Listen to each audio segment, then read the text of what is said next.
Kiss of the Panther. George Jackson sent me a letter in the early part of 1971. He was now in San Quentin Prison's notorious adjustment center, but his words of fire were becoming internationally acclaimed through his book, Soledad Brother. He called me by name and by position, comrade. Jonathan had spoken highly of me, his first letter said, and my songs. Later, his mother, Georgia, had told him about the song for Jonathan. We had to meet, his letter insisted. He was proud of Comrade John, the man-child. He was also on fire.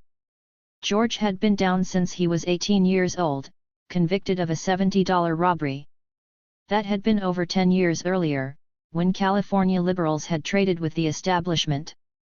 They had exchanged long-term, finite prison sentences for the possibility of shorter ones, the length to be determined by each prison administration, the wardens and the guards. That was how George had come to be sentenced to 1 year to life for a comparatively minor infraction. That was why he had spent nearly half his life in prison, 7 of those years in solitary confinement. The indeterminate sentence and the determined man were a volatile combination. The years of prison, including isolation, had not driven him to his knees, and he had driven himself to comprehend the nature of his condition, not as a prisoner, but as a black man in America. He had concluded that his imprisonment had little to do with a $70 robbery. It had to do with trying to live in America, a social arrangement in which one's humanity had to be discarded in order to survive. He saw that if one was white, acts of survival in the American milieu might propel one to a corporate boardroom. If one was black, these acts would most likely hurl one into an early grave or a prison cell. What George understood, he preached. He taught his fellow inmates to really see how many rich white corporate raiders occupied cells in America's prisons, how many rich rapists, well-to-do wife-beaters, high-class thieves or murderers were inside. America's prisons, he showed them, were overpopulated with the poor, especially the black poor.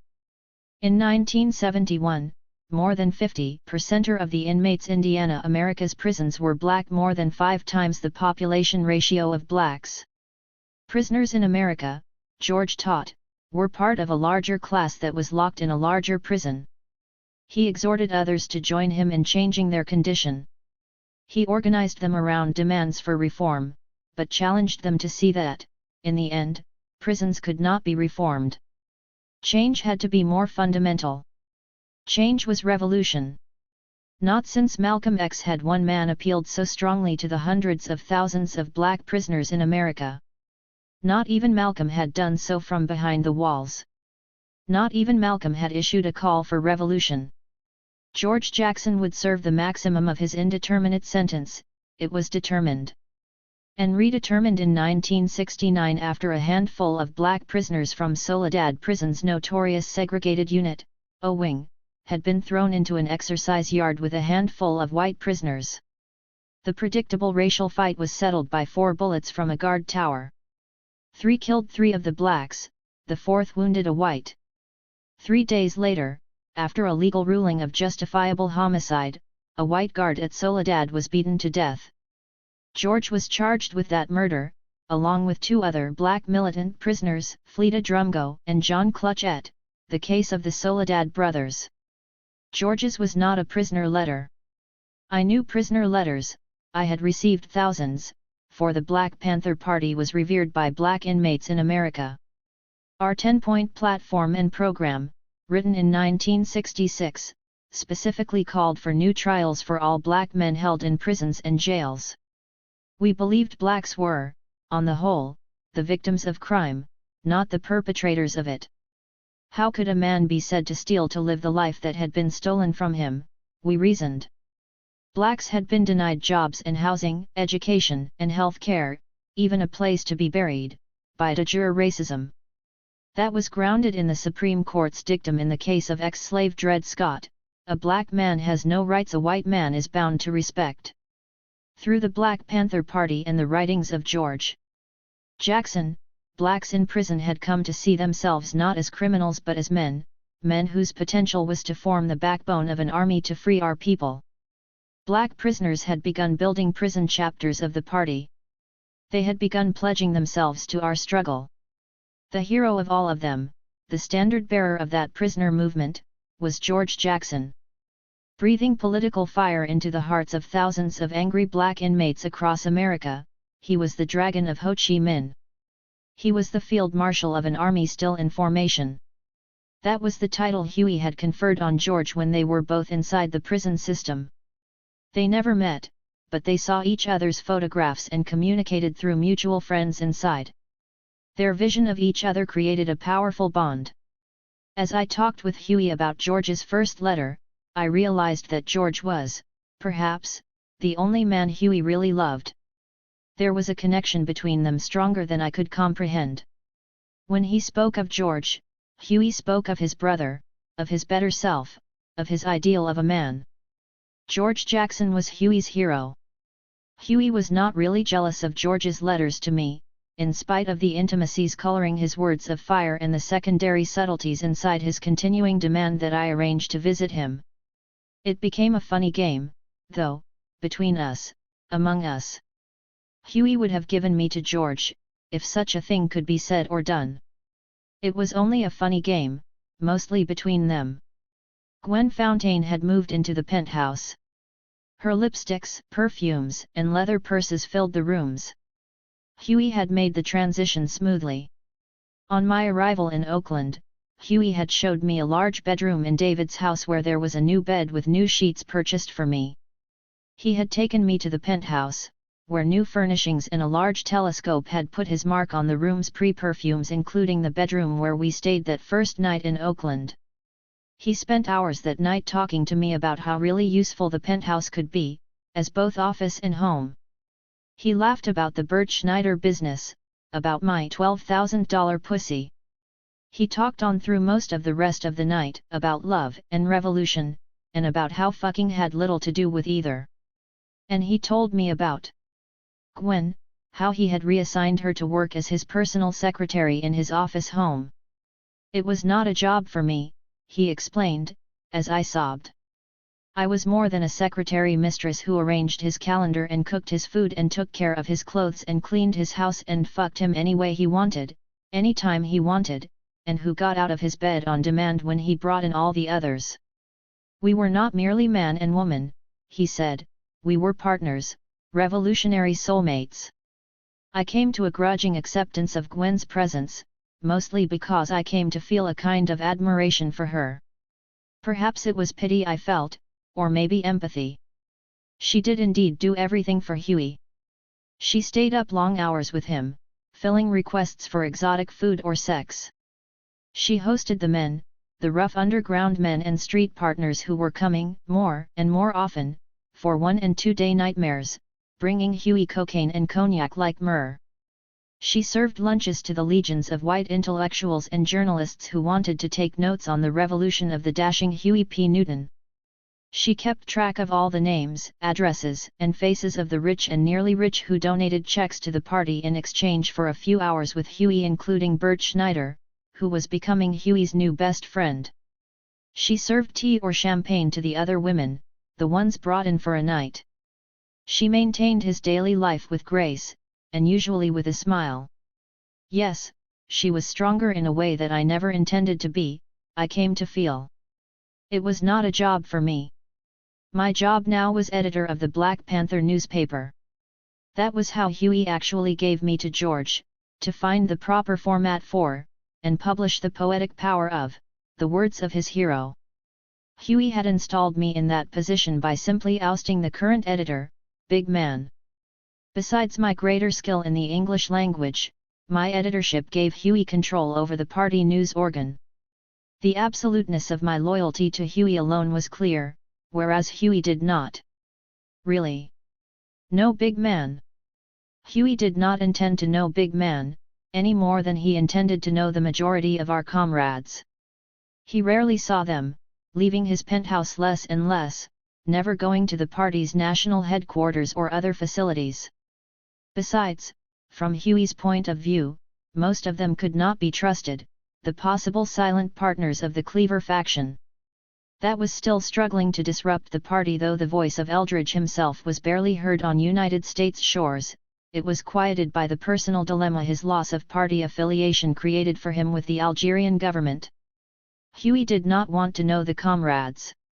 They asked too much of him. He was claiming a space for himself where he could do what was required, no matter the fear of loneliness, for loneliness and fear were the raw points of human existence. Nobody appreciated that more deeply than Armelia Newton's seventh son, her last child, her special child, who had been her own second coming. She had demanded that the world rejoice in the birth of her beautiful seventh son, whose hair she had brushed with sweet oils when he was a boy, whose face she had fanned in the intense humidity of Louisiana evenings, whose name she had made sacred to her entire world, especially her family. Of course, the streets of Oakland had not shared Armelia Newton's vision of Huey P. Newton, named for the infamous governor of Louisiana. On the streets of Oakland, her godsend had become the very embodiment of everything held in disdain by angry urban toughs, and crazy until now. Now he had risen again, sentenced to save those who had condemned him, to know the raw loneliness and fear that pervaded the streets of West Oakland and that crystallized there on 7th Street one night. There were 4 men that night. Huey had confided in me, 2 white and 2 black, the oppressor and the oppressed. There had been Huey and Jean McKinney. There had been 2 pigs.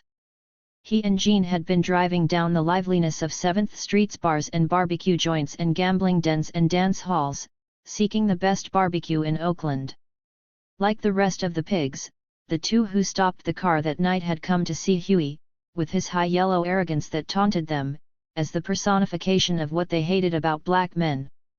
They had decided to confront the object of their hatred that night.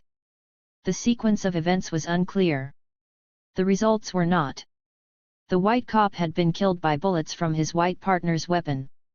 The high yellow black had been shot by a white cop before the very eyes of his black street partner.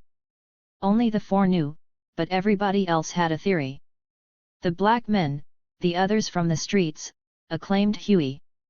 He was now their St. George, the Dragon Slayer. Now they were at his door calling him out, not to taunt him, but to exalt him.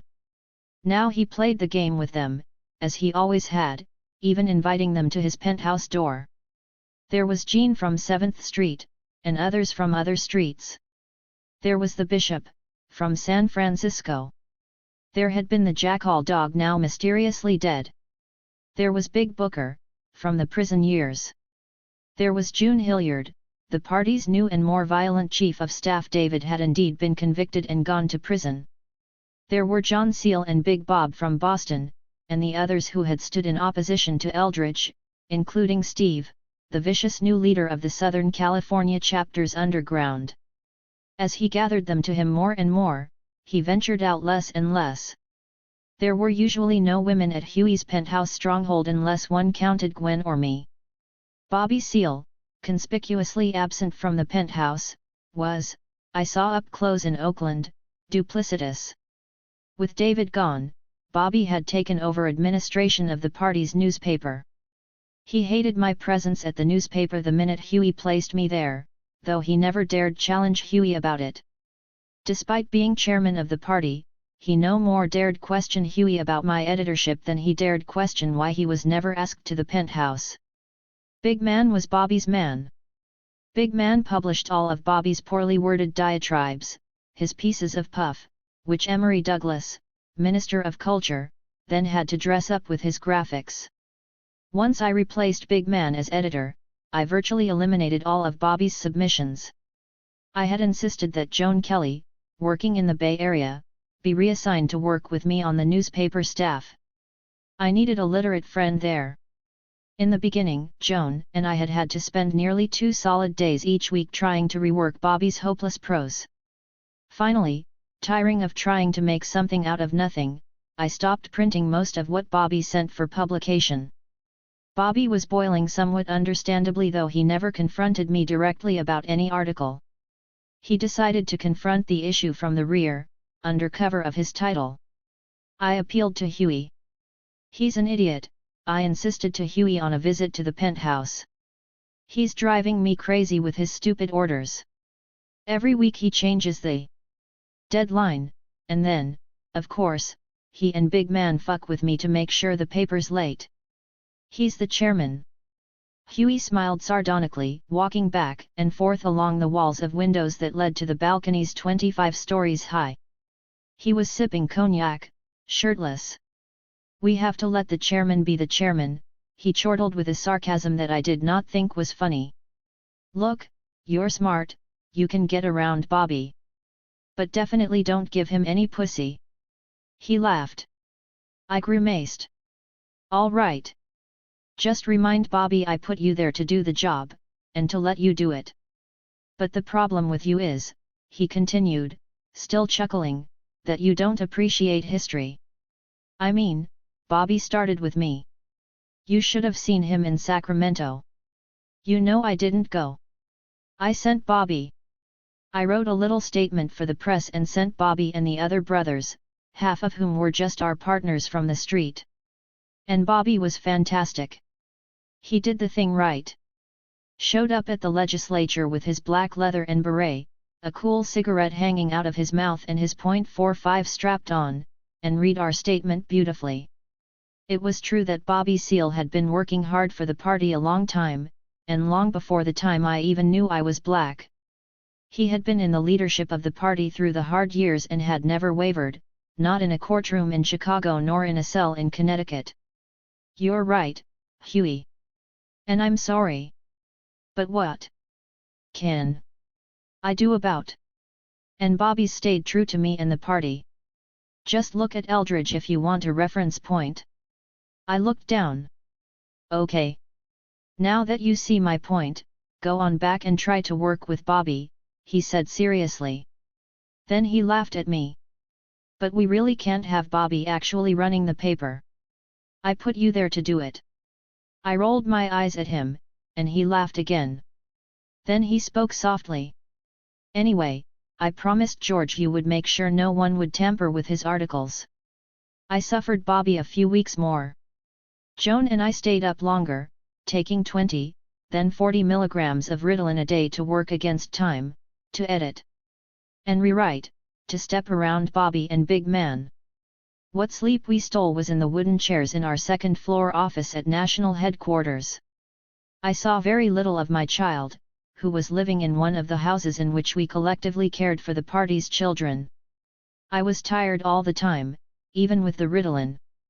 It was in that low moment that Bobby finally found a way to justify an outright attack on me.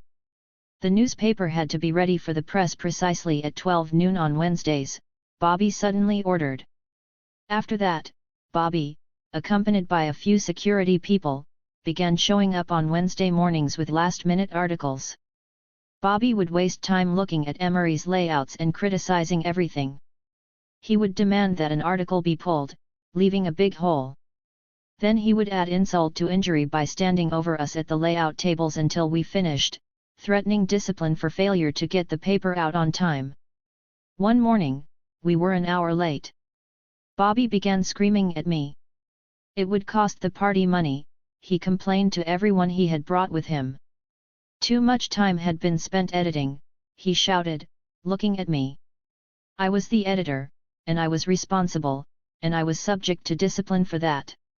I took the punishment, the way most comrades did. Bobby's order was sufficient. There was no real appeal. It was our judicial system, made up mostly as we went along. If we had been in Bolivia with Che, we told ourselves, we would be shot for violations of rules or orders. Discipline was essential in the vanguard, we told ourselves. So I silently faced the punishment, which was always an act of violence. John Seale was strangely gentle with the 10 lashes I received from the whip he held. We were in a small basement room at National Headquarters. My bare back hardly felt the sting. Joan was standing in a corner quietly crying for me, for the outright, absurd unfairness of it. My rage was so intense, each lash stung me only with the face of Bobby, who was not there. My skin developed welts but was unbroken by the 10th lash. I refused the attempts of John and the other men there to put salve on my back. I've done more than I need to do, Huey. I won't take it again, I stated firmly. Okay, Okay, he said, knowing he would have to stop avoiding the issue of Bobby Seale. I'll make it up to you. Then he laughed, and kissed me, over and over, until I shamelessly abandoned the business of Bobby Seale and allowed myself to forget Gwen. Huey was accelerating the progress of our survival programs. He was dictating numerous articles for me to print regarding their importance in a revolutionary context. To push the momentum, he ordered Bobby to take charge of all the survival programs. In one stroke, he changed the course of the party and removed Bobby's hand from the newspaper, which kept Bobby and his cronies out of my face for some time to come. In his new role, Bobby blossomed, turning his true talent for rallying massive numbers of people into a tangible boon for the party and our people. He created the most magnificent food giveaways. The big ones became major community events, reported often in the media. Previously, there had been only the breakfast and other free meal programs, but Bobby organized a campaign to give away bags of groceries to whole families, with the Stalking Panther printed on each bag. The community and the press went wild. Bobby's giant food giveaways begot tremendous support for all our other survival programs. Even middle-class blacks, theretofore reluctant to support or be identified with the party, began endorsing it and making contributions. As Bobby's spirit and leadership reached the other chapters, support for the party's free food programs grew by leaps and bounds everywhere. We expanded our free clinics and preventive medicine projects, through which we placed the deadly blood disease peculiar to blacks, sickle cell anemia, on the agenda of America's medical profession. We implemented new ideas, such as a shoe program, renting a factory and manufacturing shoes to give away to our people. These successful efforts spawned a true survival program for the party, as confused police and FBI had to regroup, bury their old assault plans, and invent new tactics to attack us. From his penthouse, Huey now ordered that the party begin to close ranks. The strengthening of the survival programs boosted our support and morale, but the party apparatus was spread too thin. With everything in our 42 chapters being duplicated, our money and energy were being so drained, the impact of our survival programs would inevitably be diminished. We were not, after all, trying to establish the survival programs as much as an idea. That was taking hold, as evidenced in the emergence of free breakfast programs in a variety of schools in California and elsewhere that had come as a result of Black community demands. It was time to move forward. We could solidify our gains by concentrating everything we had in one operation, Huey analyzed. We would develop a real stronghold, Huey directed, a base of operation to move to higher ground. Oakland, Huey declared, would be the base. It was not only historically relevant as the birthplace of our party, it was objectively significant. It was a territory in which we could, in fact, establish such a base. Oakland's relatively small population was nearly half Black. Moreover, Oakland had solid economic strength and potential, primarily from its significant port. Oakland was a ripe environment, Huey decided, to establish a base. This was more than a tactic to strengthen the party's apparatus. Huey considered our concentration on Oakland a first step in a long-range plan. There was the mass line, and there was the party line, and there was the bottom line, which was the vision of Huey P. Newton. Sometime before I left LA, he had ordered me to Oakland to talk about that vision. "Take a look at this and tell me what you see," he said within seconds of my arrival. He handed me a copy of an international magazine. It was open to an advertisement. "It's an ad for Ford cars," was all I could say. "Yes, but what does it say?" "Look." He was pacing with excitement as I read the copy aloud. "We at Ford International fly the American flag." "But we say," he repeated with me, fired with enthusiasm, "we say, what flag do you fly? It's incredible, isn't it?" "In what way?" I responded, opening the door through which he was anxious to pass. "Before I tell you, do you recall the Coca-Cola jingle, 'I'd love to buy the world a Coke'? That. Remember?" "Yes, with all those wonderful, perfect-looking, Americanized Africans and Asians and Exactly. But the bottom line is, they'd love to sell the world a Coke. We at Ford say what flag do you fly? What does it mean? It means that the US capitalists have taken a turn, a right turn. And I think it's affecting the economic structure of the entire world. We're in a brand new game. If I'm right, we can't define the world anymore as a collection of sovereign states with independent economies. What this bit of advertising bullshit triggered in my mind is that a new economic arrangement has taken hold, one that exists irrespective of language, custom, ideology, flags, and, most of all, territory. First, you have to accept that a human being's life in society is determined by his relationship to its economy. Before industrialization, that relationship everywhere was to a land-based, agricultural economy. Generally speaking, if one had land, one was rich, if not, one was poor. A brutal but long-standing social arrangement. Industrialization disrupted that. It introduced mass production, new transportation methods, powerful infrastructures.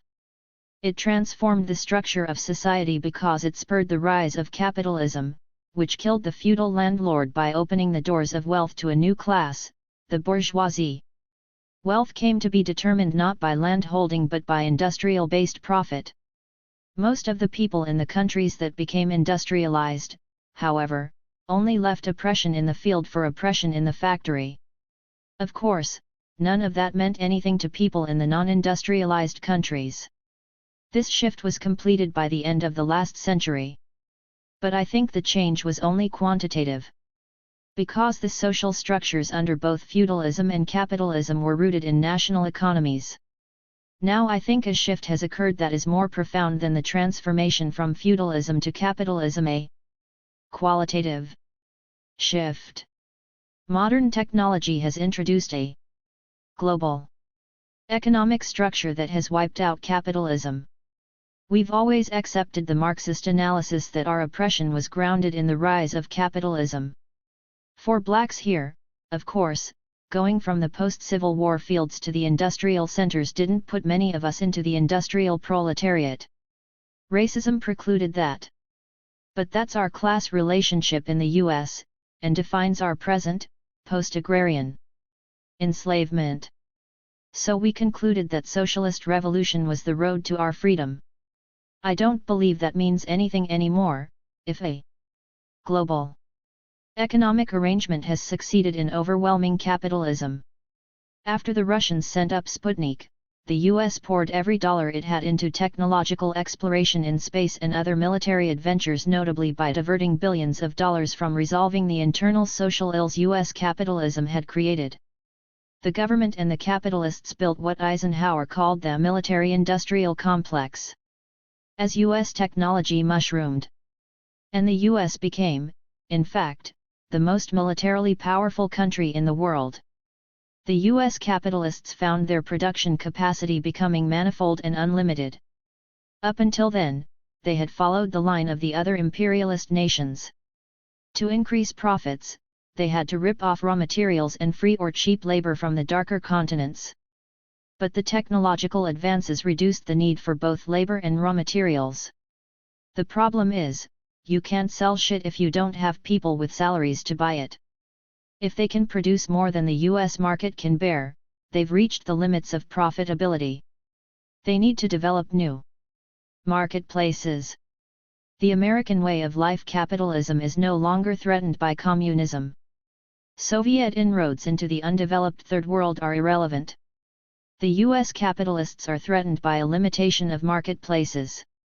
They not only need to sell the whole world a Coke, they're moving to do it. Consider Vietnam. I think the war has very little to do with Vietnam's tungsten and bauxite. Technology will soon be able to accommodate the need for those raw materials without Vietnam, like the industrial diamonds that can be synthesized, or the way coal was replaced by oil production, due to technological development. And they don't need the unskilled labor.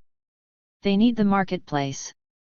I think Vietnam is about developing a marketplace of 40 million potential consumers. It's a play or pay proposition. They will buy a Coke. The rest of the world is just trying to keep up or survive. Take the communities in Africa and South America, with their vast copper and diamond deposits discounting what hasn't already been stolen. The people can't eat these precious materials. And the territorial governments, neocolonialists and local bourgeoisie don't have the technology to transform them into food and other basic necessities. But even if they could refine the raw materials and get around the massive distribution problems, they would be hard put to compete with U.S. established price formulas and rates of exchange. And if they found their way around that, they'd find themselves facing the hard line of U.S. market competition, the U.S. military machine. And they won't get around that. The point is, technology has produced domination of the entire world by one nation, the United States of America. Assuming this analysis is basically correct, there's a new socio-economic arrangement that is not bound by national territory. We cannot, then, continue to use the term capitalism or imperialism to define the structure that governs and oppresses us. A new language is required for this new arrangement. I'm calling it reactionary intercommunalism. I use this term because the new arrangement has not only overwhelmed capitalism, it has obliterated nationhood. If we use Stalin's definition, a nation is, primarily, a sovereign territory with economic and social independence. I believe U.S. global power has transformed things so that the world's nations have been reduced to a collection of integrated communities. What you have now dominating all the communities of the New World Economic Order is a global bourgeoisie, the owners of the U.S. corporate conglomerates, the reactionary intercommunalists. What is the functional difference in the relationship to the U.S. economy of Africans living in Africa and Africans living in Harlem? Or take Vietnam again. The U.S. refers to its war on the Vietnamese as a police action, and it basically is, no different in kind from putting down a riot in Watts. The reactionary intercommunalists have obliterated national independence and sovereignty. Of course, there are some liberated territories, like Russia and China. At best, they are what I would call provisional revolutionary administrations, but not independent, sovereign nations not in the global shadow of the US. And there are the Europeans. Can the French or the British, two of the leading European economies, legitimately lay claim to economic independence and national sovereignty when even the old international gold standard has become the US dollar standard? That's why Ford can ask, what flag do you fly? It's not important. When they control your market, they'll have the rest. If you want to be black and proud, they put Negroes in advertising campaigns and have all the Negroes fighting for the right to drink Coke over Pepsi. For the Chinese, they throw up Bank of America buildings that look like pagodas. And if you fly a flag with a hammer and sickle, they'll slap it on the dashboard of a Ford and control the communist communities that the communists themselves can't accommodate. The important thing for us is to see this new reality. We have to abandon the idea of developing socialist states. That idea depends on the existence of nations, national economies. We have to embrace the idea of global revolution. But there's good news in this. As this new dominant force of reactionary intercommunalists necessarily has to continue to expand, sell more Fords and Cokes, open more marketplaces, they, like the old capitalists, build up the potential for their own negation. A global negation. This situation cuts out the micro step of installing socialism in one place only to have it threatened by capitalism in another, where we would end up running around like the Russians, trying to maintain and never being able to build. There's only one machinery to seize, the toppling of which makes way for an egalitarian redistribution of the wealth of the whole world, true communism. And there are only two classes, the billions of us and the few of them. Whatever the differences in the levels of oppression, from the industrial and technological workers to the impoverished third world millions, the majority of the world's people have become one class of dominated people. In other words, we have a setup for global revolution, revolutionary intercommunalism. Blacks in the U.S. have a special duty to give up any claim to nationhood now more than ever. The U.S. has never been our country, and realistically there's no territory for us to claim. Of all the oppressed people in the world, we are in the best position to inspire global revolution. I was stunned. Huey had spat out an idea that the most learned economists and sociologists had failed to articulate, an idea that encompassed an ultimate solution for us, the us that had been present and discounted for centuries. Huey was now pushing the party to act on his theory of intercommunalism, despite the fact that some Central Committee members, particularly Maasai, had challenged its validity. He commanded all chapters to begin sending their people to Oakland. Whatever anyone thought in the final analysis, our dispersed troops began their exodus to Oakland to build the base for global revolution. Huey remained isolated from all of them, however. More and more, he separated himself from the rest of the world. He had stopped making speeches, despite the demand. He hated speaking in public, he said, because he could not be honest. It was a show and he was not a good performer. He could function better one-on-one, or alone, where the complex parts of who he was could thrive. He had indeed been at his very best not long before in a set of recorded conversations, before a small, elite Yale University audience, with the world-renowned psychoanalyst Erik Erikson. The conversations were being transcribed and edited for a book. In Search of Common Ground. Even the last of those conversations between Erikson and Huey, however, had taken place at the Penthouse. His most recent public speaking engagements had been miserable. At what had been slated to be the last annual Huey Newton birthday rally, which became a March rather than a February event, touted as the Intercommunal Day of Solidarity, he had stuttered through an arcane statement. The adoring audience of thousands had barely been able to applaud it, much less appreciate it. Before that, at the party's assembly calling for a constitutional convention in Washington, D.C., he had recoiled from the thousands of people who had come to hear him, consuming an extra dose of Ritalin to face their cheers, and afterward, their bodies blocking the streets, enveloping our car like an octopus. Huey had been reluctant to speak in Washington not only because he disliked the idea of speaking, but also because he was convinced that the idea of a black rewriting of the cherished document that was the basic law of the land had little merit. The convention had been an Eldridge Cleaver-engendered idea that had been foisted on the party pre-defection. Huey had agreed to allow the party to continue to organize the convention primarily to buy time. He had still been pushing Eldridge to send Kathleen to the United States, suggesting she should address the convention along with him. The drama of Kathleen's absence had only intensified Huey's dread. Every chapter was organizing black people to come to the nation's capital, to Howard University, the only distinguished black holding in what blacks referred to as Chocolate City, Washington, having a nearly 90% black population. What finally forced Huey to make that speech, however, was that Howard University reneged on its commitment to host the convention once it was announced that Huey Newton would be the keynote speaker. Despite the fact that Howard's traditionally middle-class black student population had recently become blackenized as expressed in demonstrations over black studies and the selection of a campus queen who was not Howard's traditional light, bright and almost white black woman, Howard's administration did not intend to be that black.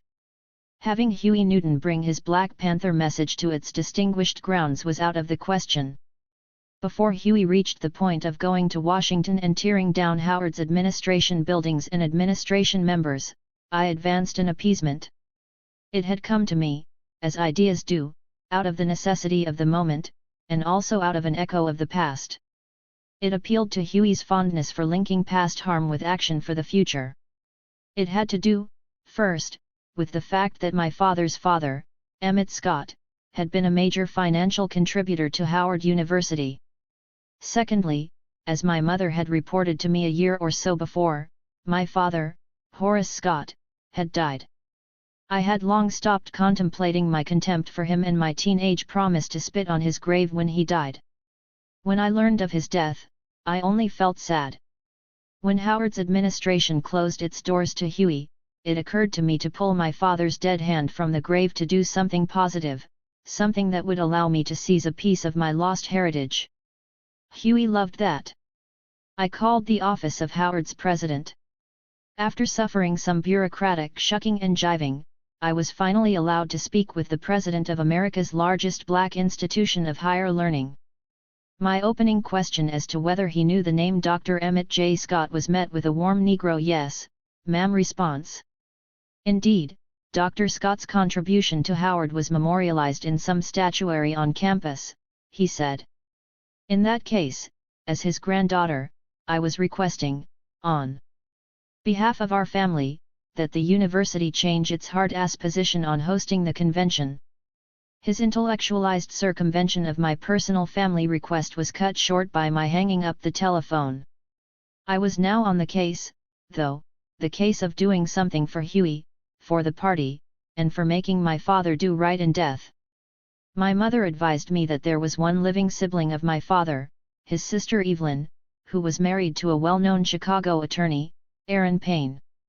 I called my father's sister then, with the intention of squeezing my blood from this last Scott relative to shove it down the throat of Howard, to remedy things past, and to relish the private joy that the only biological offspring of the Grand Scott line was now the worst imaginable kind of embarrassment to it, a Black Panther. Mrs. Payne spoke like a Georgia peach. Yes, darling, I'm so thrilled to hear from you. We've always wondered what happened to you. She went on to say that she thought of me often, for I was according to the photograph of me she had been given by my father, a wonderful man, the living replica of their dear sister Clarissa, now gone. She confirmed how the family had always wished that my mother would have simply allowed them to absorb me into the Scott family. She was so teary-eyed happy to hear from me, I could not break the spell with the facts about what I was actually doing, or why I had actually called. So I wrote her a long letter, laying out my life as it existed in relation to my wonderful father. I finished with a few paragraphs about why I was now a dedicated member of the Black Panther Party, and why I would be pleased to have the family's support in bringing Howard to its senses in light of the family's magnanimous contributions to the university.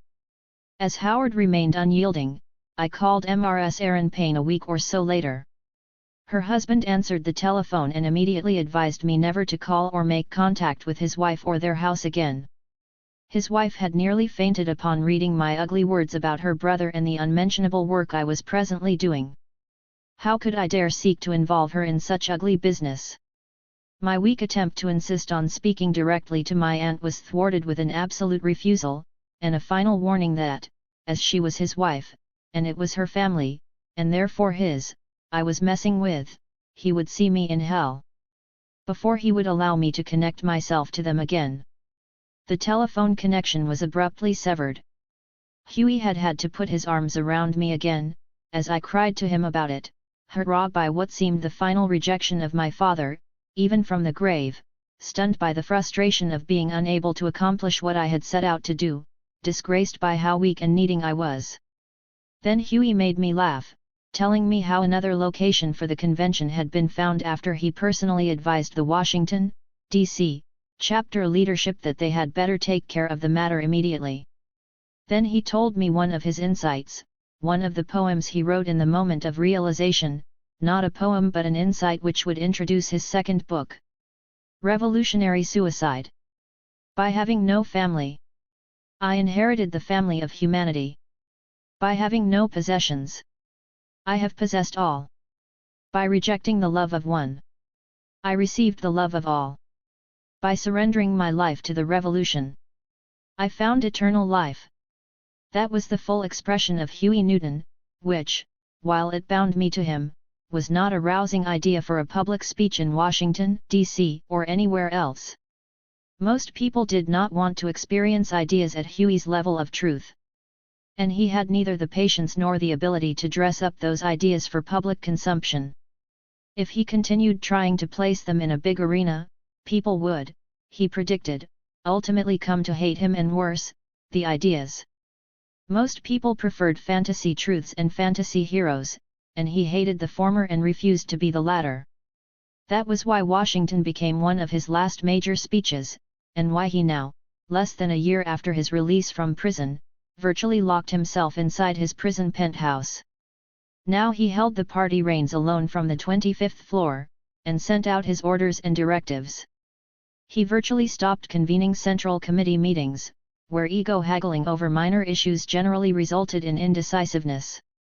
"Words are beautiful, but action is supreme," he would say, quoting Che Guevara.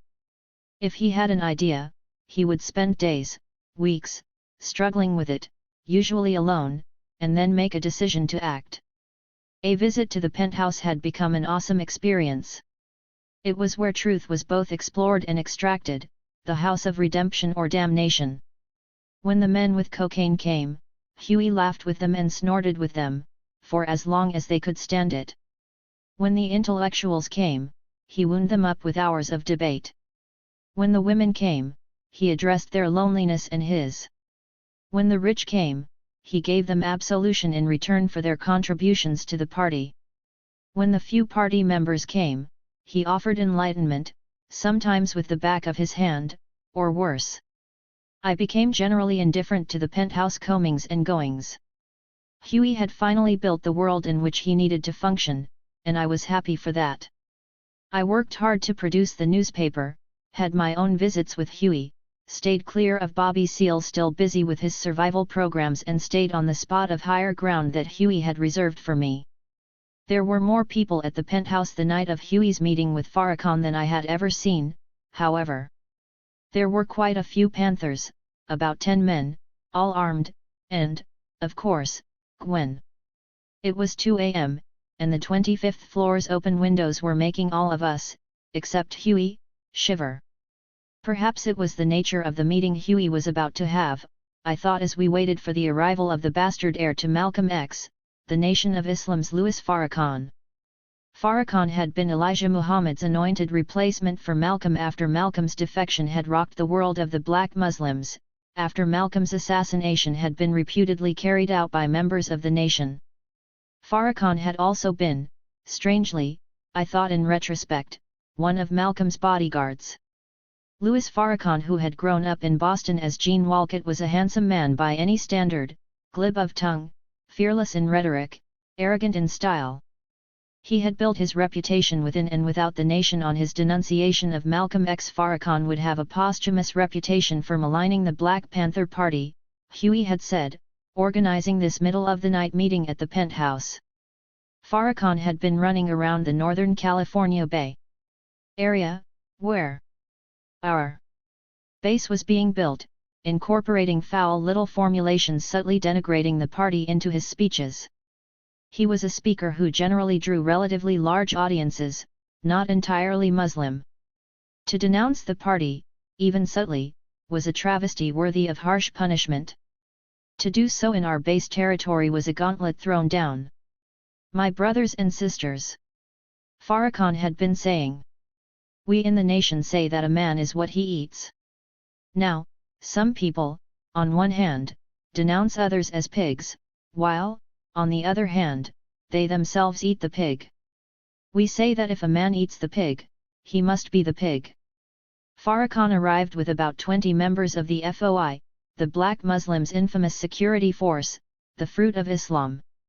Only 5 would be allowed entrance to the penthouse, they were informed by Panthers who were waiting in the lobby. They were all searched for weapons. "Oh, we don't carry carnal weapons, brothers," Farrakhan had casually said on the elevator ride up to the 25th floor. The search had yielded none. The double doors were flung open movie style. The scene had been set perfectly by Huey. Panthers in full blue and black uniforms, including berets, were standing strategically at attention in the spacious living room. They were all holding shotguns, noticeable even in the dim light cast by the lamp over Huey's large oil painting of Che Guevara. Gwen and I were dressed in costume, according to Huey's instruction, long skirts and long-sleeved blouses, befitting some ideal look of a Muslim woman. She was to serve tea, I was to take notes, appropriate roles for us as women, Huey had joked. Reviewing the scene, I recalled another experience with a black Muslim. During Huey's speech-making stint, in a college auditorium, a black Muslim in the audience kept interrupting Huey's already difficult exercise with taunts.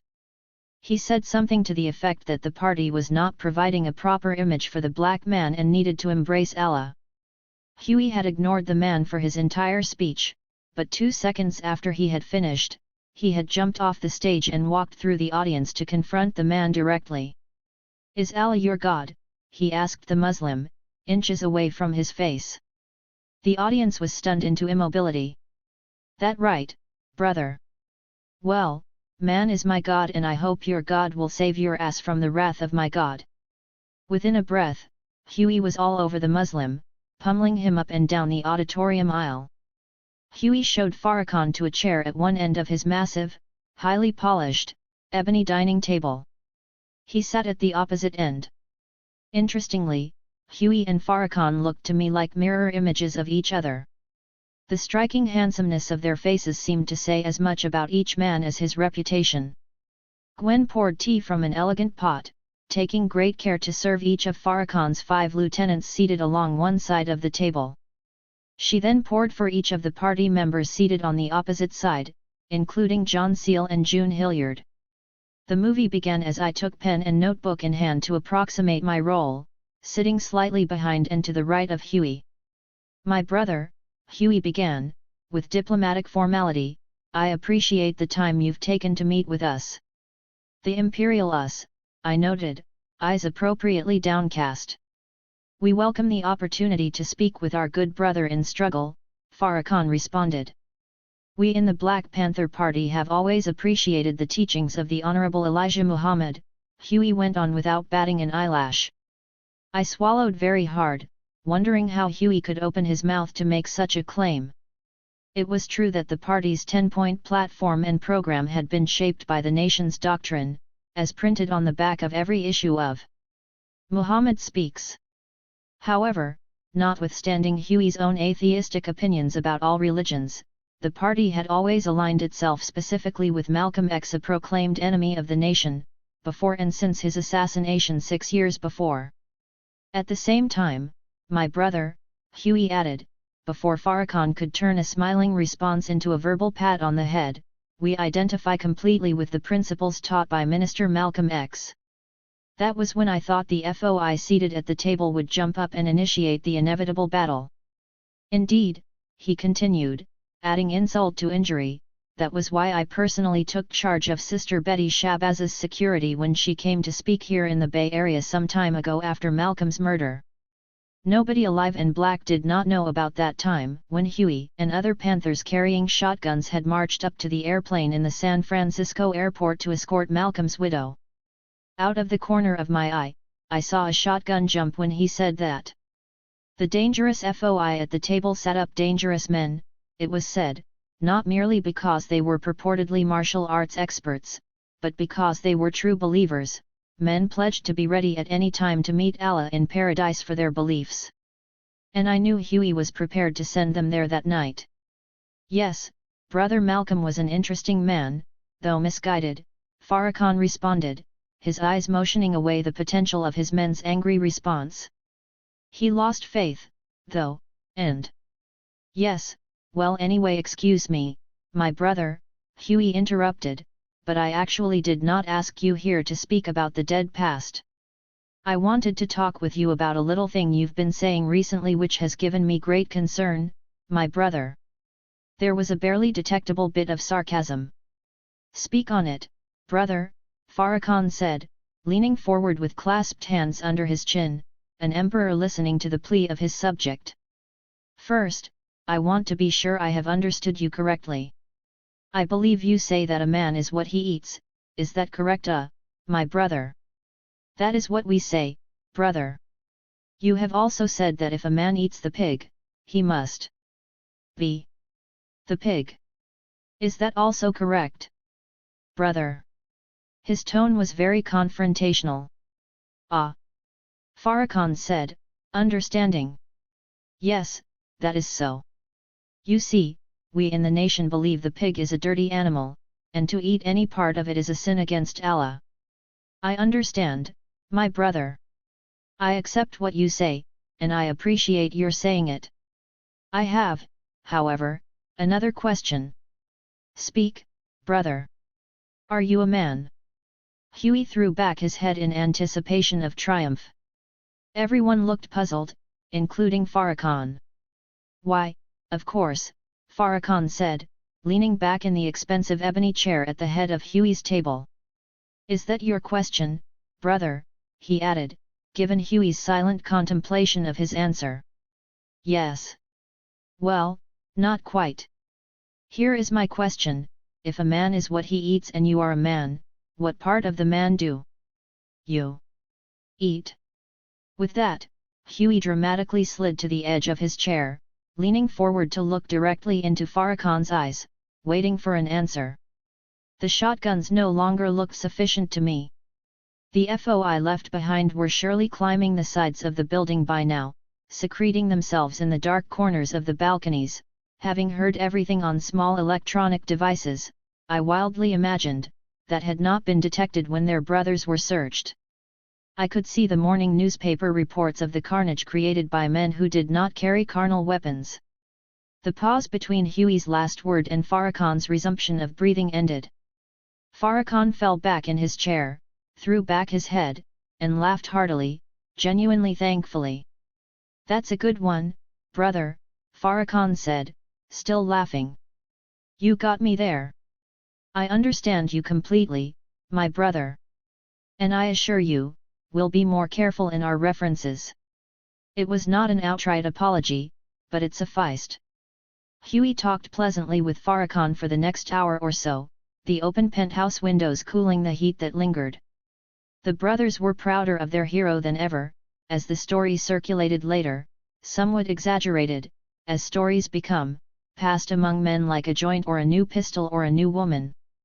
George Jackson seemed bigger than he had appeared in the courtroom months before, even though I had been only a slight distance from him then. He was about 6'4", with a broad chest and strong arms developed in his martial arts exercises. It had taken me 6 months to obtain San Quentin prison's permission to visit him. Even in the way he moved, George Jackson defied the state's repression with his dignity, his shackled hands pulling up his pants with a certain style. His smile was broad, fearless, terrifying, embracing. "Greetings, comrade," he said with dramatic effervescence, adjusting the single chair on his side of the visiting chamber with his shackled feet. The chair's sharp scraping on the stone floor made one of the escorting guards twitch. "You look like my aunt in Chicago," he said. Sliding like a lion into place, sitting tall, his large eyes looking me over thoroughly, flirtatiously, delectably. After that, he spoke differently. He had perfected a speech pattern suitable for the life of a hated prisoner, tight lips that spoke softly. His eyes searched constantly. "Why has Huey denied my request?" he said, looking directly at me, ignoring the presence of the guard behind the door at his back. We were locked inside the cell, separated by a divider that rose to eye level, the top half of which was heavy glass and the bottom a concrete slab. A small counter protruded at desk height on either side. "Your request? To have you for my woman." I simply blushed. "You can give me your answer later. Then we'll convince the servant," he continued, referring to Huey by his new title. Huey had demanded that the Supreme Commander title be dropped, calling it an arrogant and ridiculous label. He had offered an appellation in its stead, Servant of the People, a rather biblical reference, I thought, asserting it represented what each party member was. Some had later tried to foist Supreme Servant onto that, also dismissed. He was now generally referred to as the Servant. George laughed at the concern on my face over how to respond to his request face to face.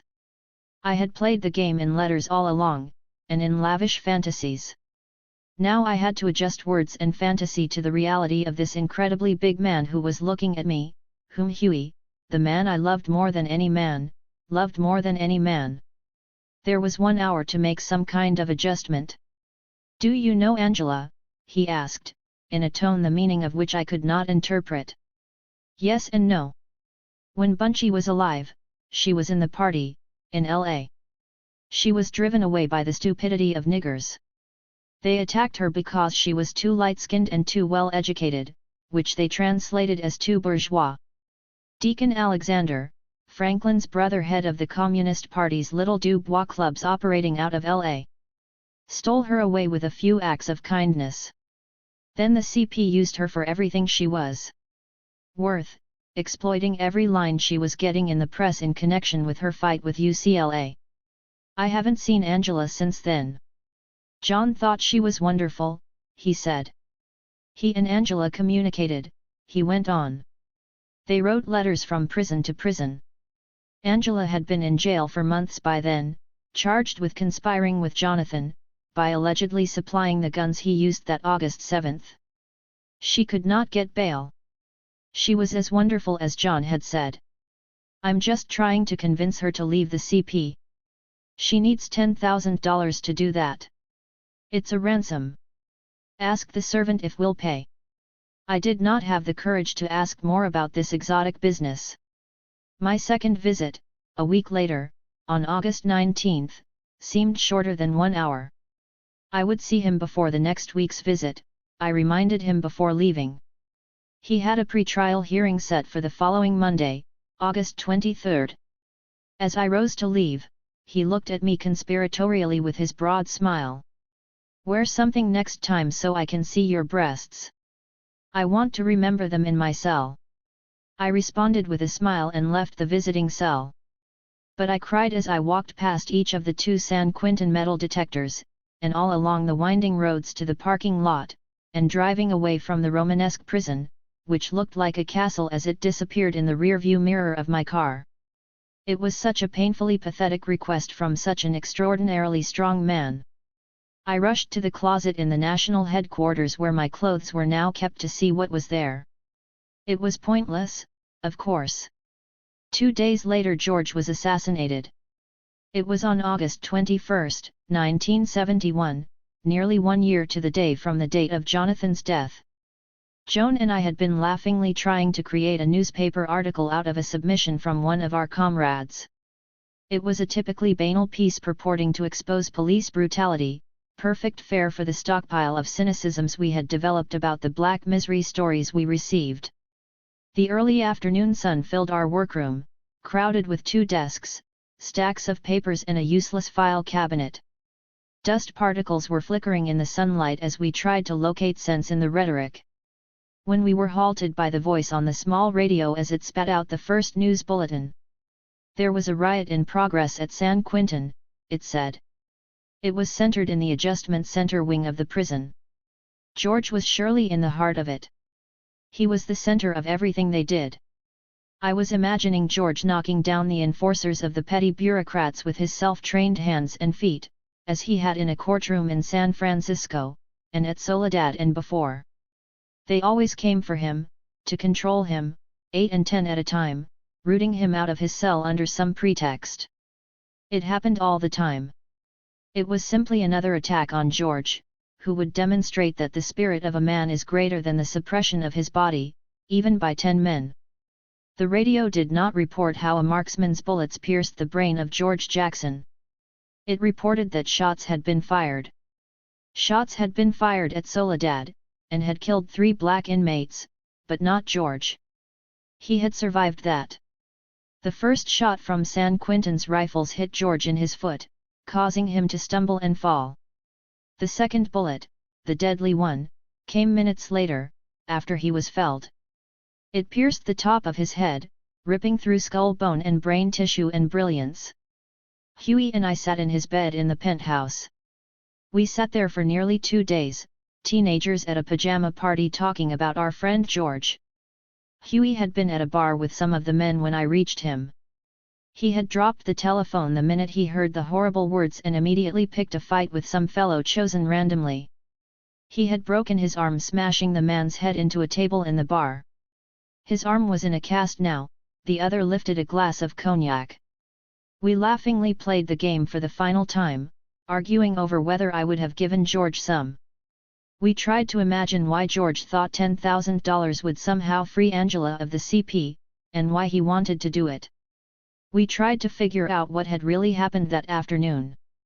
We planned the funeral for George. Mostly, however, we cried. It was painful to select a black leather jacket for his body, it had to be purchased from a store for large-sized men. George had never really known such a thing as buying clothes for himself. He had worn state-issued prison garb for the last 11 of his 29 years. His pants had been secured by chains and held up by string. Now I was selecting expensive black slacks, a fine leather belt, a powder blue silk shirt, and a black leather jacket to cover his body, which was filled out by formaldehyde.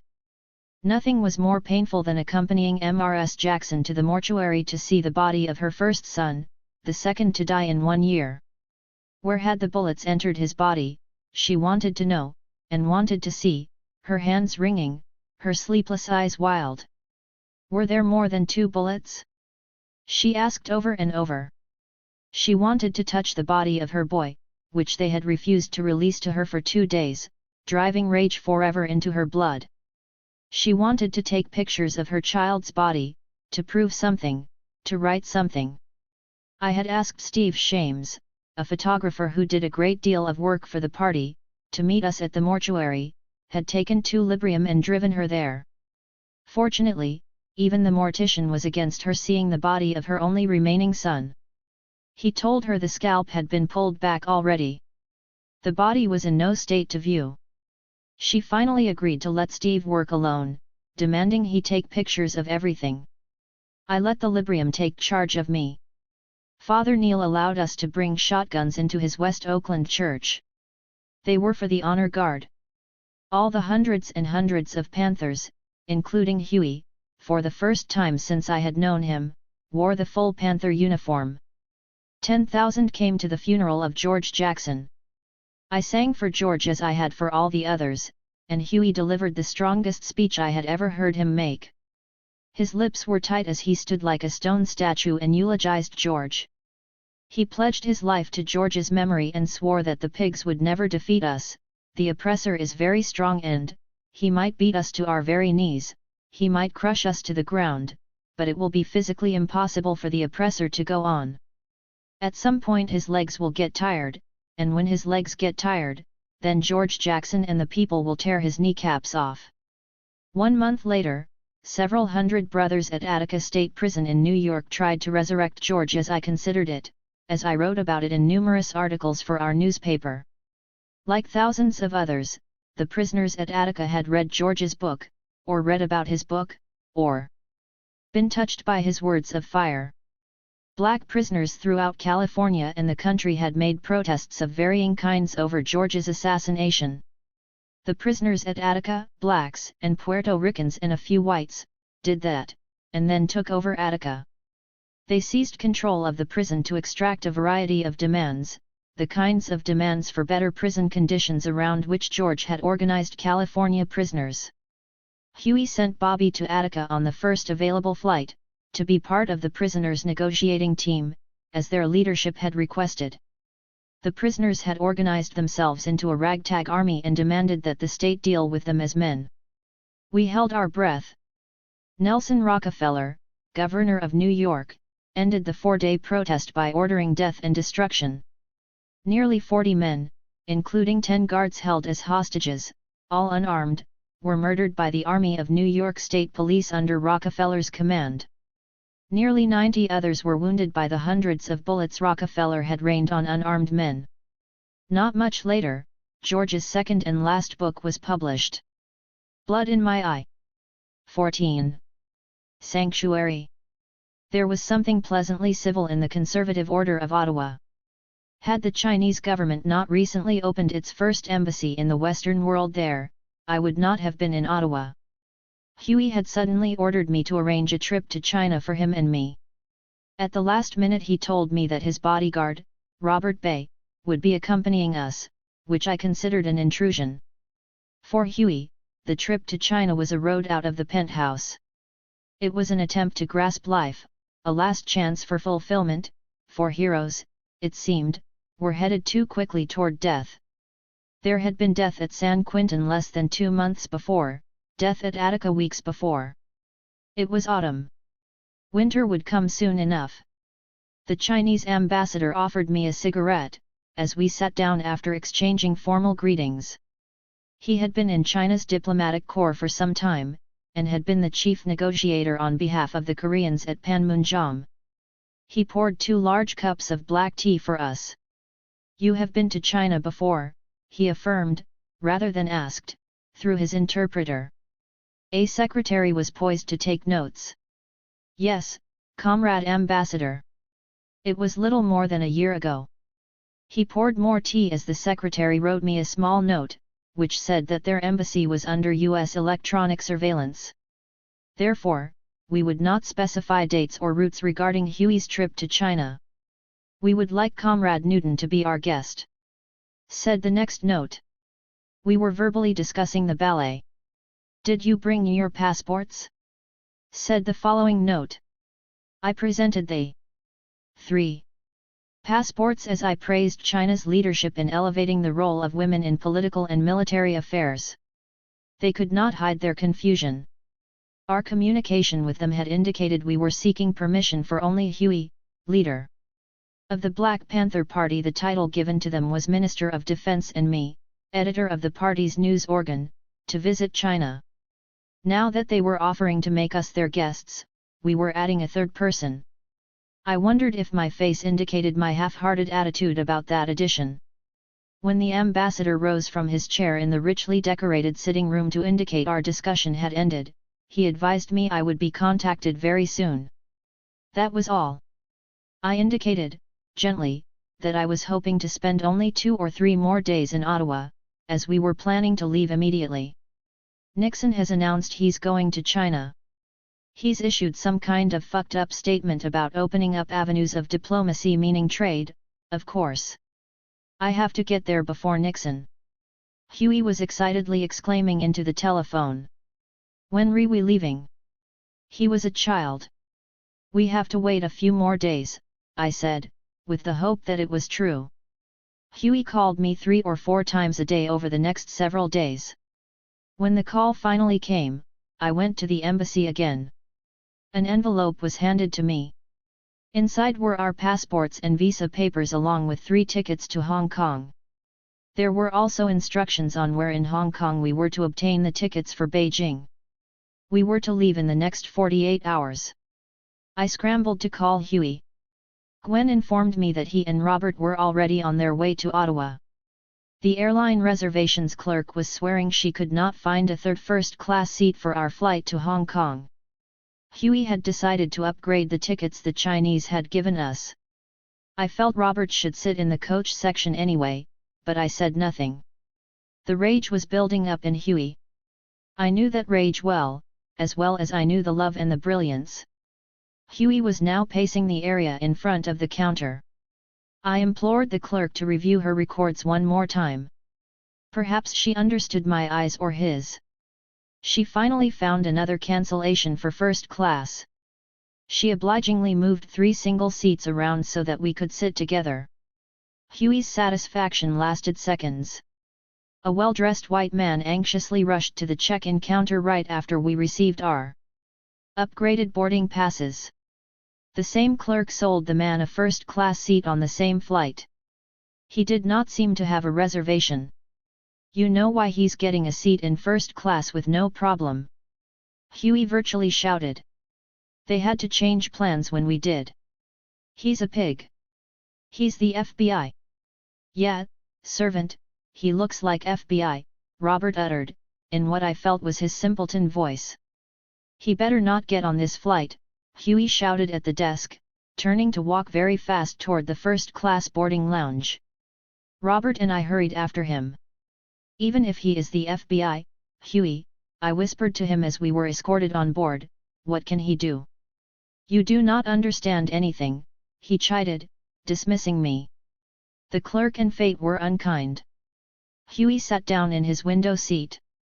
My oversized first-class seat was next to his, on the aisle. Across the aisle from me was Robert Bay.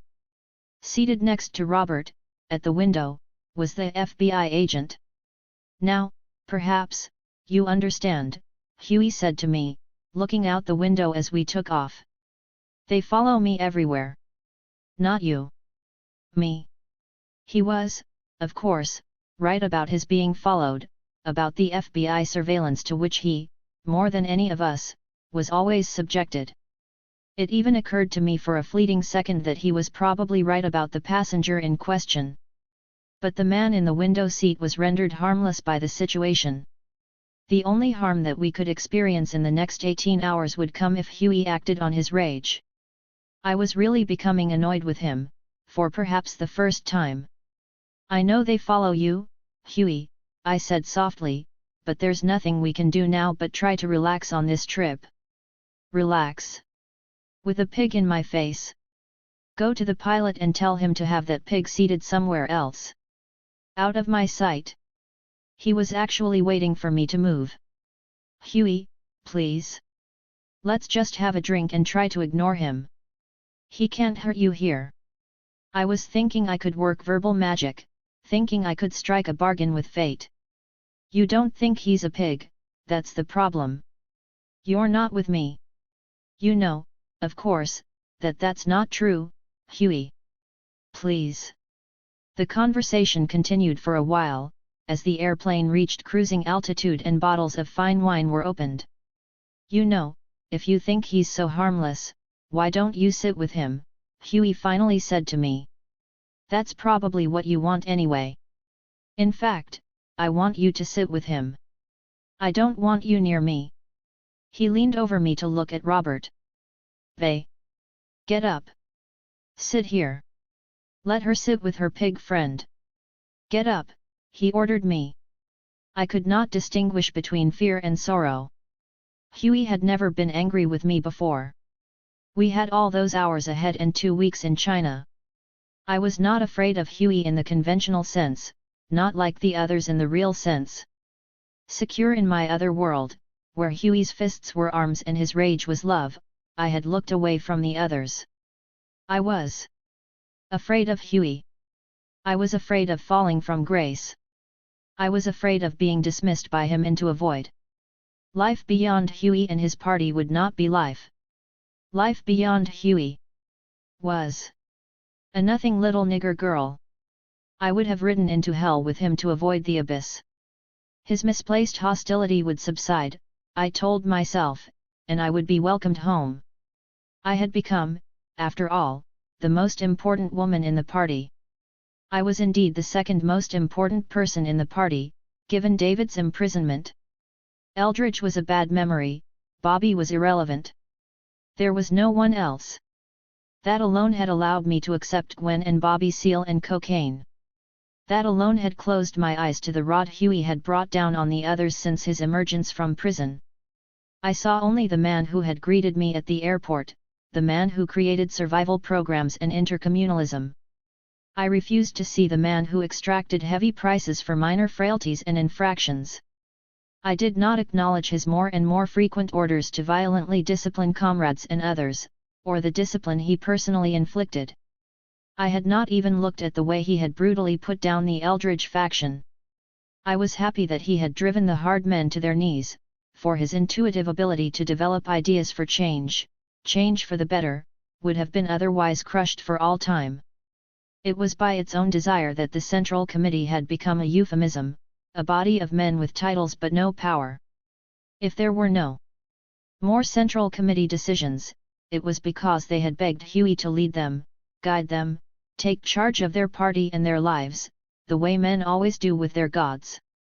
Their surrender of will had, paradoxically, generated his own surrender to the isolation of absolute leader. It was in the absoluteness of that isolation that he always came to me. I supposed it was because I loved him while everyone else venerated him. With me he could be lover and friend, and abandon the roles of street hustler and brute, revolutionary and god. The fact was that as much as I needed Huey, he needed me. I was his confessor as much as he was mine. I was the woman in him as much as he was the man in me. I carried his banner and kept his secrets, and did not judge him. I had come to appreciate that Huey had always been seeking an end to the torture of his obsession with death. To Die for the People was the title of his first book.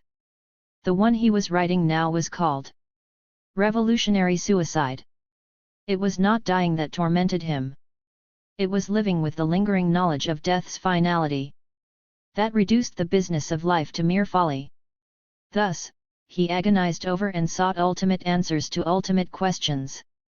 Before the soul breaker and after, before the party, and now, he pushed life to see if it would reveal a hope of eternity. He tested life's edge every day, daring, challenging, hiding and seeking at once.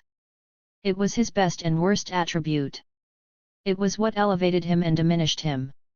If there was no party, he would probably have lived and died not so much ingloriously as hopelessly. With the party, he could test his theories with action.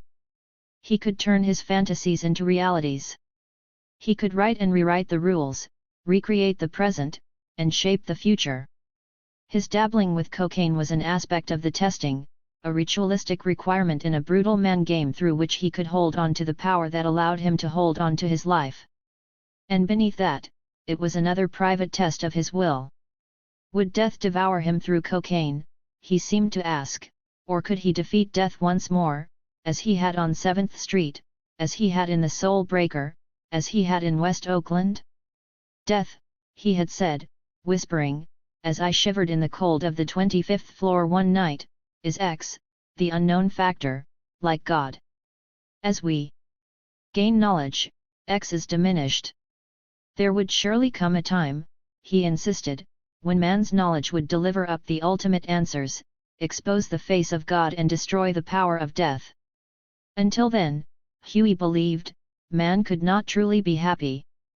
Huey, I knew, could certainly not be happy. Huey wanted to correct the losses of history, to resurrect the nobility of the African.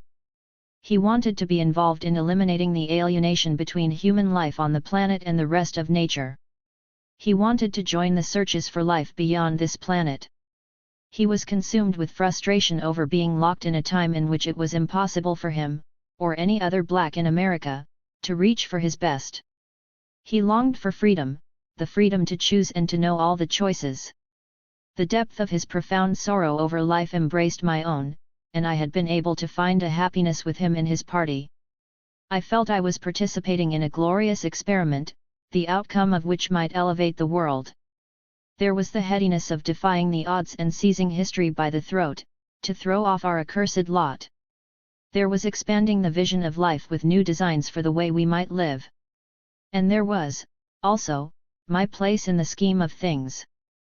Huey offered me a life that was more than I had the potential to realize beyond his domain. So I ignored the day-to-day brutalities and relished my role as echo and scribe, who gave ordinary expression to the complexity of his extraordinary mind, and I accepted all of him, as he was, even now. I waited for a signal from Huey that my banishment was over. It came when we landed in Tokyo for a 1-hour layover. He simply asked if I wanted a drink. When I nodded, he went to the bar in the lounge where we were waiting for our next flight and brought one back to me. He said nothing more. It was enough. I knew he was laughing at himself as we boarded again for the 4-hour flight to Hong Kong. We landed in Kowloon, the peninsula that is the busy port of entry to the mainland of Hong Kong. The doorman at the Hong Kong Hilton was a big Chinese fellow. The hotel had attired him in a costume that approached some sort of Hollywood Alibaba look, replete with gold brocade shoes that turned up at the toe. He bowed and opened the door. As we walked through the corridors of the luxury hotel, I tried not to glare at the fat, red-necked Australian and British men who were drunkenly sauntering to their rooms with 12- and 13-year-old Chinese whores. I tried not to see that our bellman was dressed in a Hilton coolie outfit, including the obligatory white stockings and long black braid. We entered an imposing living room filled with white rattan chairs and pastel-colored couches, complemented by a variety of tropical plants, all seeming to evoke a chorus of Bali Ha'i. Huey told Robert to put his things in the smaller of the 2 bedrooms and to order food for us. He conducted me into our bedroom, his arm around my waist, his hand playfully patting my derriere. He walked into the giant-sized bathroom and started a bath in the huge, sunken, guava-colored tub. He returned and began taking off my clothes, gently, as he had the first time. "Come on," he said, grabbing my hand and leading me into the bathroom. "The food should be here by the time you take a bath. I know you can't hold out much longer. I saw you drooling over that prime rib on the plane." He laughed. I pouted as he helped me into the deep tub. He washed me, splashing me, kissing me. You better get it now, he said, taking off his clothes to join me. Remember, you can't have it in China. No fucking and peeking, he said in the sing-song style of a schoolyard rhyme. Yeah, each to his own room, so don't try to come into my room if you get desperate. And you better not try to touch those Chinese comrades. They're armed, you know. I laughed as he got into the tub with a big splash. There was no sexual encounter, though. It would have diminished what we felt, what we had become. Somewhere in the transformation of our love, we had decided orgasm was only a biological response and that a sexual experience ought to be more. Love ought to be even more. We pretended we cared about the sex, though, to ourselves, to keep from being too lofty. The sun was rising on the harbor. Nude under hotel terry cloth robes, Huey and I sat huddled together looking out our suite's living room window at the new day. It was such a faraway sunrise, over a place that at once bound and divided east and west, communists and capitalists. It was a never-never land that winked and winced at its pre-teen whores and hustling cab drivers and coolie bellhops and signs in English first, with Chinese as a second language. But I saw that Hong Kong in that sunrise seemed to offer something more. Huey had begun to weep in the first light. Hong Kong was a stepping stone to a new world, he whispered, one created by men with vision and fortitude. China, Huey thought, was the triumph of the human spirit. He felt he could find peace in China even if he never found happiness. I had to step over the women and their children later that morning. They were squatting and cooking their breakfasts over flames from canned heat. Some were still huddled under the lean-tos in which they lived. It was more painful to see because of the incongruity. The women were languishing in tents staked out on the concrete that formed Queen's Road, Hong Kong's main financial thoroughfare, a hub of international finance.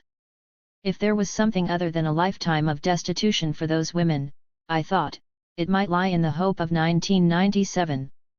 That was the year of transition, when the mainland of China would, by agreement with the British, completely subsume the business of Hong Kong, control, and, perhaps, correct the business of Queen's Road. It occurred to me, as I wound my way on foot to the China Travel Agency, why there was a Hong Kong. It was a convenience for the People's Republic of China. Its significant port provided a road to the Western world, to necessary Western goods and services that were otherwise forbidden by governing mainland principle. It also furnished a corridor through which China could move its own trade, and could listen to the rest of the world and influence its machinations without apparent involvement. It was what Oakland could be to the Black Panther Party. I wondered, though, how meaningful that was to the lives of the women on Queen's Road.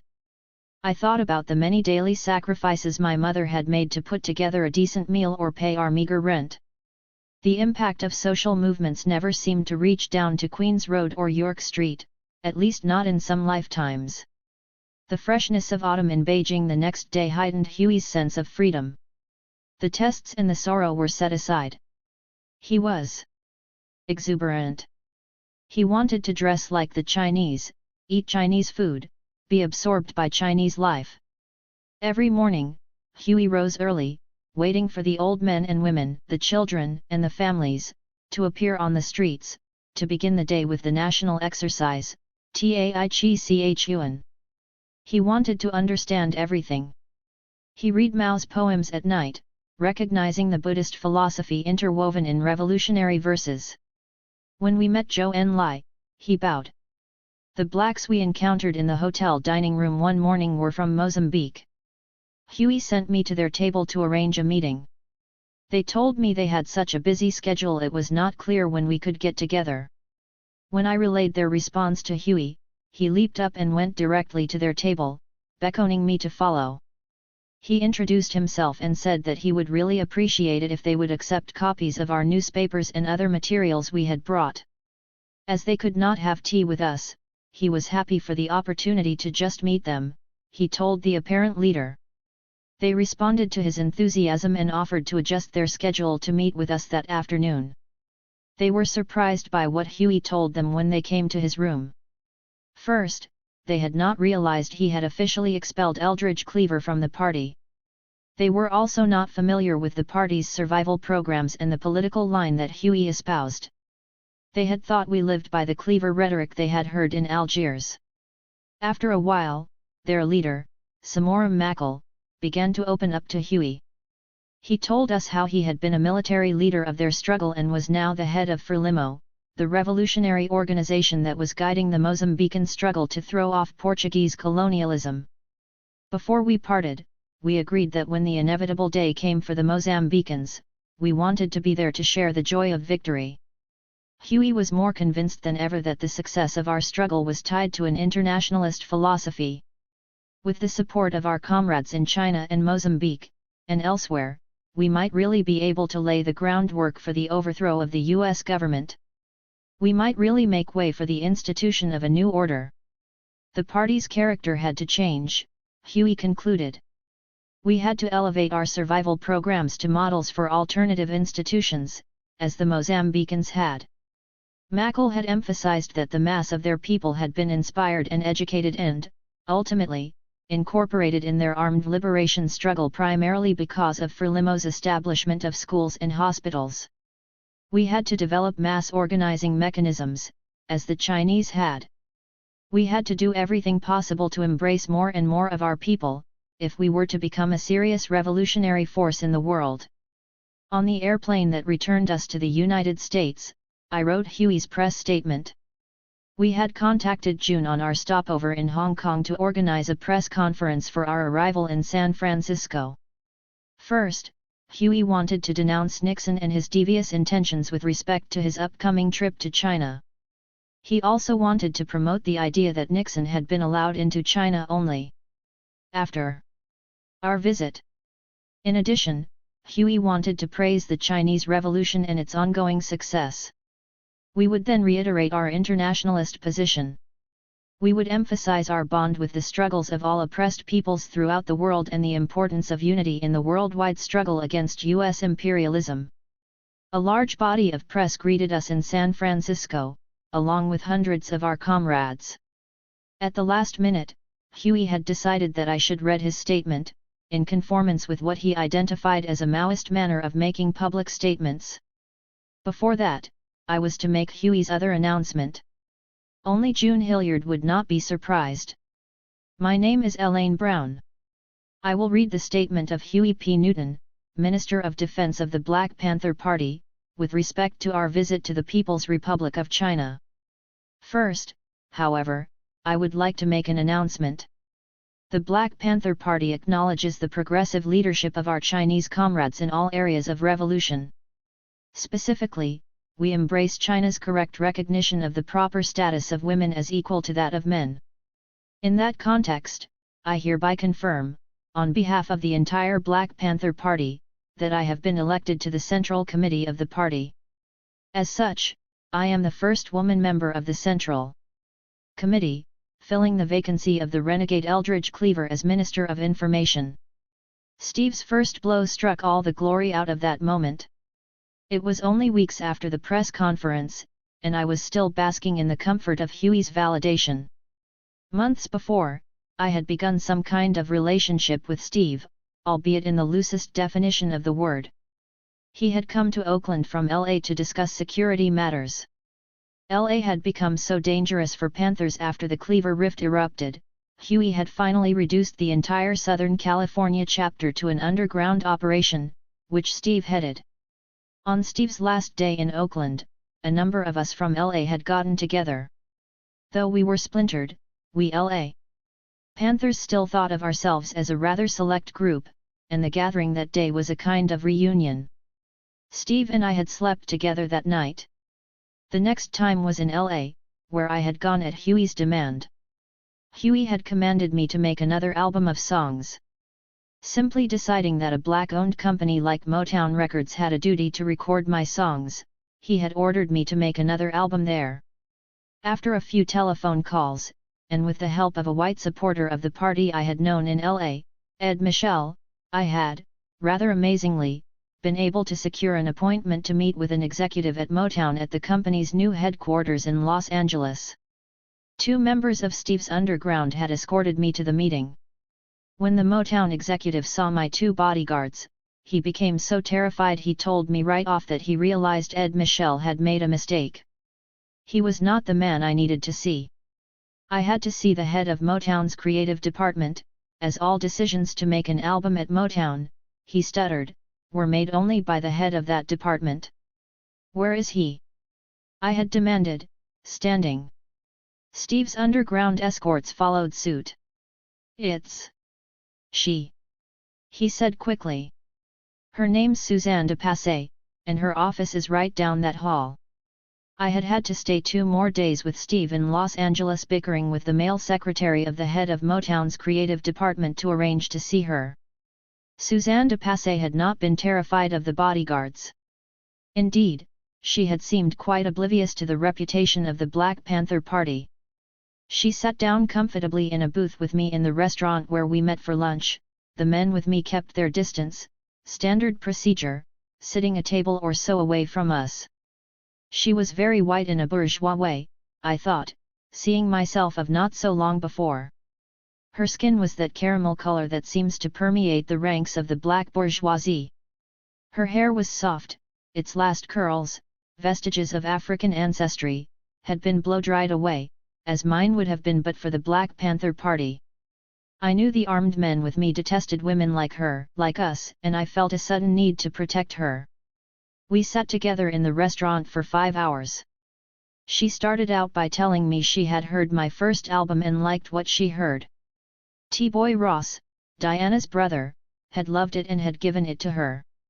The conversation soon drifted away from the business at hand, and moved to the conversation of girlfriends, a yeah-girl kind of conversation.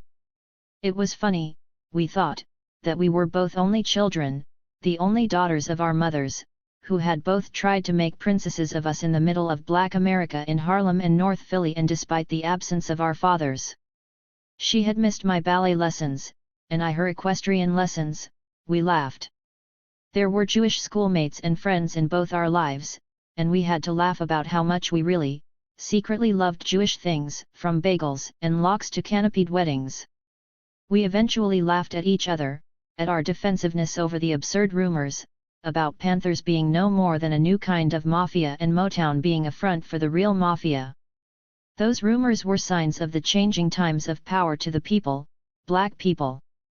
The changes reflected a reality that other people, white people, had to redefine to find comfort in the times. After we parted, I began to think of Suzanne as a little secret, a soft, womanly secret self, who was untainted by the hardness of the world in which I lived. She was the girl on the other side of the mirror with whom one plays, outside the very uninteresting world. I met with her once again in LA after that. Now I had returned to see her a final time regarding the proposed album.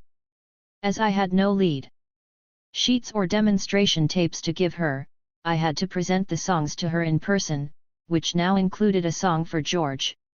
Seeing Suzanne again, I was thinking when I arrived in LA, was exciting, more like having a rendezvous with a new lover than a discussion with an executive about a business transaction. The movie of my first meeting with Suzanne replayed in the single instant Steve struck me. Just after meticulously draping his expensive clothes over the bedroom chair, he had suddenly hollered at me, "Did you fuck him, bitch?" I was sitting up in his bed, looking at television, something innocuously distracting like Johnny Carson. Steve had just returned to the apartment, having left me alone there for hours since my arrival earlier that evening. He and his fellows had been out somewhere. Only one of them had returned with him. I could hear him in the other bedroom. Perhaps they had just been drinking at a bar. Perhaps not. Steve's Underground, which included a very small number of women, had come to function at a rather sophisticated level. They wore the fashionable clothes of middle-class blacks to avoid any appearance of affiliation with the party. They lived in suburban, racially mixed neighborhoods. They held ordinary jobs to support themselves, or obtained money any way they could, for they received no real financial support from the party. Like the others elsewhere, if they were arrested, they accepted it in silence, keeping the party's name out of it. If they carried off a dramatic operation, they took no credit, making no connection with the party. Perhaps it was the spirit of such commitment that had attracted me to Steve. He was certainly not a man to be loved. One could be titillated by the toughness, the strength of a commander, the fortitude of a man who took on the hard and dirty tasks. There was also the animalness of him, the danger in a man who terrified even the vicious men under him. But Steve and I were not matched for anything beyond fleeting fascination. Fear usually kept me from getting too close to this kind of man. I would simply leave him in the morning, I thought after the first blow. I would pick up Horace Tapscott and we would meet with Suzanne. I would play her my new songs, discuss the arrangement for Horace to orchestrate the prospective album, leave LA and never see Steve again. He would not be hard to avoid. Or he would be replaced for violating the newest member of the Central Committee. Huey would decide. I said, "Did you fuck him, bitch?" He shouted again, smacking me again, hard. He grinned, and suddenly thrust himself on top of me, his knees across my breasts, pinning down my arms. "I don't know what you mean," I said, trembling, too terrified to cry. Johnny Carson's image had been erased from the television he had flipped off. He reached over and clicked off the bedside lamp. His muscular black body, the size of a solid middleweight, disappeared. There was only the outline of his white undershirt and undershorts, and the pressure of his weight. A fist was struck to my temple. "Nah, bitch, No. You fucked him." He was a brother who had recently gotten out of prison. To celebrate his release we had held a small party in Oakland, and I had danced with him a few times. Some former LA girlfriend of Steve's, now relocated in Oakland, had built up Steve's macho ego and jealousy with a lie meant to return herself to his favor. I learned all that in between the next blows. "Who the fuck do you think you are, bitch? Answer me," he bellowed, striking my head so hard my skull seemed to crash against my brain. "Did you come good, ho? Tell me 'bout it." Each ugly inquiry he shouted was punctuated with another hard blow. "Don't know bitch disrespect me. Nah, motherfucker." Now came streams of blows, along with constant vituperation, his sweat dripping onto my face.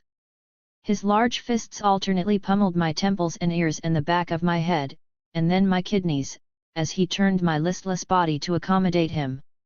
It was a serious, careful beating, the kind in which he was obviously expert, the kind designed to do serious damage without leaving a visible mark. The pain left me.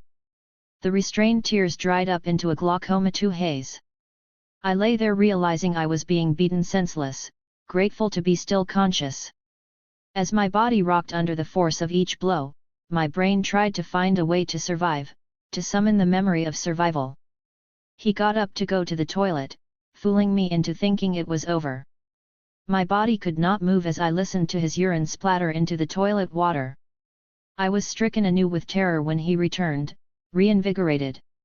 He turned on a small radio on his way back to his business. It had been over an hour since the beating began, the radio time announcement confirmed between the next blows. I suddenly became desperate not to urinate, or even defecate, on myself. I tried to faint, thinking that might end it. No, my brain commanded. I had to be conscious to survive. I had to hold on.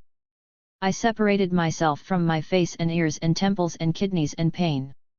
Some part of my consciousness became curious about the amount of violence a body could sustain without expiring. It was fascinated by the image of what my beaten face might now look like, remembering the faces of boxers on television, seeing my own face at 16, when feet had trampled it. I began to focus on distinguishing between and among the different sounds of the blows, especially the ones to my ears, which rang like the pounding of tons of rushing water.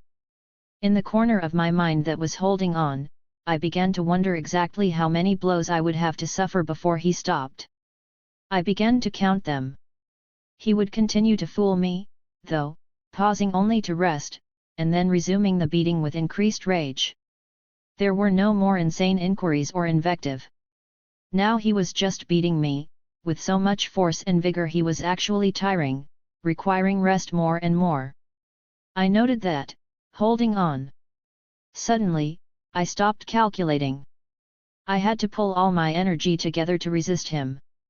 I stiffened my back and pressed my head against the pillow.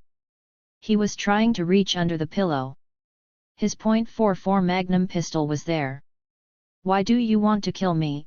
cried the voice that came from the body that was no longer mine. The image of a round hole being drilled into the center of my forehead flashed before me. I saw myself being swept back and out, something akin to the feeling I had had under a dentist's sodium pentothal. "Why do you want to kill me?" the scream came again, my head pressing firmly, urgently against the pillow under which his hand was reaching. I could see his eyes in the October moonlight that was seeping through the opaque curtains of his bedroom. My cry seemed to startle him from his stupor. "Shut the fuck up, bitch," he shouted, and unexpectedly unstraddled me, rolling over to lie down next to me. As he rolled over onto his stomach, one of his arms fell across my body, his strong biceps heavy on my breast and heart. In a few minutes, he seemed to have fallen asleep. I lay still, though, waiting for the resumption of terror.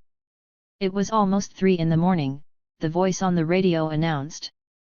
He had been meting out his punishment to me for nearly 3 hours.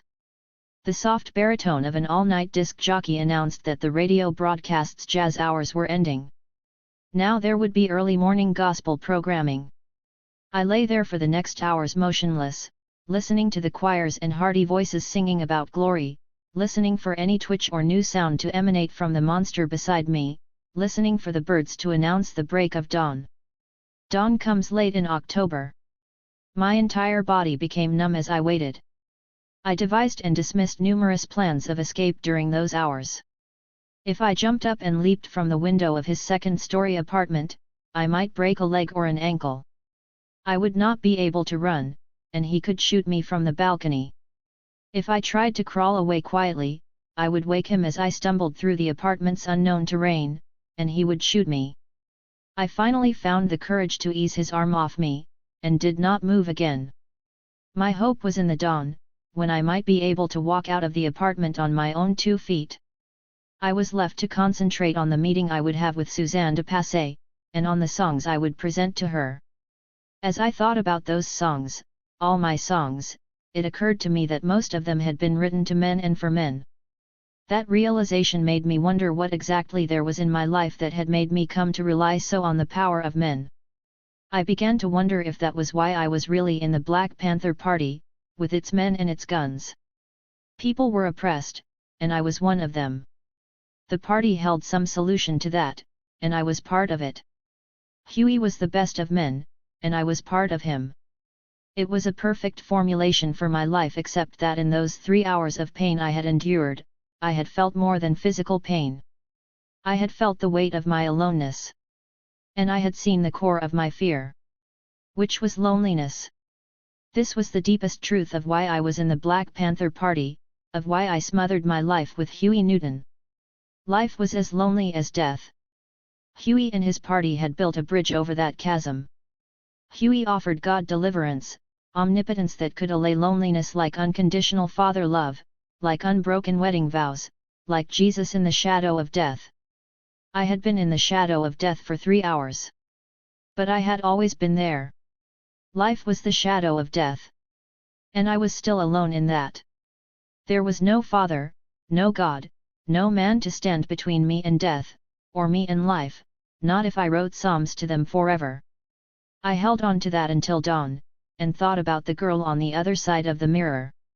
15. A new wave to ride.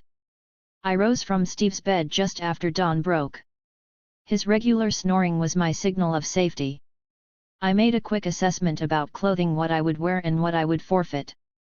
I made sure all my songs were enclosed in my small valise.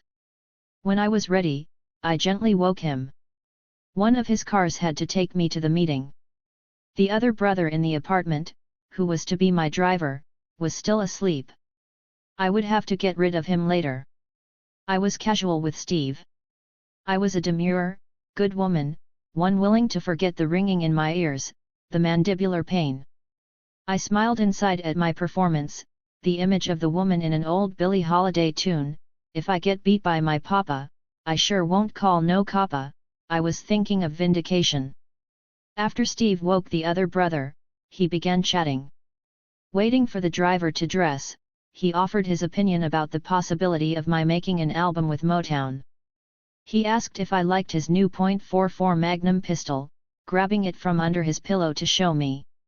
I smiled all the while, even at the door when he asked me where I would like to have dinner that night. He wondered if I liked frog's legs. I kissed his cheek and told him that would be fine. I convinced the driver that it was unnecessary to pick up the other bodyguard. The two of us arrived at Horace Tapscott's house at 9 in the morning, though the appointment Horace and I had with Suzanne was not until 1 o'clock. I responded to the anxious grimace on Horace's face with an eye signal. The moment we arrived at his door, he saw, though there were no visible signs, no black and blue marks on my face. He recognized the danger, that there had been danger, might be danger. He never hinted that I was several hours early.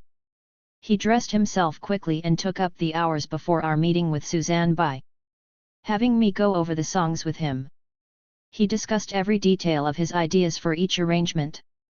Steve's bodyguard seemed unsuspecting of my intention to escape him and his boss before the day was over, unsuspecting of my wrathful thoughts. Suzanne was so easy, so open. Tears of gratitude stung the lids of my eyes. I had to hold them back throughout my presentation. I had offhandedly commanded the bodyguard to wait in an outer office. There were just Horace, Suzanne, and I in the room. I sang for Suzanne for all I was worth, for the renewal of life feelings. Ignoring the pain at the back of my eyes, I sang the song for Jonathan and the new one for George. Despite the reverberations in my head, I sang the one nobody would know had been written for J. Kennedy. Disregarding the swollen tissue in my ears, which seemed to be closing off sound, I sang the song written for my friends on the streets of North Philadelphia. It was the one that would become the title song of the new album. Until we free. Though I could barely move my jaws without pain, I thanked Suzanne profusely for affirming then and there that Motown would produce an album of my songs, and for more. I would be recorded on Motown's Black Forum label, she said, proudly telling me that the only other product on that new label was the recorded speeches of Martin Luther King Jr. Horace would be paid to arrange all the material, and the party would be advanced $10,000 against royalties on my signing a formal contract. As she hugged me goodbye, Suzanne told me in her touch that she knew. In her touch, she offered me comfort, the comfort of her friendship. With her touch, I was shocked into the recognition that mine was a life without a real friend. There were comrades. There was Huey. There was no one like her, no girlfriend person with whom to share sins and other secrets, sort out the laughter and the tears that accompanied the men who came and mostly went, argue the point with an amen or a hug, right or wrong. I hugged her back hard. In my embrace, I asked her to be my friend, my first woman friend since I had become a woman, since youth and North Philly carried Nita and Barbara away. Girlfriends were better than mothers or lovers, we agreed, without saying anything at all. After escaping LA, I ran to Huey's arms. He already knew. I had told June by telephone after I left Suzanne. June had ordered Steve's man to leave me alone. Huey's arms were strong. But he lowered them, surrendering to the men, most of whom thought it was about time. I was an arrogant bitch. I had been the backbone of that LA clique, had defied the chairman, hid behind Huey, been forced into their leadership, among other violations. Getting my ass kicked was just what I needed, the men had responded. What did I expect him to do in the face of such a tide of opinion? Huey shrugged. It was, arguably, a violation of party rules, but categorically not really party business, he finished. Anyway, I should never have been in the bed of such an ugly black motherfucker, he concluded. He went on to say how proud he was of the album business. That was all right. Not forgivable, but all right. Wobbling, I was still standing. I saw that. And Huey saw that. I was finding my sight. Months before, I would have considered that what Huey now proposed for the party contained an atonement for what had happened to me. I would have sparkled like a little girl. I was not a little girl. Huey was not a god. We had to acknowledge, Huey was now telling me, that the blood we had shed was more than our party could continue to endure. The loss of George had brought the lessons home. China had been instructive. China's recent entrance into the UN was neither contradictory to China's goal of toppling US imperialism nor an abnegation of revolutionary principles. It was a tactic of socialist revolution. It was a tactic, Huey concluded, that offered us a great example. Those were the roots of Huey's new idea, to have Panthers run for political office. The subtle criticisms made by the ultra-leftists in the post-Eldridge period would pale in comparison with their response to this new item on Huey's agenda. But the doctrinal differences that had long beleaguered the so-called political left in the United States could not be indulged by the party. We would act, whether or not what we did conformed to the notions of the various leftist groups. If the left denounced our involvement in the system and the party members questioned the wisdom of the leadership, the benefits that could result from a Panther electoral campaign outweighed all of that. The survival programs had accomplished a great deal by involving masses of black people in revolution at the primary level of raising consciousness. Casting a vote for a Black Panther candidate would be the first concrete expression of that consciousness.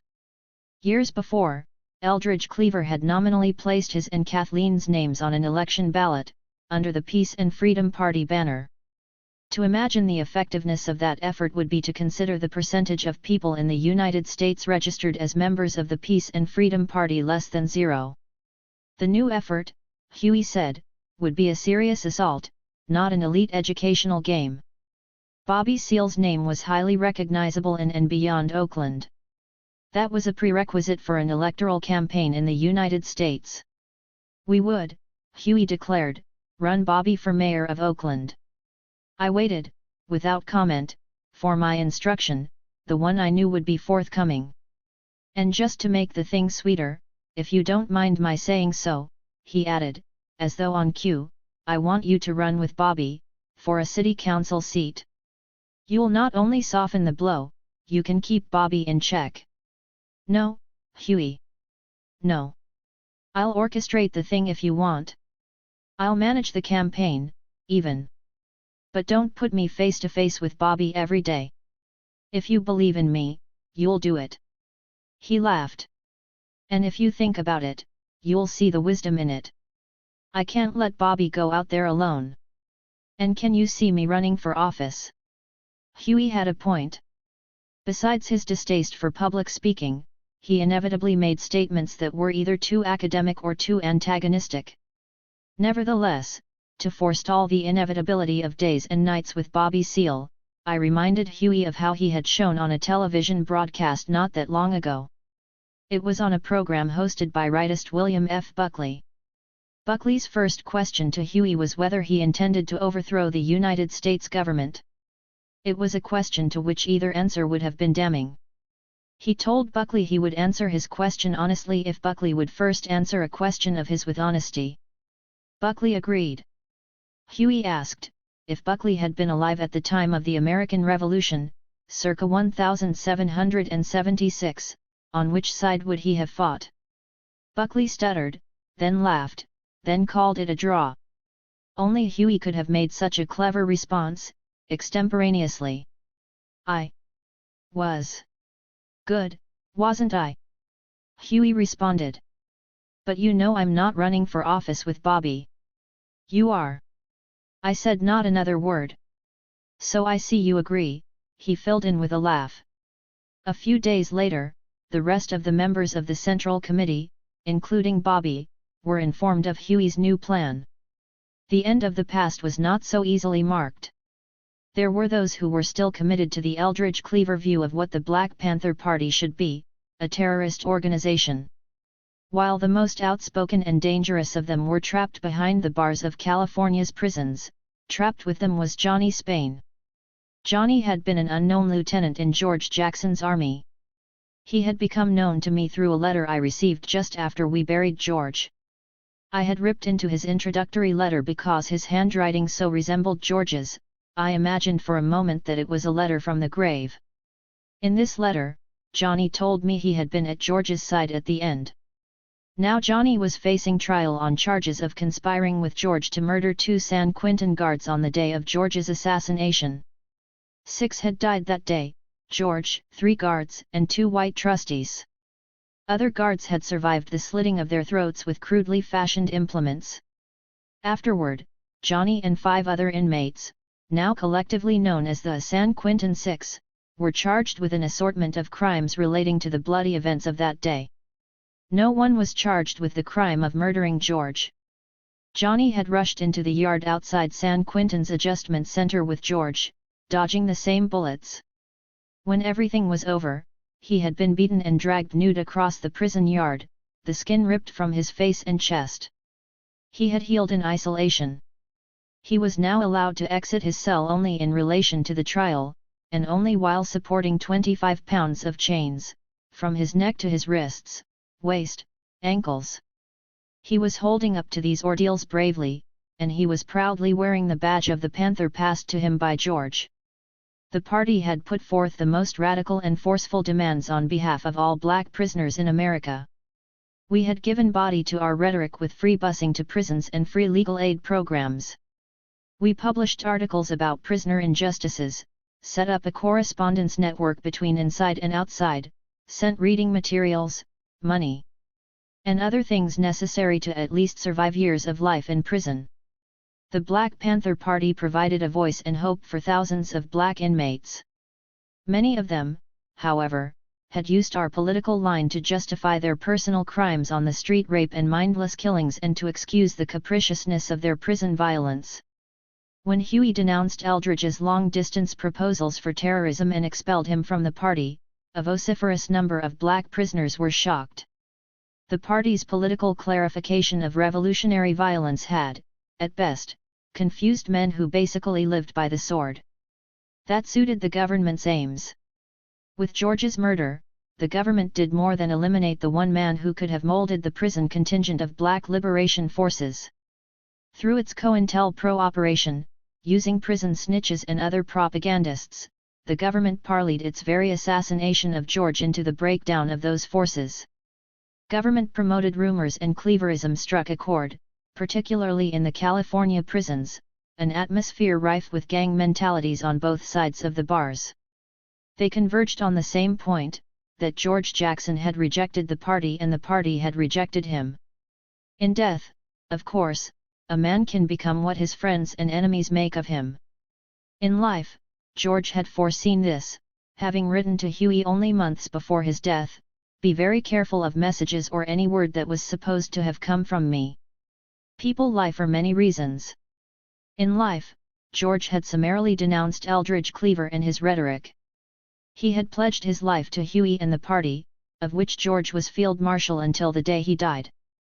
Nevertheless, after his death, a crop of self-professed black guerrilla gangs erupted in the California prison system, denounced the party as reformist, and claimed George. Although these guerrilla gangs acted in much the same way as the white, Mexican, and other black prison gangs, they asserted that they were political, nay, revolutionary organizations, purportedly functioning under the revolutionary principles by which George Jackson had lived and died.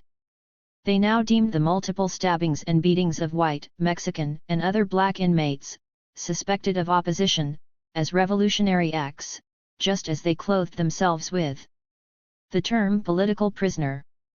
They were the revolutionaries, vanguards of revolution, as the party no longer was. Huey had become frustrated by their posture, annoyed by their counterproductive revisionism, furious over their misuse of George's name. This situation, I was convinced, would only become more volatile. Huey had come out of prison calling for the release of all of them. Now he was ready to quit them all, making no allowances for Johnny Spain, the only prisoner who had been with George Jackson at the end, and who still adhered to the party line of his chief. Johnny was isolated in a dangerous crossfire at San Quentin's adjustment center. Although I did what I could for Johnny during those months of preparing for the campaign, headlining his case in our newspaper and convincing Huey to employ Charles Gary as Johnny's attorney, it was not enough. He needed more. This was why I felt justified in trying to slap the life out of her. Elaine Winder was a newly licensed white lawyer who had latched on to the case of Johnny Spain, as an assistant to Charles Gary. Like many young white women of that era, she seemed to be devoting her youth to revolutionary black men. When she had confronted me in front of a number of Marin County marshals and guards at a hearing on one of Johnny's pretrial motions, I had tried to ignore her. She had called after me, though, her nasty comments echoing in the hallway. She had shouted that she hoped the party was not going to exploit Johnny as it had George.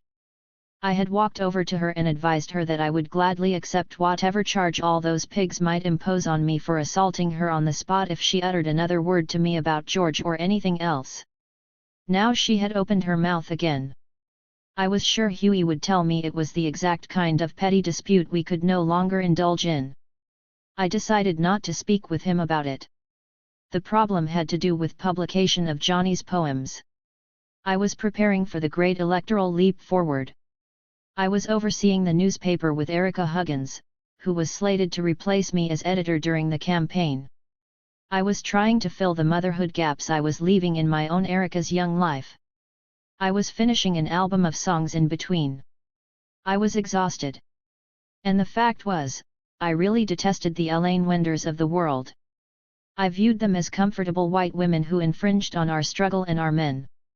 I resented what I felt were their fantasy interests in black people, particularly in black men. Moreover, I detested black men's often unabashed responses to them, to the lifeline they seemed to toss from more comfortable shores. Substantively, Johnny's poems were significant in their purity, in their sad beauty. More significantly, their publication might help save Johnny's life through the awakening of public interest in his plight. The poems had been smuggled out of the prison and were in Elaine's possession for safekeeping, since the San Quentin guards habitually destroyed even the smallest possession of one of their most hated prisoners. Despite Johnny's request, Elaine was refusing to release the poems to me to have them typed for a prospective publisher. This, I believed, was enough. I enlisted Joan Kelly and a sister named Eucali to accompany me. We arrived at Elaine's law office without warning. It was the kind of office I had expected, consciously political in its decor. There were books of leftist writings filling the shelves of the converted old house near Berkeley. There was an abundance of house plants, to promote ecological balance in the interiors, I supposed, and a collective kitchen. The walls were covered with framed photographs and lithographs, capturing revolutionary faces and ideals. We found Elaine upstairs, in her private office. She was with Ann Shear, Bob Shear's former wife, and a woman of the same cloth, I felt. When we burst in, they were drinking herbal tea. Elaine glared at me as though I were a child interrupting adult affairs. Earlier, she had dismissed my final demand for the poems by hanging up the telephone on me. She was committed to holding on to the poems. Whatever her motivation, I wasted little time with her once we entered her office. Ann Shear was terrified, imploring me to allow Elaine time to find the poems, suggesting it was possible they had been mislaid. Then Elaine was insisting, with a sigh, that she really had looked for them. That was when I slapped her face. She began crying. I felt inspired. I ordered Joan and Eucali to begin searching for the poems with me. We cleared her desk and tabletops with sweeps of our hands. We tore open her oak file cabinets and strewed their contents onto her handmade rugs. Intermittently over that next half hour, I slapped Elaine several times more, to no avail. Finally, I gave her 24 hours to deliver the poems to me, lest her office be blown off the map, as I put it. I was unequivocally denounced. A deluge of calls from protesting white leftists reached Huey over the next week. He rejected them, told them I had been mild in my punishment. He assured them my promise would have been kept had Elaine not personally delivered Johnny's poems to national headquarters the day after my visit. It might have been a shameful admission to acknowledge that my behavior toward Elaine Wender had been unreasonable. I never made such an acknowledgement. I felt no regret and was even able to enjoy verbally sparring with Hughie over his laughing depiction of me as a terrorist. What I acknowledged about the Elaine Wender affair was that she was incidental to it, as were, even, Johnny's poems. That piece of the present was a very old business. It was not simply that the hatred in my genes for the Miss Anne syndrome had not been erased by the loveliness of Jean Seberg and Jean Kidwell. It was not so black and white. It is impossible to summarize the biological response to an act of will in a life of submission. It would be to capture the deliciousness of chocolate, the arousing aroma of a man or a perfume, the feel of water to the dry throat. What I had begun to experience was the sensation of personal freedom, like the tremor before orgasm. The Black Panther Party had awakened that thirst in me. And it had given me the power to satisfy it. It is a sensuous thing to know that at one's will an enemy can be struck down, a friend saved. The corruption in that affirmation coexists comfortably with the sensuousness and the seriousness in it. For a black woman in America to know that power is to experience being raised from the dead. Sadly, during that time it was this very contradiction in the exercise of power that drove Masai out of the party. It made me sad mostly because Masai was the father of my only child. No one more than I appreciated the affliction of a fatherless life. While Masai could lay far less claim to being Erica's father in any meaningful way than I could to being her mother, I had come to believe that the presence of the two of us was critical to her growth. Leaving the party was a final rupture. It was not surprising that this issue would propel Masai to break with the party. He had become the kind of man who favored argument over action, who forgot the battle in haggling over the plan. Taking his role as Minister of Education too literally, I concluded, Masai had reached the point where theory superseded practice, and he was unable to merge the two. Masai's strict adherence to the party's theory and principle did provide a check on the violent elements of the party.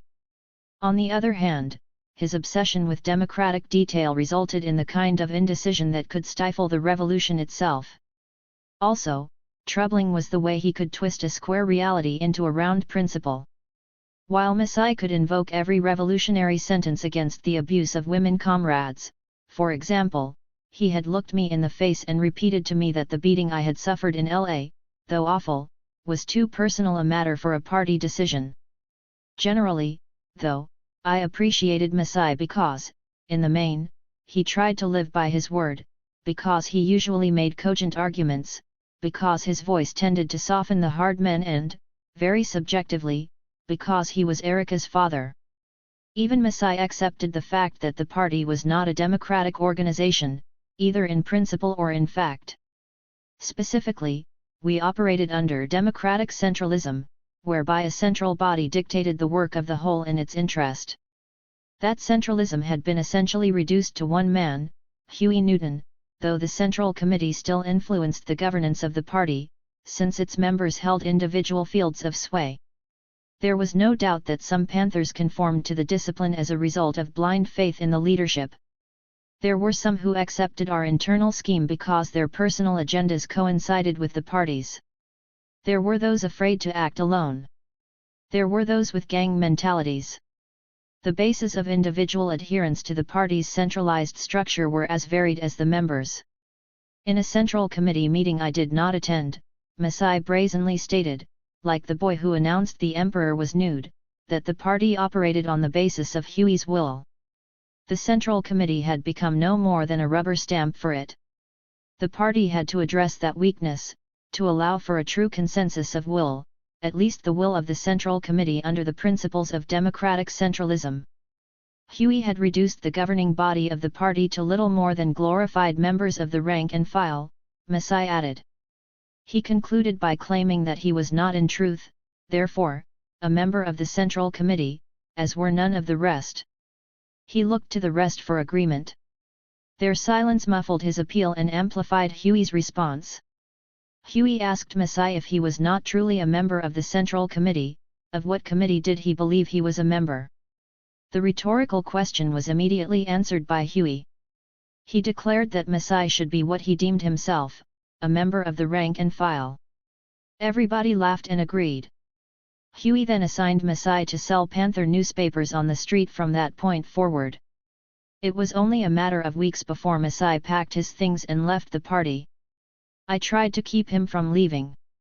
Although I would not have laughed at him, I told him, I begged him to see that while Huey had indeed assumed absolute leadership and was capable of brutal abuses, he was the same man who had invented the Black Panther Party, who had developed the survival programs, had written the theory of intercommunalism, and had challenged our common oppressor with his own life. The end did not justify the means, Masai responded. In a better world, I told him finally, he might be a better man than Huey. But we were not in a better world. The party was, I believed, the true vanguard of a new revolution in America. The reactionary forces against change were so strong, we had to use a closed fist to break through. The individual rights that were forfeited were inconsequential to the task before us. By the spring of 1972, we were prepared to undertake the electoral campaign. Before the announcement was made, Bobby Seale had organized the largest of our free food projects. We gave away 10,000 bags of groceries, with a chicken in every bag, in a single event at the Oakland Auditorium. Then we shed the last of our combat boots and berets, ignored the sound of ultra-left teeth gnashing, and launched our new campaign. We started appropriately in the middle of West Oakland. The party had been born there, Bobby Hutton had been slain there, and Huey had been raised there.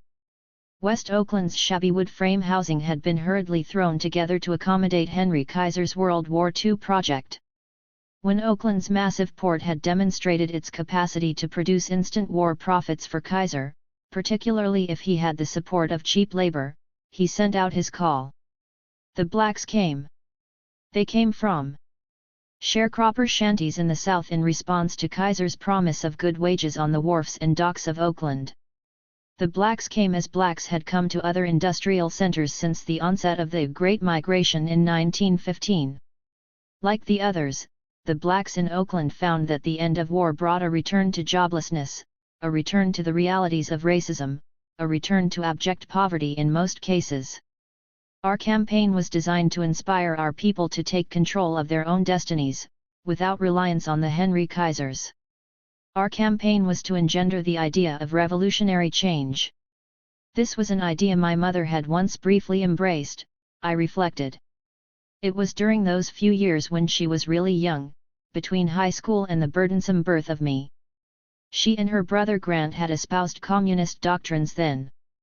They had tried to organize unions of factory workers, in the spirit of A. Philip Randolph, who had successfully built the first black workers' union, the Brotherhood of Sleeping Car Porters.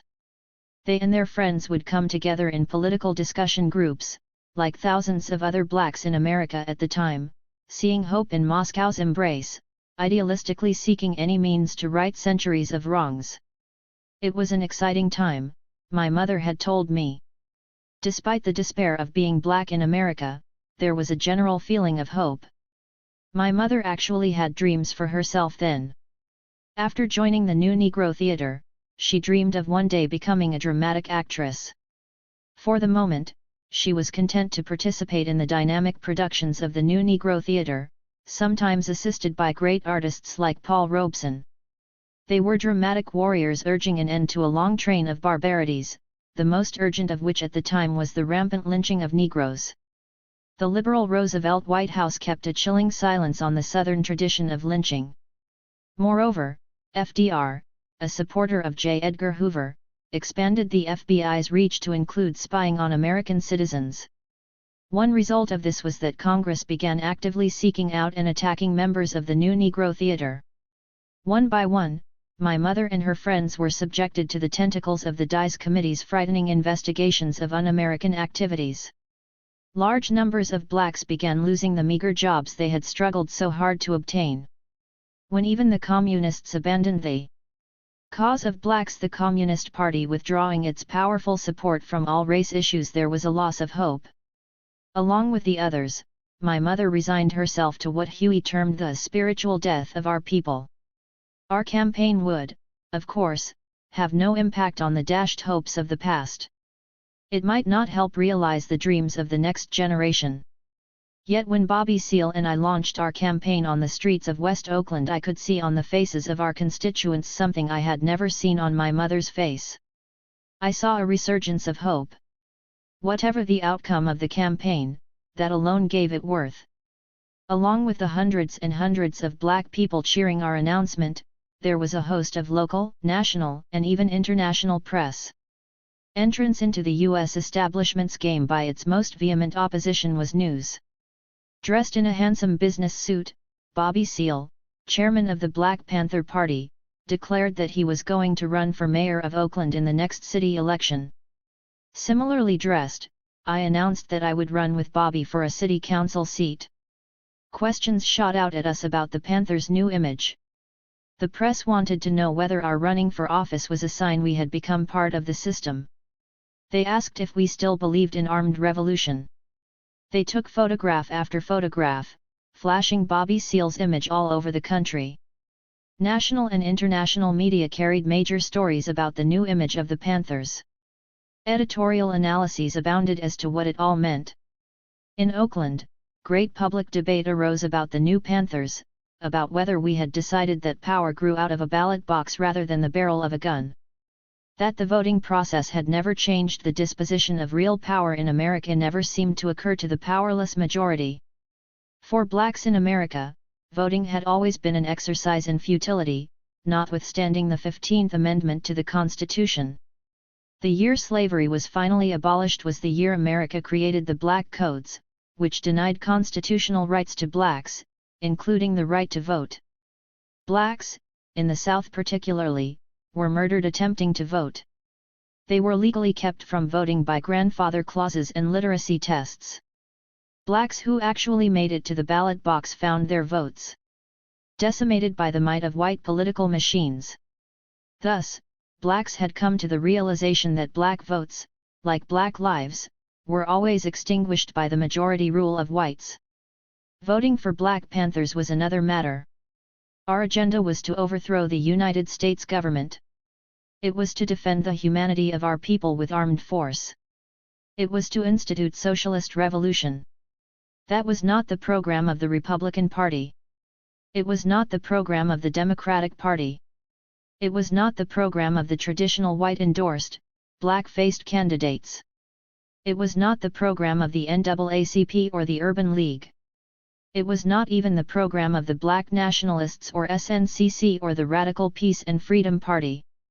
It was still the program of the Black Panther Party. With a minor shift in style, however, we had begun a campaign that would turn the vote into a step in the revolutionary process. With a minor change in form, we might transform the content of the hope of black people. They understood what it meant. When Bobby and I began walking the streets of West Oakland and East Oakland with our new image in our new campaign, black people winked. Soon they were applauding. They were proud of the Panthers, they were saying. Working black people were joining our constituent lumpen, as the so-called black middle class became more than a smattering of survival program supporters. Our electoral campaign was one all of them could openly support. It was that support we sought. It was hard not to forgive Bobby's buffoonery during that time. The campaign was realizing its full potential because of his work. At dawn every day, Bobby pushed us onto the streets. We might ride a bus on a gray morning to talk to people going to work an early shift. We might parade through a school or a hospital or a shopping mall with balloons and trinkets to give away, along with Panthers to register people to vote. We might show up to greet factory workers when they came off shift. Every evening, we would walk the streets of Oakland, block by block, knocking on doors. At day's end, Bobby would gather together all those party members working on the campaign to review his voter maps, to plan the next day, the next week, the next month. Black people began inviting us to speak in small gatherings in their homes or to massive church congregations on Sunday mornings. Bobby preaching and me singing, or to college campuses, social clubs, or professional organizations. Volunteers were joining the campaign in droves. Large pockets of Oakland's blacks who had not voted in years were registering. Black folks were talking proud, declaring they would no longer allow a rich white minority to retain domination over the politics of a city that was half black and over 75% Democratic.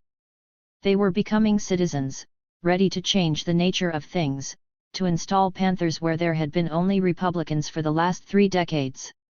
This was certainly due in the main to Bobby Seale, whose dynamism had returned full-blown.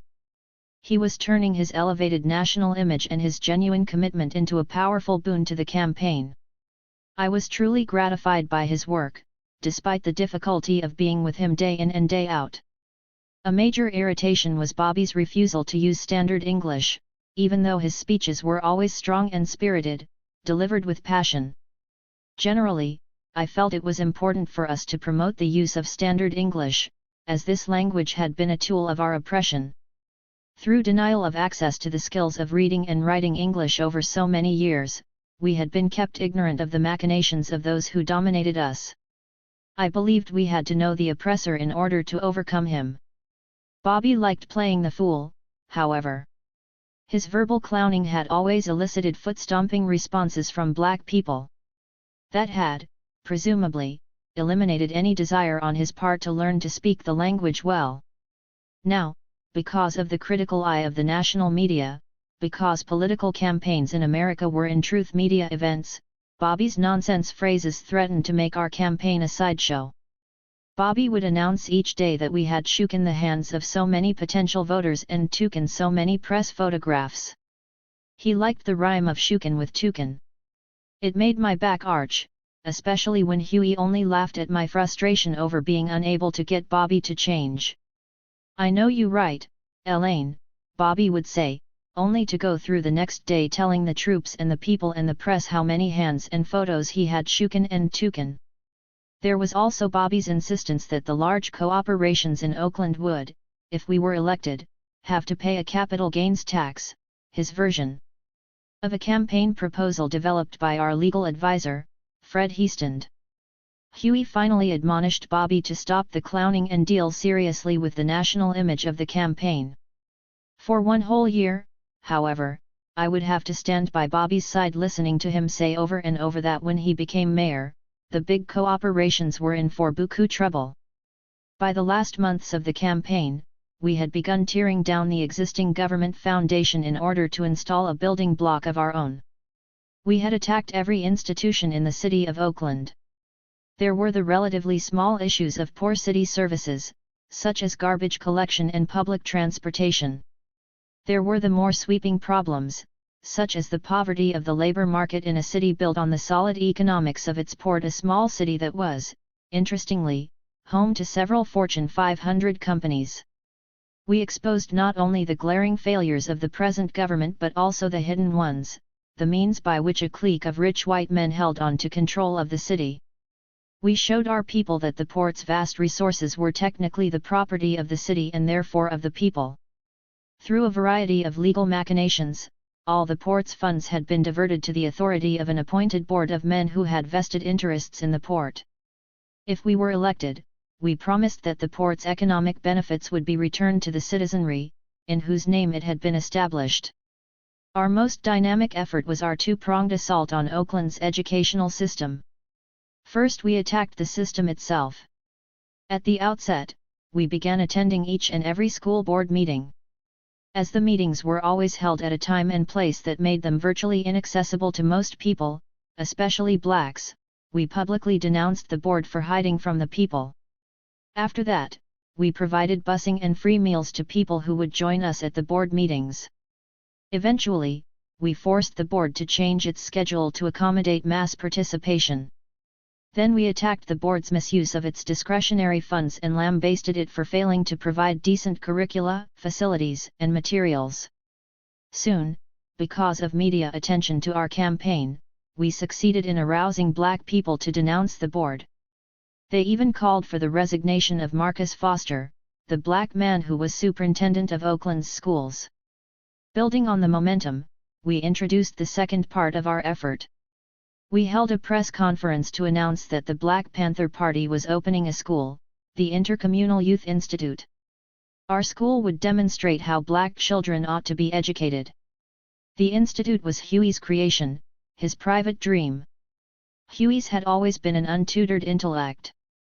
I had been shocked to learn how difficult cursive writing was for him. When he decided to present copies of his book to the Chinese, he had wanted to inscribe them first. In the privacy of our hotel room in Ottawa, I had helped him painstakingly write his dedications. His genius was so great, it had completely masked his lack of formal education. He had used tape recorders and transcribers to write his books. He had taught himself to read, and read only slowly, he confessed, always with the help of a dictionary. It was another of our secrets. It had been more than a year of shaking hands, of speaking and singing in churches, of meetings with social clubs, of talks to high school and college students, of campaign dinners and lunches, and, of course, of walking the streets of Oakland block by block. Now all this would end, one way or another, on election day. A part of us hoped for the miracle of victory. As I watched the television reports of the election, it was clear that Bobby and I were losing. When the final results were tallied, we did not take seats in the House of the Establishment. But we did win. We won the votes of approximately 40% of the electorate. We won the solid support of black people in Oakland. The Panther constituency had indeed expanded. We had planted our ideas a little deeper. We had established a foundation. 16. Chairman. I did not ask Huey about the fire which had virtually destroyed the movie theater. I read about it. The theater owner was probably upset. I was not. Black lives had been consumed by other fires. That was what I thought. There had always been sirens and flames swirling about York Street. There was the fire that left third-degree burns on most of 11-year-old Herbie, I remembered, the result of a profit-motivated contractor's faulty wiring. There was the cheap, combustible wall paint of absentee slumlords, which frequently set off fires in the tenements along 21st Street.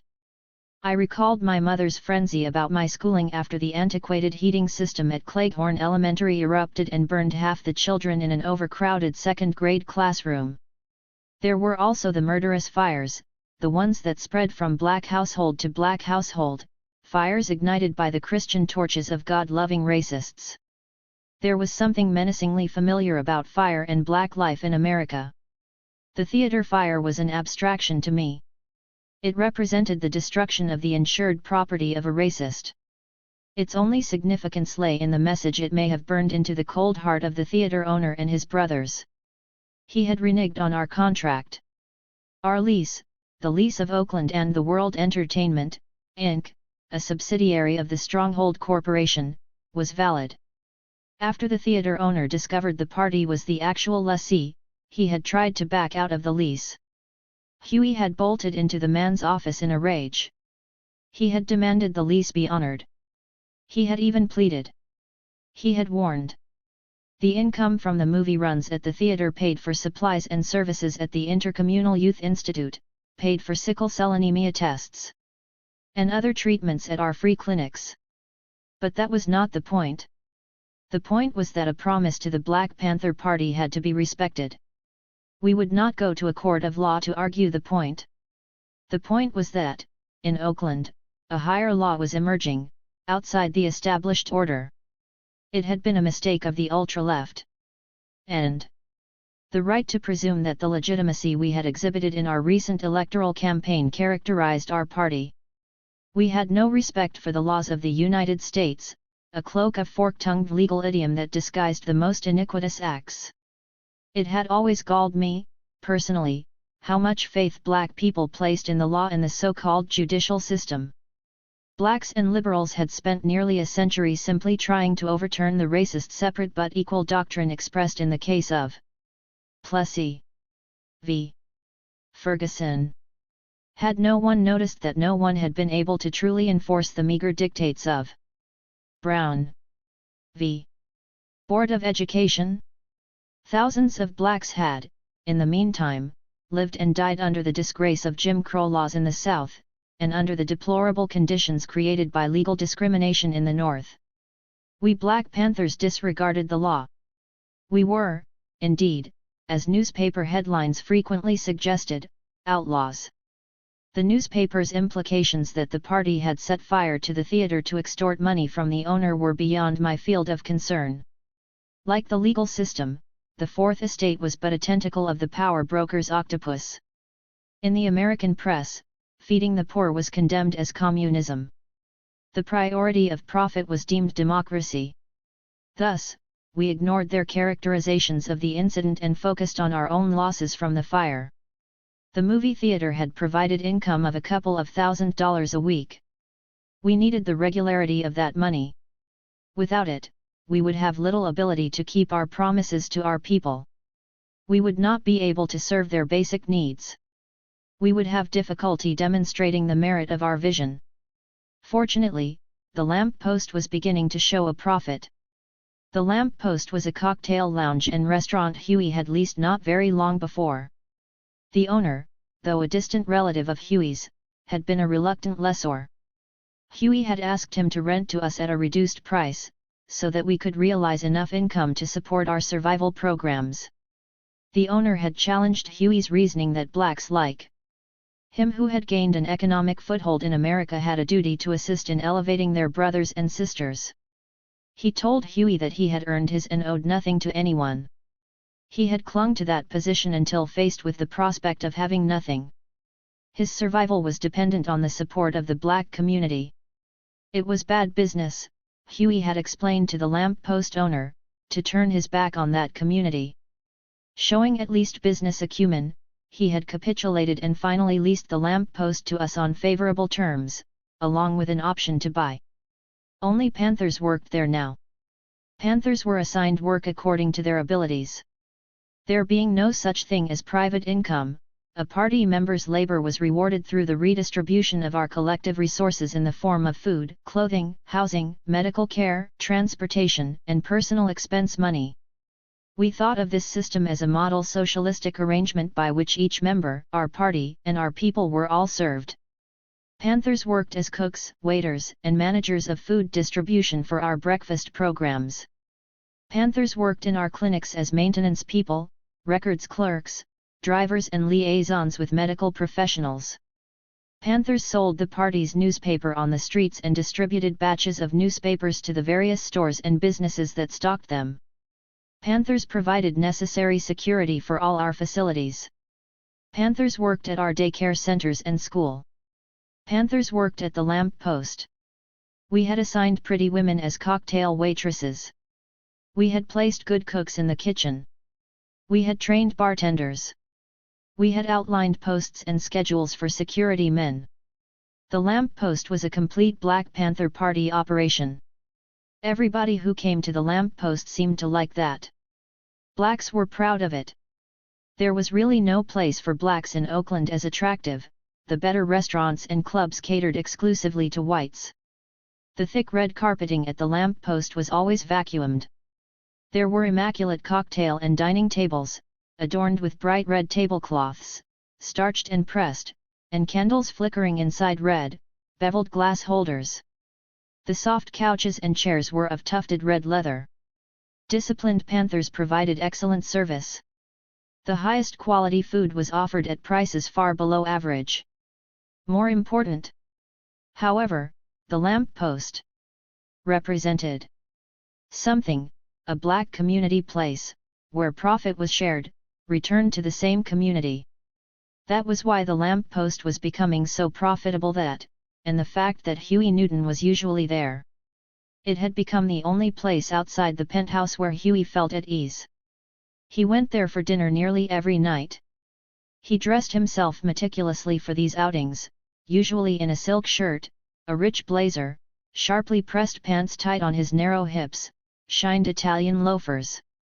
He would take a big car, often accompanied by two of the strongest of the special security squads, Larry and Big Bob, along with me. Ignoring the unmarked police cars that sat outside the Lamp Post, waiting to make notes about Huey or to photograph him, we would enter the dark cocktail lounge. Women would virtually surround Huey when we entered. Dark chocolate and nearly white black women would be there in their best clothes, with and without their boyfriends, to see him. He would buy them rounds of cognac at the bar or invite one or two to join us, in the sunken dining room, for a soul food meal of smothered pork chops, greens, and cornbread. He would kiss cheeks and shake hands, spending an entire night in an admiring crush. The increase in our income from the lamp post was not enough, however. We still consumed most of our loosely organized Central Committee meeting time with discussions of how to obtain more money.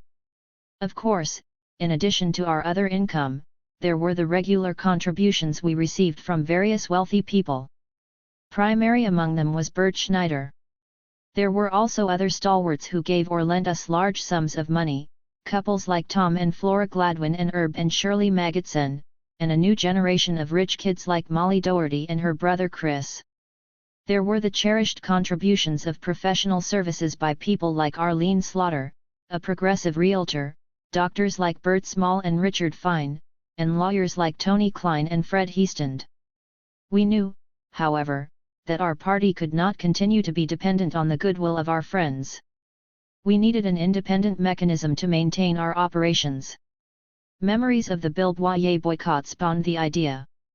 Boyer was a black liquor store owner who a few years before had refused to take a certain product off his shelves. We had wanted to strip the liquor store shelves in the black community in Oakland of a particular brand of cognac. The U.S. distributor had rejected outright the idea of sharing any of his profits with the impoverished community that consumed so much of his product.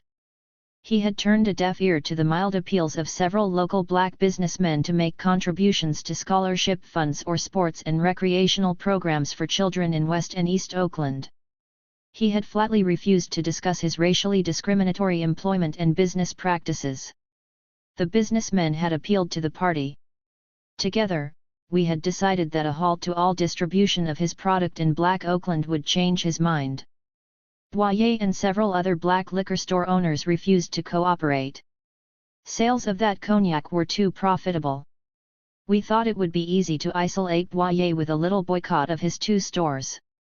We would make an example of him, after which the rest would fall in line, after which the distributor would be forced to address our request. The boycott was a fiasco. We spent months picketing Boyer's stores to convince him to unite with his community. We put panthers on picket lines in front of his stores from opening to closing, nearly 16 hours every day. We held rallies and gave away food in front of his stores. We drove customers to other stores, to put added pressure on him. We reduced his sales to nil. Miraculously, he kept his doors open. Supportive money came to him at first from other black liquor store owners, but they eventually became too drained to help him. After that, only the distributor's money could keep Boyer alive. It was not enough.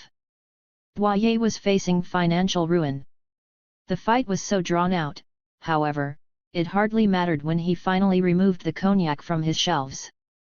The distributor, floating through the storm of those months untouched, avoided having to pay his dues that day. He set up negotiating meetings that would take years to bear fruit. The one noteworthy yield from the Boyer boycott was that the publicity accompanying the effort contained a strong message. Black merchants and businessmen not only in Oakland, but in every locale where there was a party chapter or branch were on notice that it was not profitable to defy the party. Some resented that. Others, like the black business leaders who had instigated the strike against the distributor, welcomed the strength of the party in uniting black business interests with those of the entire community. Carl Washington, one of only 3 black liquor distributors in the United States, and Nelson Fields, owner of a bar and several liquor stores in Oakland, envisioned a black community empowered by the development of an independent economy.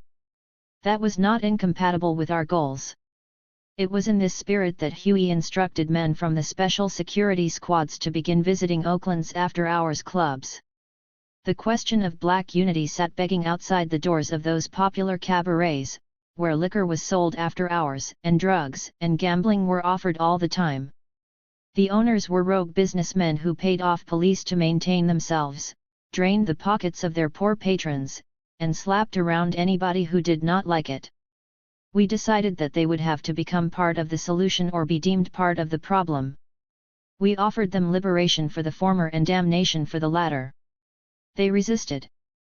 We explained that we would be their conduit to redemption, coming for regular tribute or collecting a terrible tax. In the beginning, the resistance of those we targeted was formidable. They were always prepared for trouble, in the form of robbery or takeover attempts or attacks by overzealous police not on their payrolls. Whatever resistance they attempted in regard to us, however, was insufficient. In very little time, we were regularly collecting a percentage of profits from some, then from all of them. Inevitably, rumors began circulating that the party was no longer engaged in the business of social change, revolutionary or otherwise. The party was certainly not the legitimate political organization it had claimed to be during the recent electoral campaign, the stories went. We were a new kind of criminal organization, the police-promoted rumors suggested. We were operating a nightclub.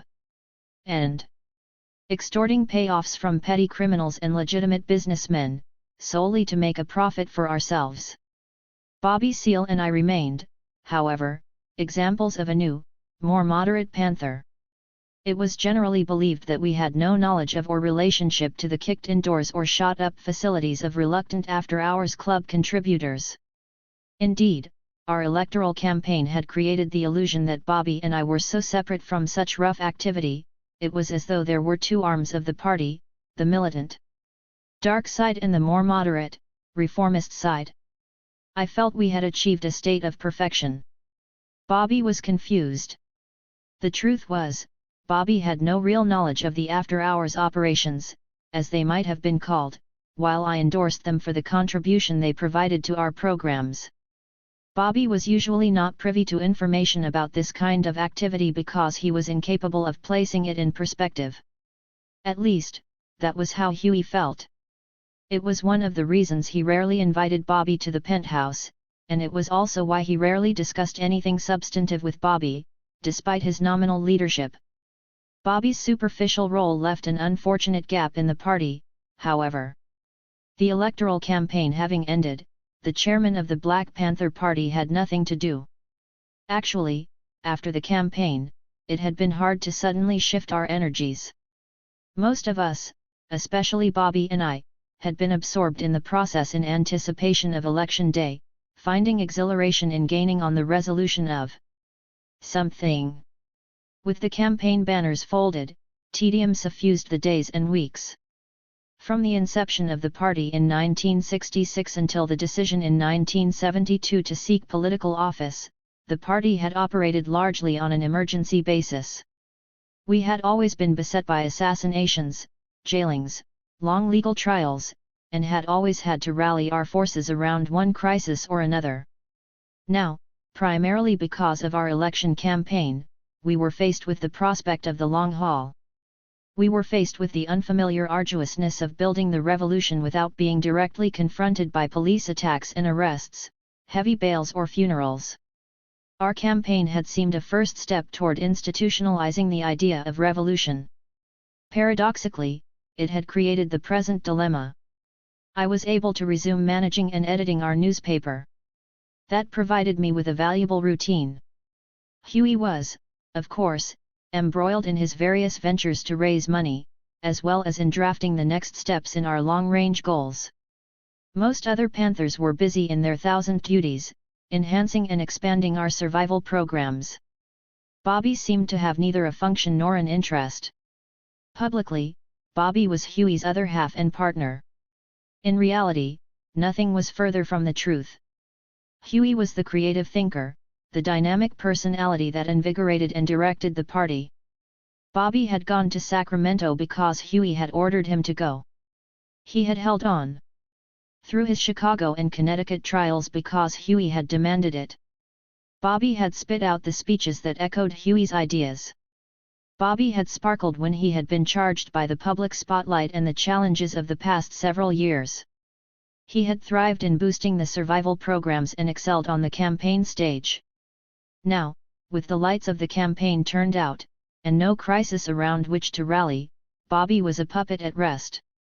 He could have forged ahead with the survival programs, there now being over 30 of them, including a new free ambulance program, a senior escort program, as well as dental and optometry programs. But Bobby's facility for rallying seemed to fizzle in the long haul.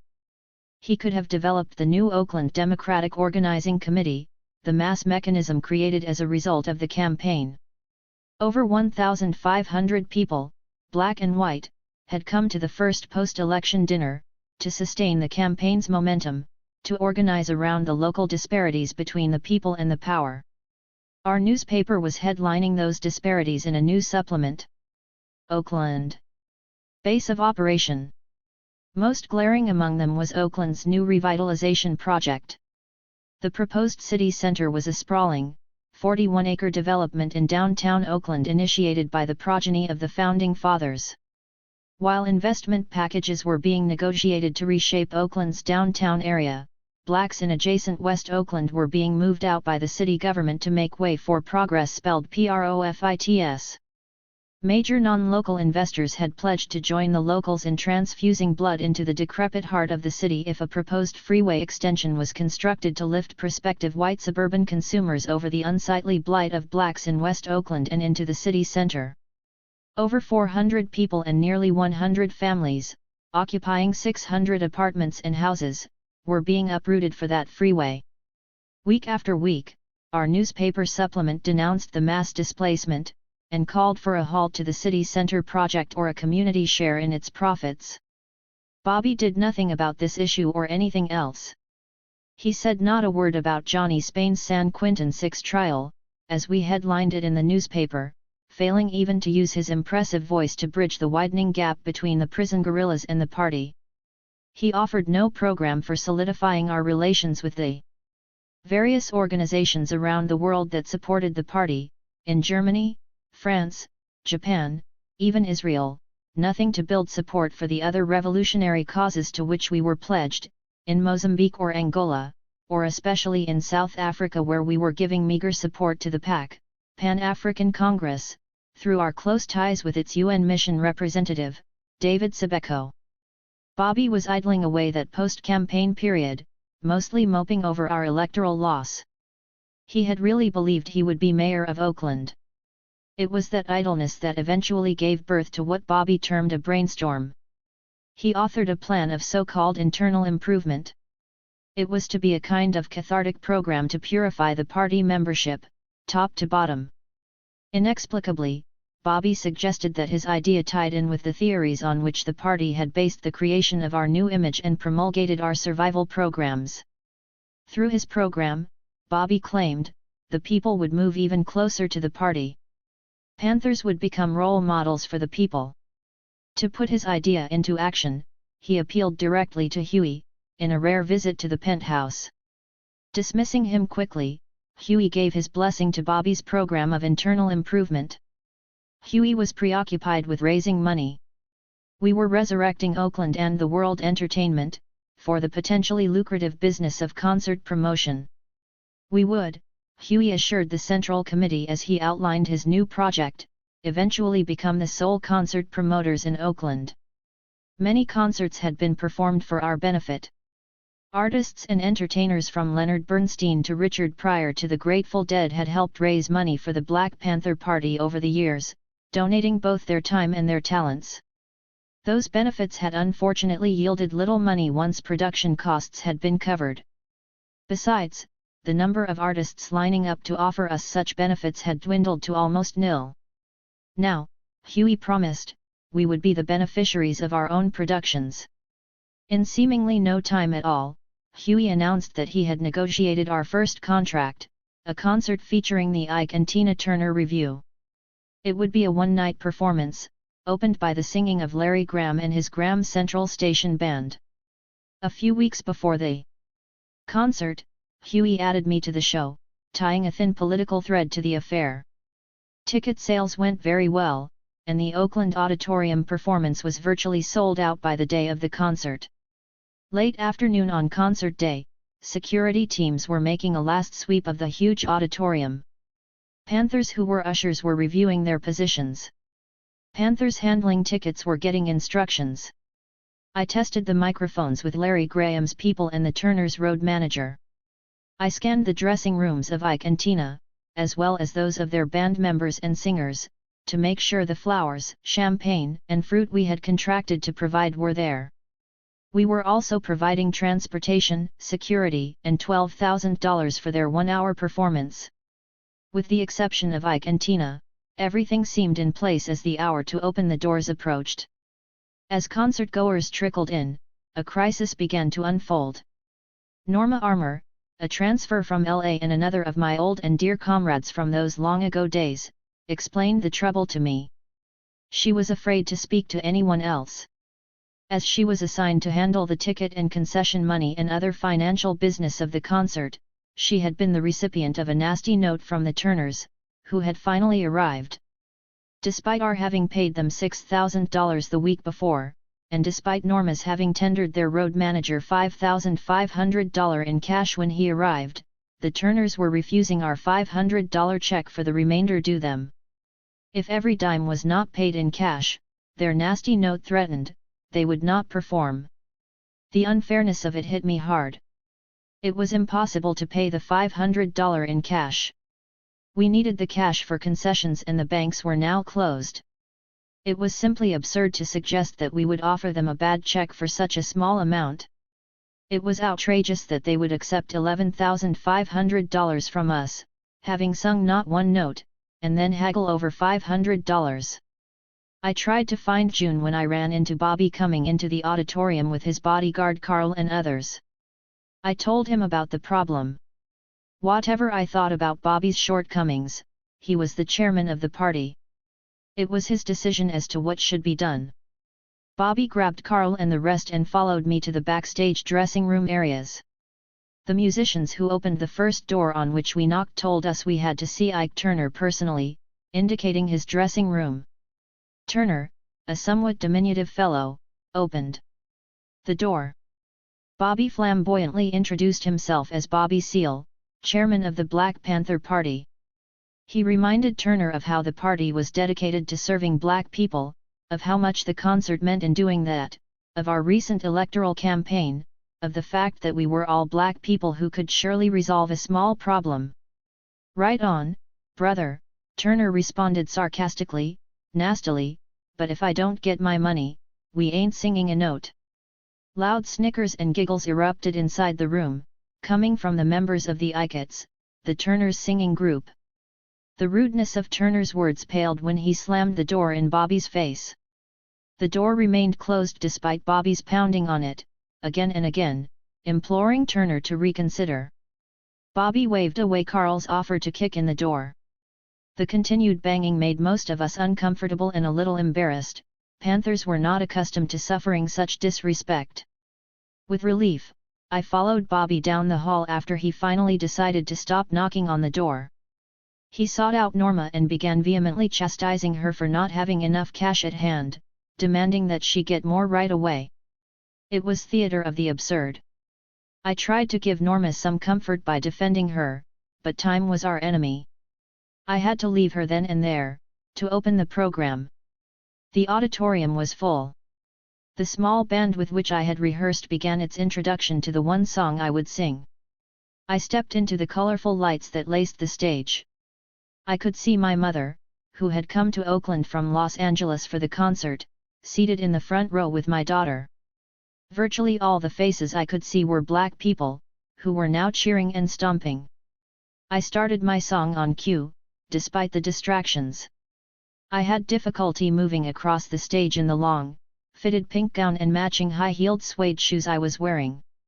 More distracting, however, were my thoughts of what would happen when Ike and Tina Turner failed to appear on stage. I did the best I could. Then Larry Graham and his band stood the audience on its feet. Graham was very popular in the Bay Area of California. His was a native San Francisco sound, a driving beat that he had brought from his Sly and the Family Stone days, the product of the genre and era of Jimi Hendrix. The crowd remained on its feet throughout his entire dazzling performance. A half hour after Graham finished, they were back on their feet when there was no appearance by Ike and Tina Turner. They were whistling and clapping their hands and stomping their demand for Ike and Tina. Norma was breathlessly waiting for the return of the people she had sent to get a series of small checks cashed at local stores. Huey was furious. He had just arrived with Big Bob, and I had rushed to tell him why there was so much commotion. He found Carl, criticized him for allowing Turner to close a door in the chairman's face, ordered June to organize Larry and other security men to follow him, and started toward Turner's door. I was at his heels. The small, roach-like man opened the door again. On seeing Huey, he launched into a tirade about his money, against the vibrations of the crowd's cries. Huey kicked back the door completely. He let Turner see his entourage. "Motherfucker, you have 1 minute to start the show. If you're not on stage in 1 minute, we're going to break up all your instruments and kick your motherfucking ass. Is that clear?" Huey stationed a few men at the door, which he ordered to remain open. He had June post a large ring of security people around the floor area below the elevated stage.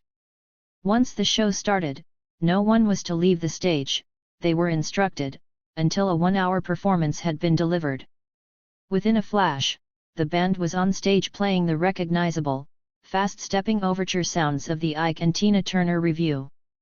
The glittery Ikettes were warming up the audience with their complicated, fast-paced dancing, the fringes and sequins on their short, tight dresses bouncing wildly. Dressed like her singers, Tina danced out, frenzied and sensual as ever. The crowd went wild. They were thrilled. When Tina finished her opening song, she introduced Ike. He was standing behind her with the band, his big electric bass guitar hanging low on his little body. He stepped forward to applause. With a wave of his hand, he silenced the audience and stopped the music. He proclaimed in a loud voice that he and his company were under threat from the Black Panthers to perform, even though they had not been paid. They could not go on under such conditions, he appealed to the audience to understand. With that, he and his band began gathering up their instruments and heading toward the off-stage areas. Tina and the Ikettes followed. The audience was unsympathetic. They began booing. It all seemed to happen in seconds. I had hardly been able to drink in Turner's announcement when I saw his face connect with the full force of the karate-trained foot of a panther standing guard on the stage steps. From my seat next to my mother and daughter, I began to feel I had entered somebody's hallucination. A melee was underway. Ike's band members scurried, leaping en masse the 8 feet or so from the stage to the auditorium floor. They might as well have leaped into the jaws of Satan. They realized that too late. They had not understood that the security people provided by the concert promoter, like the men encircling the stage, were all the same, Black Panthers. Panther security teams were pulverizing the musicians. Ike's body seemed to be lost, having been slammed to the floor with that first blow. Soon the band members' weak attempts to defend themselves turned into desperate attempts to flee. I sat stupefied, watching Tina Turner crouching a few feet from me, crying over a small figure that seemed to be Ike. When someone ripped a clump of her false hair from her head, she abandoned the little man and ran off screaming. I watched it all until I saw the 3 Ikettes escaping. Something propelled me to act, though I was sure it was just a desire to show support for Huey, who was somewhere in the fray. Handing my purse to my mother, I kicked off my high-heeled shoes, raised my floor-length dress, and dashed up the stage stairs on the other side of the main scene of the fighting. I followed the Ikettes running down the cavernous backstage hallways toward the dressing rooms. As I gained ground on the slowest one, I caught her by the hair of her sewn-on wig. I trained my fist directly onto her jaw. Stunned, she tearfully wriggled herself free from me and scrambled through a door out of sight. I gave up my search for them after a bit and returned to my mother and daughter. In the main hall, the Oakland Auditorium's regular security guards were simply standing around in their uniforms watching. The audience was standing, too, observing the continuing brawl as though it were a boxing match. Catcalls and jeers spat out from them, amid laughter. They were satisfied, it seemed, as crowds are when their turned-down thumbs have an effect. As the one-sided fight subsided, the audience began filing out of the auditorium. I could hear small conversations among various clusters of them, bantering back and forth about who saw what part of the clash. I guided my mother and daughter outside, where I commandeered a panther car to take us to the lamp post. All of Black Oakland seemed to be crowded into the lamp post. The spirit inside was festive. Everybody was drinking and eating and buzzing about the fight at the Oakland Auditorium. People were congratulating us. Even Huey had to laugh when my baby girl told him how she saw Tina Tuna trying to fight. And the press laughed as well. The next day, at the hastily called press conference I held to respond to the charges Ike and Tina had filed with the police. Their complaint had singled out Huey and me for assault and sundry other claims. No, I did not have a gun, I responded with a smile to the newspaper and television reporters, who seemed to be enjoying the repartee with me. Since the campaign, I had become something of a darling of the Bay Area press. Can you imagine me actually pistol whipping somebody? I asked them rhetorically. They all laughed. The assassination months later threatened to change everything. It was certainly counter-revolutionary. The focus our campaign had brought to bear on the failures of Oakland's school system had surely inspired it. Not surprisingly, everyone suspected us of the murder of the Oakland superintendent of schools, Marcus Foster. We were busy expanding our own school. Despite setbacks like the Turner business, Huey had found the money to buy a large building in the heart of East Oakland. Some of the money had come from friends like Bert Schneider. Some of it had come from the streets, the after-hours streets that Huey's special security forces marooned. Some of it had come from the lamp post. Good or bad money, it had opened the doors to more than Huey's dream. The new building, which had once been a church, had a large auditorium that could seat nearly 500 people. There was a well-equipped kitchen and cafeteria to feed around 200, a good-sized parking lot, a lovely courtyard, and 2 floors containing some 35 offices and rooms. If the school was a direct benefit to black children in Oakland, if it contained the indirect political benefit of building a model for something better, it also promised a better life for our own Panther children. The reports of Marcus Foster being gunned down that November morning outside the Oakland School Board building sent a seismic shock throughout Oakland that shook our new school and sullied our new image. The telephones in our school and offices were jangling with journalists asking how we felt about the death of a man we had denounced. We had not denounced Foster, Bobby and I told a press conference the afternoon of the assassination. Foster was not our enemy. Our campaign had criticized a system, not a man, certainly not a black man.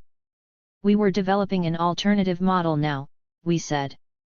Over and over, we swore that the party had had nothing to do with Foster's murder. Over and over, we assured the community that we denounced the assassination and the assassins. We accepted without comment the instant elevation of Foster to martyrdom. Bobby and I attended his funeral. Foster was clearly a pawn in a game. What we privately tried to determine was what game had been played, and who the players were. Had the post-Hoover FBI gone completely mad, we wondered, and resorted to murdering Foster only to make a rear attack on the party? Even the insinuation that the Panthers had carried out the brutal assassination of an innocent, middle-class black man would be enough. The party would be isolated or, better, denounced by their own people. Foster was a pawn in an FBI game. It was the only explanation for the assassination. Just as we reached our conclusion, it seemed to be affirmed. Audio tapes were sent to radio stations in and around Oakland and San Francisco announcing the formation of the Symbionese Liberation Army, the SLA. The name had more of a CIA ring to it, we decided. Its leader referred to himself as Sink, after the African hero of the uprising on board the slave ship Amistad. He announced that the SLA had offed the pig Foster, an enemy of black people. He dressed up his announcement with sentences lifted from our campaign rhetoric about Oakland schools, with words from our Oakland base of operation newspaper supplement. We immediately made another public statement and specifically denounced the SLA.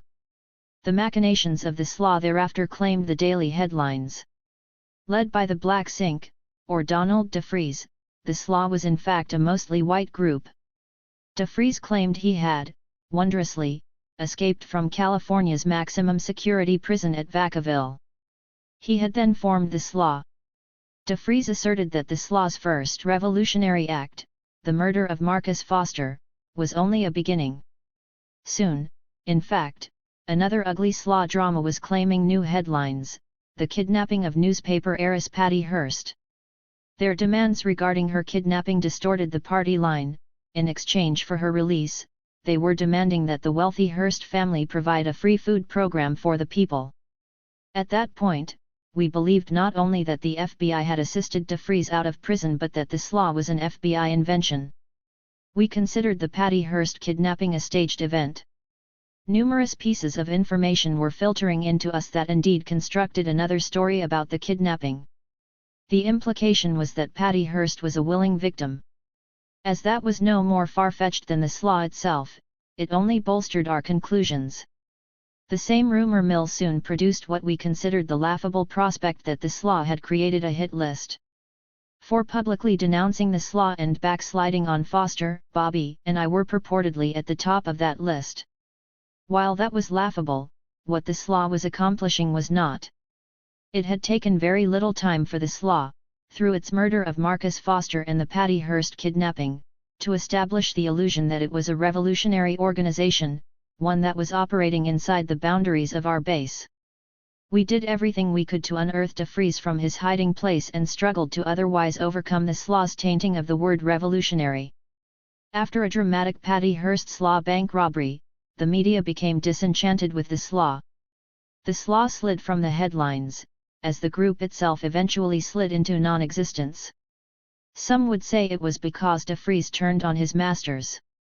In the shadow of the Foster assassination, we stayed on course. The school was flourishing in its new habitat. The survival programs were still effective.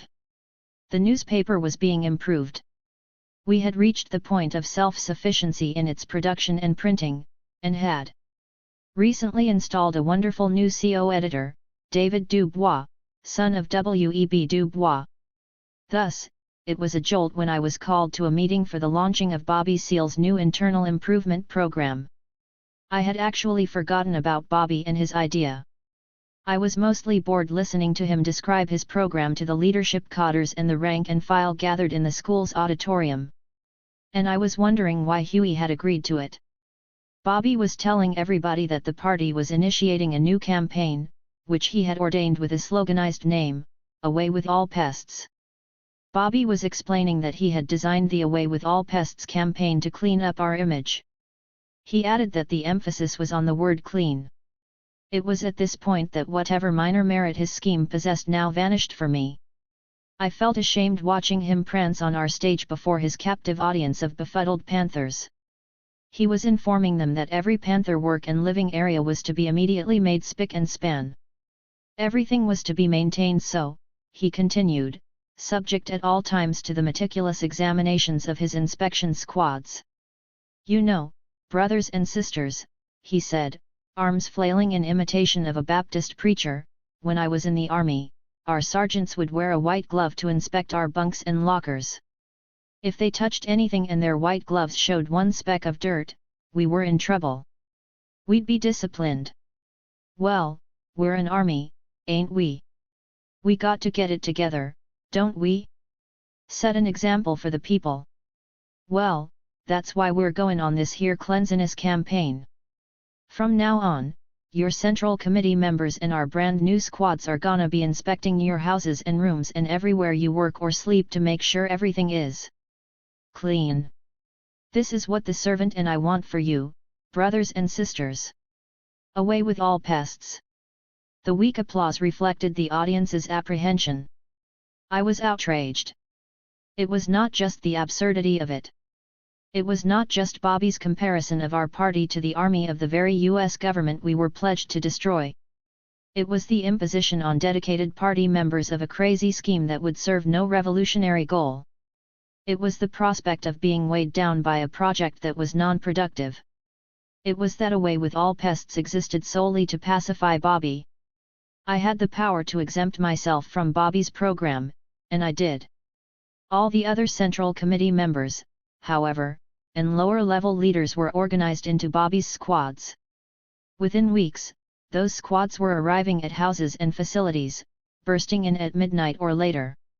Exhausted Panthers, who had to rise early for breakfast programs or newspaper distribution, were roused and told to stand at attention. Windowsills and blinds were rubbed by the white-gloved fingers of his Central Committee recruits and their squads. Bed linens were exposed for inspection. Dresser drawers and medicine cabinets were flung open. Bathrooms and kitchens were thoroughly examined. Any untidiness or dirt discovered subjected the entire household or facility to some sort of discipline, one time because a sister had an unclean device for douching. It was hard to judge how high the level of alienation of the members became after the inspections began. Bobby was oblivious to the grumblings. Indeed, he ordered that his cleanliness program to get rid of all pests be foisted upon the entire party, beyond Oakland. The reduced Panther membership that was maintaining our remaining chapters and branches, from Philadelphia to Houston, was now burdened by the enforcement of the same nonsense by local despots imitating the chairman. With the work underway toward cleaning up the appearance of our facilities, Bobby decided it was time to turn inward. He introduced a health and fitness aspect, a personally designed exercise program. At sunrise every morning his inspection squad leaders were to have all local Panthers standing at attention at an Oakland park, to begin their day with physical exercise. Once the troops were gathered, Bobby gave them a little speech. Alongside him would be Emery and June and John Seal and other members of the Central Committee, as well as most of the more notorious members of the security squads. Then the rank-and-file members would line up in various configurations to begin exercising. This was eventually extended to include jogging, 3.5 miles around Lake Merritt. I was told that while hundreds of Panthers made the run, Bobby was overseeing them from his cruising car, driven by his bodyguard. I went to see Huey. "How long are you going to allow this?" I asked him point blank. "Look how beautifully the sun dances on the lake," he responded, peering through his giant telescope from his 25th floor vantage point. I was not prepared to drop the subject, no matter how lofty he wanted life to be. "I can see my cage from this angle," he continued, referring to the soul breaker, and making a point of ignoring me. "I shall will myself to fly one day," he went on. I listened in silence. That's the problem. We have no vision. We do not want to fly. The shackles are no longer on our bodies. Our minds are shackled. Then, abruptly, he said, "You want me to deal with Bobby because he's ridiculous. Bobby is Bobby. Don't you see? If we want to fly, to become part of the universe, we need Bobby. We need all the Bobbies. The issue is not to stop Bobby but to elevate him. He won't become a Buddhist overnight. We must make him one. Anyway, I hate this bullshit. It drains me. I want to get on with the revolution. Let it be done with. If we die, we'll be freer than this." He turned to hold me, tightly, and spoke almost desperately. "I need you to stick it out. If you don't understand me, who will?" He had, of course, made my anger pedestrian. Then he broke the spell of the moment he had created. "You know, it's not a question of Bobby. We've got to crawl over a wall of shit and blood, with pigs and fools and time pushing us back. There's no time to be free, and that's all I want. I just want some pussy and some sky above my head." He smiled to himself, looking out into space without his telescope. "And maybe beneath my feet," he finished, laughing. He looked through the telescope again, down at Lake Merritt. "Why does everybody bring me problems? I need solutions. I know the problems. Do you really expect me to solve all of them?" He started laughing again. "I cannot believe Bobby has those people running around like that." All my ideas for Bobby's role suddenly seemed irrelevant, or at least unworkable. I pressed on, though, and made some suggestions, about black prisoners, Oakland's local issues, African struggles. Huey rejected everything by pointing out that almost any project involving Bobby would require careful overseeing. Now the chairman's work was at least innocuous enough to keep him busy and not put the party in harm's way. "How come you don't have your ass down there jogging?" he eventually said, turning away finally from his giant lens to pat my rear end. "I bet you could jog like a motherfucker. Be a fine example to all those comrades. I could ask you the same thing about your ass. And your example. All right. Let's examine this. What's Bobby trying to do? There's nothing wrong with cleaning up the houses. There's nothing wrong with a fitness program for the body. A revolutionary mind in a revolutionized body. What's wrong with that? We have to stop kidding about this, Huey. Bobby is wasting not only time but money. Do you know how much we've spent on white towels, paint, jogging outfits? And people are getting pissed off. Most of the comrades are too tired to do their assigned work after 2 hours of morning exercise, and after being pushed out of bed in the middle of the night for Bobby's fucking inspections. Bobby inspects fucking, too. Seriously. People are going to start leaving. I don't give a fuck who leaves. I hope they all leave. I'll make this revolution with one hand tied behind my back. Yes, Huey. Okay, okay. Seriously, I really don't know what to do with Bobby right now. Bobby can't make speeches 24 hours a day. You tell me. I realized later that there was an abiding reason I, too, rejected all the ideas about Bobby's work. I felt, sadly, that Bobby was incompetent. Come up immediately. I've resolved everything, Huey said to me over the telephone several months later. As I entered the penthouse, I noted Gwen glaring at me, signaling that something new was underway. Bobby Seale was seated at the dining table with Huey. That was certainly something new. Moreover, the sleeves of Bobby's white shirt were rolled up, as though he had settled in for serious work. Big Bob and Larry were seated on Huey's dark leather couches, barely noticeable in the dim light of the adjoining living room area. They were sipping cognac. A small hill of cocaine was perched on a Johnny Taylor album cover near the head of the glossily polished dining table, where Huey was seated. Some of the contents of a bottle of cognac on the table filled Huey's glass. In the middle of the table was a magazine article and a clump of paper and pens. Huey stood to kiss me. He gestured to me to sit next to him. Gwen placed a cognac glass before me. Huey poured. In between sips of cognac and an occasional snort of cocaine, Huey elaborated on what he characterized as a brilliant idea. Bobby could only be described as ecstatic over it, nodding again and again in agreement with Huey. "Yeah, man," Bobby repeated, "I know I can play this part." It was incredible. It was all about a Newsweek magazine article Huey had recently read. The article centered on the life and death of a black man from a Midwestern city. The man had been identified by the police as some sort of gangster. He was, on the other hand, a kind of anti-hero figure to the local black community. On account of a flimsy legal infraction, the man had been confronted by a battalion of police come to arrest him. He had first stood them off, but had been finally killed in a hail of bullets, his own guns blazing his last lonely retort. The bravado of that moment was the central theme of the article, and of Huey's plan.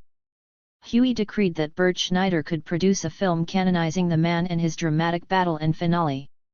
The film would elevate the ideal and image of the black man, a man fighting back, seizing his own liberty, and accepting death, as life, on his own terms. It was, Huey felt, a profound message, one that would, in addition, counterbalance the negativity of the disgusting genre of so-called blaxploitation films that Hollywood was profitably vomiting forth at the time. Of course, the point also was that the party could make significant money from the venture. Another point was that it created, finally, a useful role for the chairman. Huey was actually suggesting that Bobby Seale star in the film. There was something bizarrely brilliant in it, I thought, lighting the first cigarette of the several packs I would smoke before leaving. It could not hurt us, I mused, shamefully elated over the prospect of halting Bobby's obnoxious cleanliness program. Nevertheless, I was still appalled by Bobby's fantasizing over the film and his life as a movie star. "And you know, man, this is perfect for me," Bobby was saying, "'cause you know I used to be a stand-up comic." I took a gulp of cognac. "Yes, Bobby," Huey said, "and you can take Leslie and the baby and move to LA for the shooting. You can leave as soon as we set things up with Bert, while Elaine writes the story." Huey handed me a sheaf of blank paper. I was to read the story and begin developing what he referred to as an outline for a script. While I perused the magazine article, I did my best to avoid looking at Bobby's performances.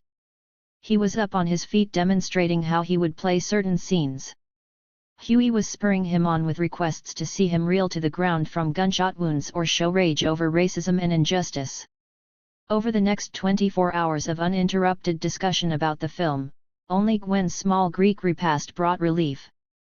Larry and Big Bob, dutifully remaining separate from the discussion, had at least the benefit of whispered chats with each other.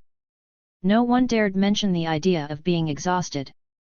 Huey never noticed, of course, the cocaine and cognac were firing him. I suppose it was sheer exhaustion that kept me from noticing the flashpoint.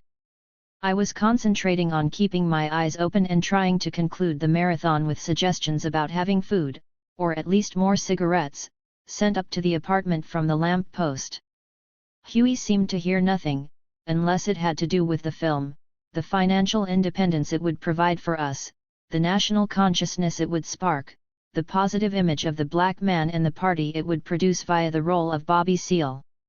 Too exuberant, Bobby also did not notice. He was offering to move to LA immediately and live with his cousin there.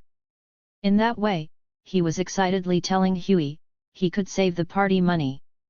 The party would not have to pay for his housing and could even make some money renting his place in Oakland, or make it a collective house for some of the party members trickling in from our other chapters. "And I don't have no problem with my cousin no more, man," Bobby was saying, as an afterthought to that point. "I set him straight about you." Those words had not yet registered with me when I saw Huey return abruptly to the table. He had been pacing near the wide-open sliding doors that led to the balconies of the living room area. He had taken off his shirt, and his muscles were gleaming with sweat. He became a tiger. "What do you mean, Bobby?" "That you set your cousin straight about me," he said, slamming his palms down onto the ebony surface in front of Bobby. "Ah, man, you know. I thought I told you about him." "It ain't nothin'. "Then tell me what is nothin'. "Ah, man, he just said that ever since you got out the joint, you've been talking all the credit for the party and everything." "But I told him he was wrong, man. I told him, hey. Huey's been good to me. He's treated me right." "You did, hey?" Huey said, his brown, almond-shaped eyes glaring into Bobby's. "And then what did you do, Bobby?" "Nothin', man. Like I said, I set him straight. I told him how we started this thing together. And we didn't care who was in charge. And he told me he could see where he was wrong." I was wondering how even Bobby could fail to recognize the obvious signs of danger, but he plowed on, bragging about how he had defended Huey, elaborating on his cousin's ill-conceived comments, even quoting his cousin's treasonous statement that the head of the party should have been him, Bobby, not Huey. "Just a minute, motherfucker!" Huey interrupted, bent over the table, his hands gripping its sides. "I asked you a question. I asked you what did you do?" Bobby was lost in his soliloquy. "I don't understand what you mean, man," he stuttered. "I told you, I took care of him. He won't talk like that again." "Big Bob!" Huey called out, still staring at Bobby. Bob rose, startled from his cognac-stupefied state. "Big Bob!" Huey repeated. Blinking hurriedly to waken his brain, Bob walked over to Huey. "Yes, servant," he said. "Can you believe this motherfucker? Turning to Bobby, Huey continued, Bobby, you should be telling me how you kicked your stupid cousin's ass. You should be dancing around here showing me how you stomped him. Isn't that right, Big Bob? That's right, servant. There was silence. Bobby's eyes finally registered fear, filling with tears. He said nothing. You know why you didn't kick your cousin's ass, Bobby, Huey began again, 'cause you're a punk, Bobby, 'cause you let little assholes like Ike Turner slam doors in your face, 'cause you wouldn't have pointed a finger at a pig, much less a gun, if I hadn't made you. You're a punk, Bobby, and you can tell your motherfucking cousin I said that. You've been believing your own lies too long, Bobby, running around telling people you're the co-founder of the Black Panther Party. And I made the mistake of letting that slide because I owed you something for all the time I spent running down my idea at your house and eating up all your mama's food. But you are not the co-founder of the Black Panther Party. Are you? Did you mention that to your cousin? He actually waited for a response. Nothing was said. The room was electrified. No, you didn't tell him that, and that's why he thought you deserved some kind of better treatment. Can you imagine your ass as head of this party? Did you tell your cousin how I dressed you up in a beret and put a shotgun in your hand and told you what to say and who to say it to, knowing you didn't know a pig from pussy? It's my party, and you don't have one claim on it. Do you, motherfucker? Bobby was too terrified to open his mouth. I lit a cigarette. Big Bob. I'm right here, servant. Huey turned away from the table and spoke to Big Bob, standing behind him. Get my bullwhip, he ordered, pointing toward his den.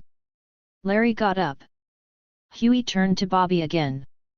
Bobby Seale, you have violated the trust of this party. You have failed to defend this party in word and deed. The party will discipline you. Bob returned with a large black bullwhip. Take off your shirt and stand against that wall, Bobby. Do you accept the discipline of this party? Yes, Huey. You know I love you, man, Bobby said, so terribly pathetically, unbuttoning his shirt. You should have told that to your cousin. Bobby walked across the living room floor to the designated spot. He put his shirt on the floor and waited for his punishment. My moment of pity for him lapsed as I recalled the lashes on my own back, the numerous comrades he had ordered disciplined in the past months of craziness. When Bobby was situated, facing the wall at a 30-degree angle, Big Bob delivered the first of the 20 lashes Huey had ordered. With the ferocity of his 400 pounds, Bob brought the tail of the whip down onto Bobby's back. Though a relatively thin man, Bobby bent only slightly with each lash, his head down, eyes tight, braced for the next crack. I remained at the table, smoking. Gwen was glancing at me from the kitchen, where she was busying herself with dishwashing and cleaning. Larry, his face a stone, was standing near Big Bob, waiting for an instruction from Huey. Huey was walking furiously back and forth near Bobby. Give Bobby his shirt, Huey ordered Larry when it was over. Bobby, you are no longer the chairman of this party. I am here and now removing you from office. Right on, man. Thank you, Larry, Bobby said, accepting his shirt and slipping into it. He was standing there without his shoes, having removed them in a more comfortable moment. As a matter of fact, Bobby, I no longer want you in this party. It was a deadly serious moment. To leave the party voluntarily was to be deemed a counter-revolutionary. To be ousted from the party meant there had been a renunciation of principles so severe that the actor effectively became a counter-revolutionary. Under either circumstance, one had shifted sides. Even Bobby saw the danger in that. He quickly grabbed his coat from the back of a dining room chair. Starting toward the front door, he said, "Okay, Huey, man, I accept that." "Okay." Huey hollered after him. He stomped toward Bobby. "What do you mean, okay? I built this party with my life, and I brought you along for the ride. I even saved your fucking soul in the meantime. And now you have the nerve to walk away from me. Bobby stood petrified with confusion near the door, only steps away from escape. Fine, fine, motherfucker. Hughie spat out. Be out of your house. My house by morning. Matter of fact, be out of Oakland by morning. I don't want you in my party or in my city. Do you understand? Bobby mumbled in panic. Urgently, he opened the door, leaving his shoes and saving himself with a brisk, barefooted walk down the wide carpeted hallway to the elevator. Hughie was not finished. He raged on. Finally, he ordered Bob and Larry to go to Bobby's house immediately. They were to move the chairman out of that house within the hour. If he did not comply, they were to get rid of the chairman by any means. 2 days later, I was named chairman of the Black Panther Party. It was an oppressive charge. I was inheriting the mantle of a dead man. Bobby had survived that night and was now living with his wife, Leslie, at the home of her family in Philadelphia. I was left to create something out of his empty post. Few people were trusted by Hughie now. The exceptions included Big Bob and Larry, the others who made up the special security squads, and, I presumed, me. Now David Hilliard was expelled, for an alleged infraction of newly invented rules involving his wife, Pat, and his girlfriend, Brenda. David had been Hughie's staunchest advocate and his close friend since he was 13 years old. He was still serving out his prison sentence with revolutionary stoicism. Now he was doubly condemned. Next came the expulsion of June Hilliard, David's brother, whose devotion was slighter but deadlier. He was charged with having drawn a gun on Hughie over the expulsion of David. Then came the expulsion of John Seal, Bobby's brother, untrustworthy as a blood relative of a counter-revolutionary. Now came the brutal attacks on the after-hours clubs. Teams of armed men were sent out every night to demand larger homages. One resistant club owner found himself and his patrons confronted by a virtual platoon of Panthers wielding automatic rifles and leaping from a truck platform that supported an M60 machine gun mounted on a tripod. And now there were other expulsions, of other men and women who could not swim in the crosscurrents of those days.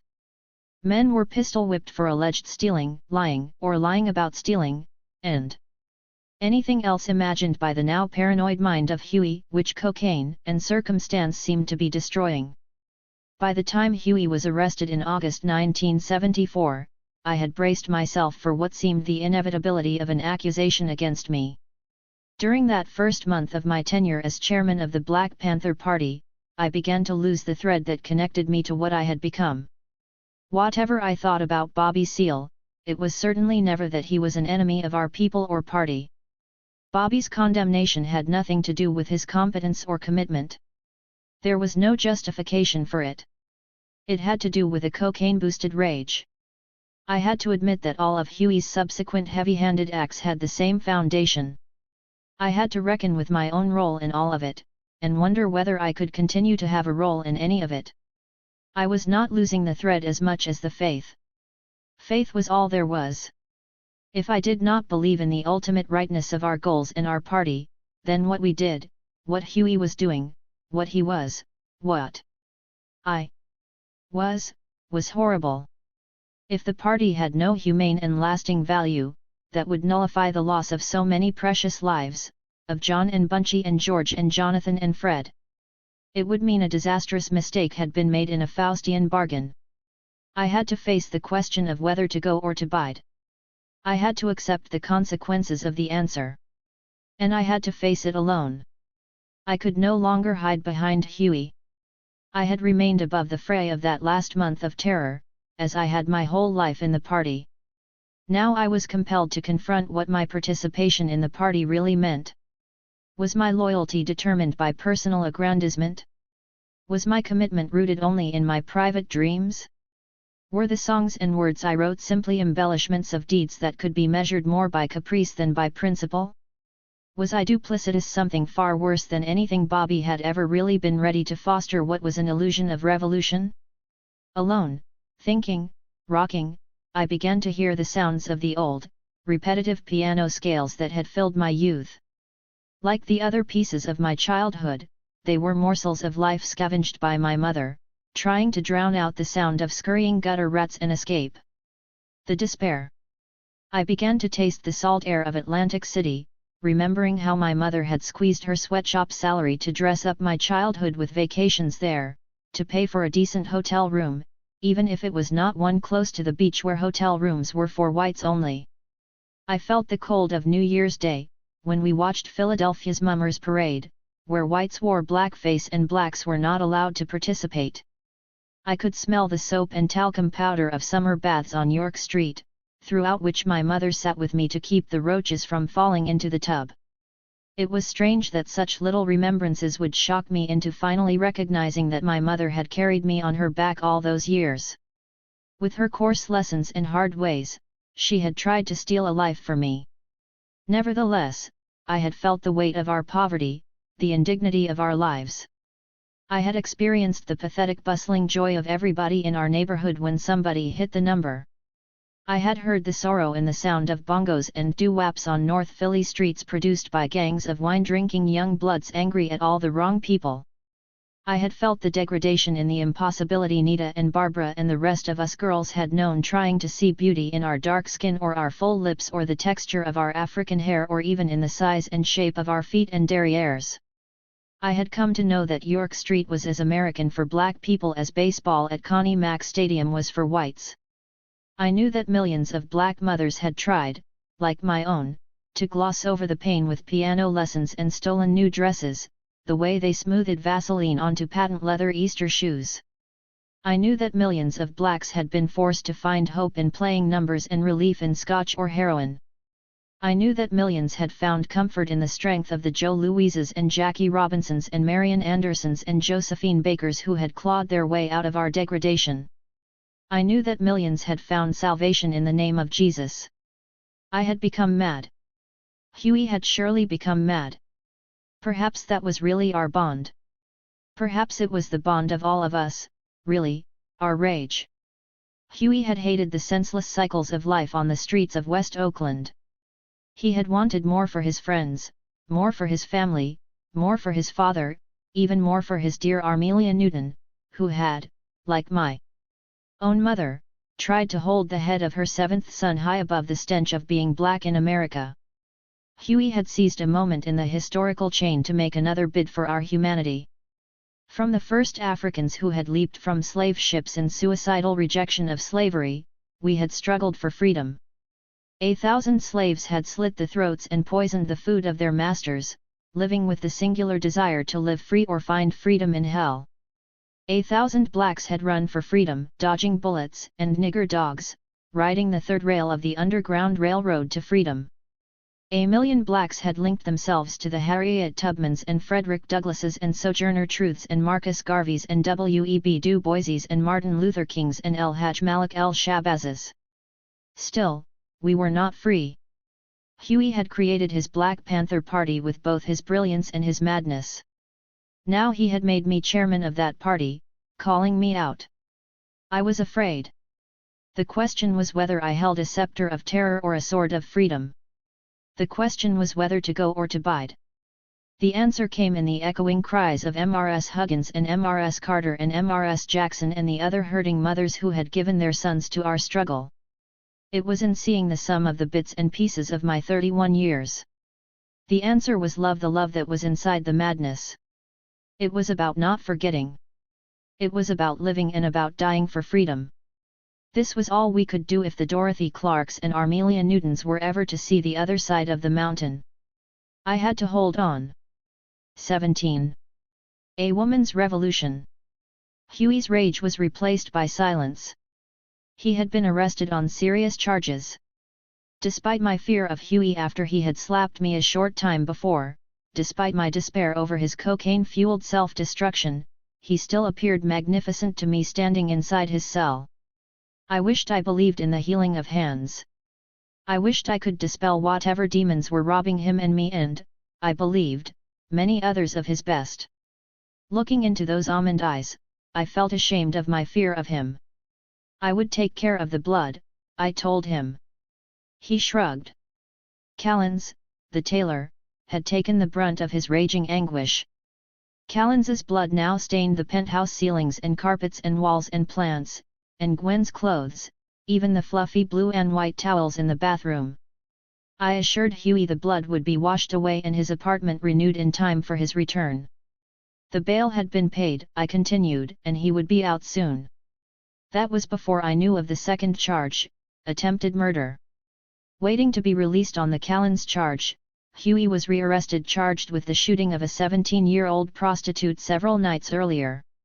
Kathleen Smith had been working the corners near the California Hotel, where petty criminals and traders in women and drugs were welcome.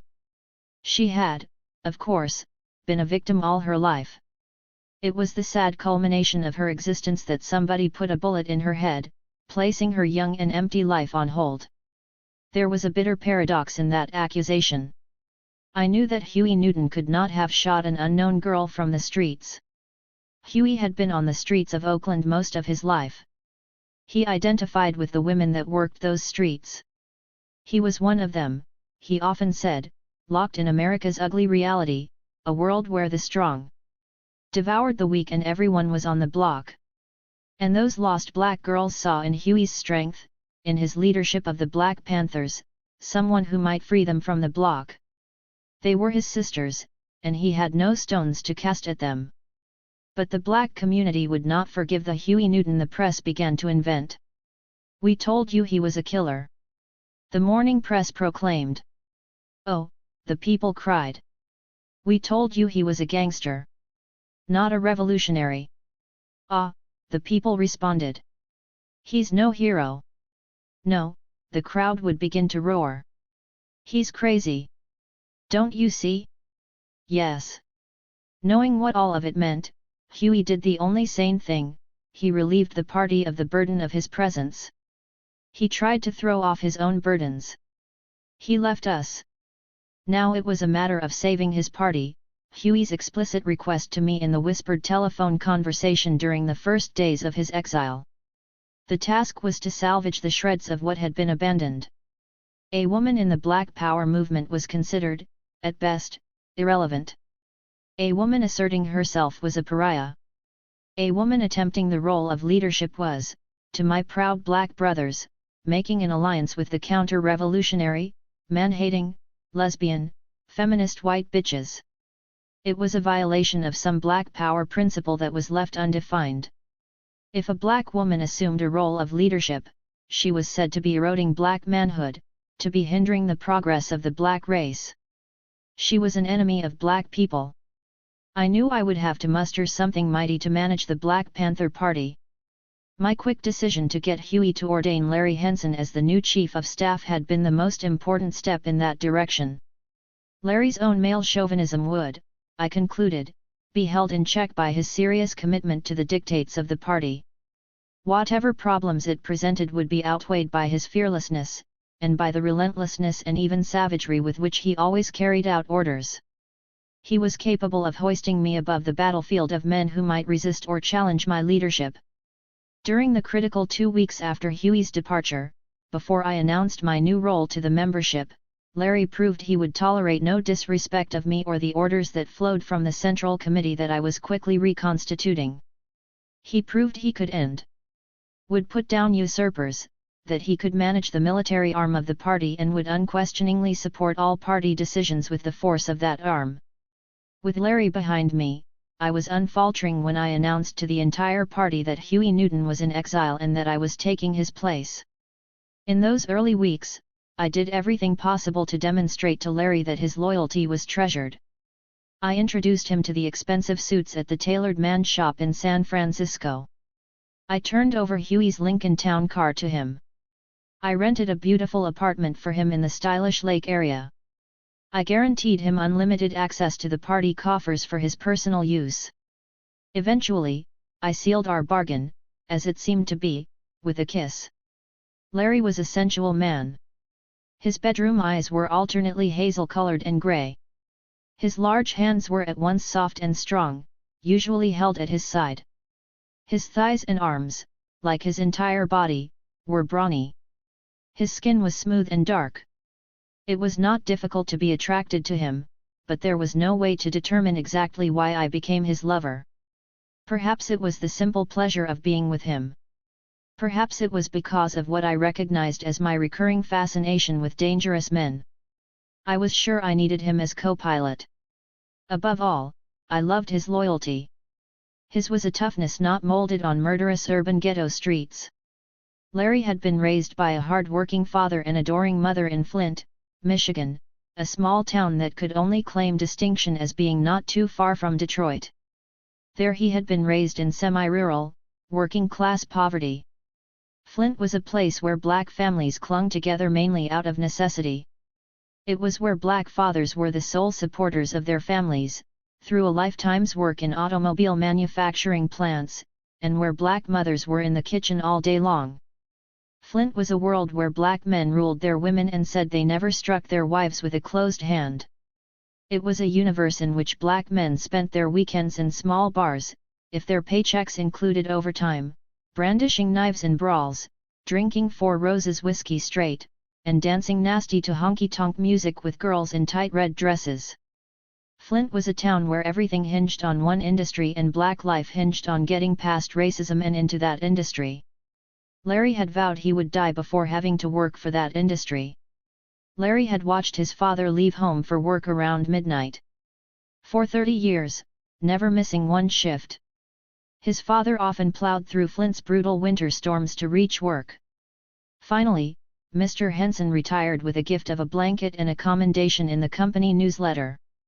Larry's bitterness over that life was as fierce as his love for his father. The work ethic he inherited from his father had driven him. From the moment he came to the base in Oakland from the Michigan chapter's Detroit branch, he demonstrated his willingness and ability to execute any task. Like most new arrivals from other chapters, Larry had been assigned menial work. He worked in the party's daycare facilities, where he had as carefully and conscientiously washed babies and cooked their food as he had taken his turn on the overnight security watch. He cleaned the child care facilities during the day as diligently as he cleaned the guns June Hilliard gave him at night. He was reliable, loyal to the point of killing or dying. His record earned him a place in the special security ranks. Now he was chief of staff of a party that could survive only, I believed, under his sure hand. Within a month of Huey's exile, Larry had shaped our straggling army. He had ordered the guns and asserted authority over the hardest of the men, above ground and underground. He was carefully reorganizing the next link in his chain of command, elevating the toughest and truest men, like Perkins and Ricardo and Big Bob. He also had put down a series of disruptions on the Oakland streets that came as news of Huey's exile spread.